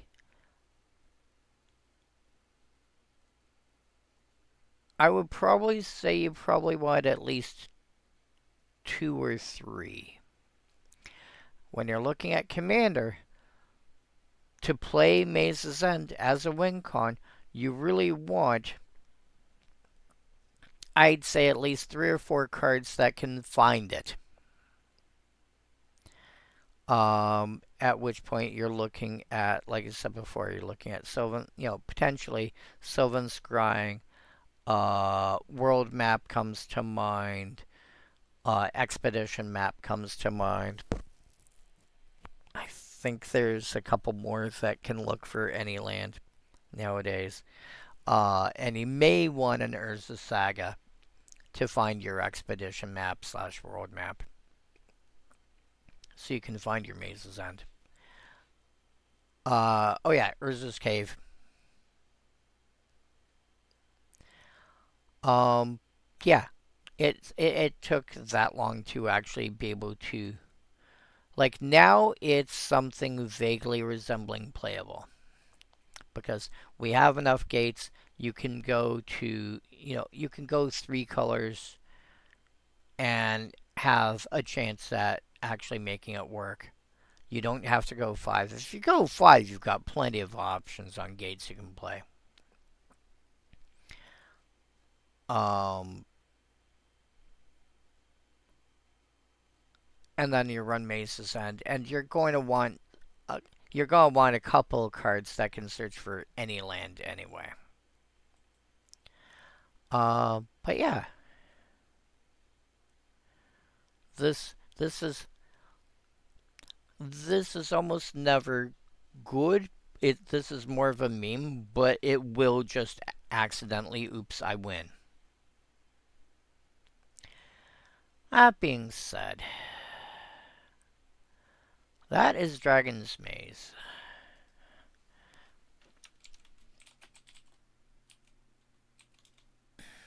Which means the next set that we actually get to do is Theros.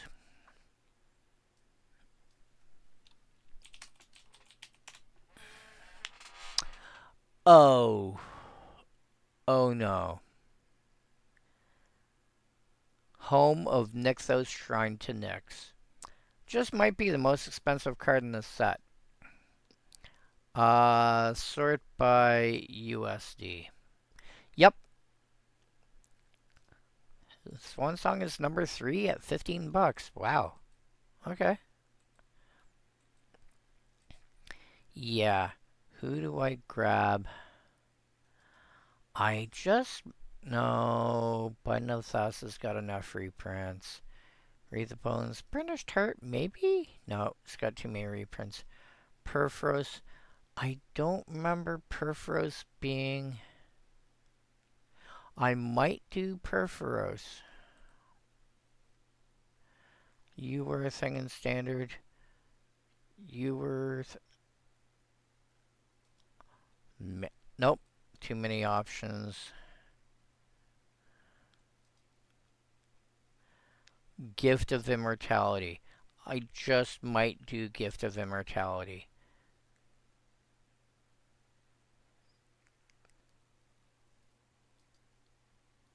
I don't remember that being played anywhere else. Meanwhile, yeah, not even 11:30 yet. I am done. Yay! I'll see you guys next week. Good night, everybody. Adios.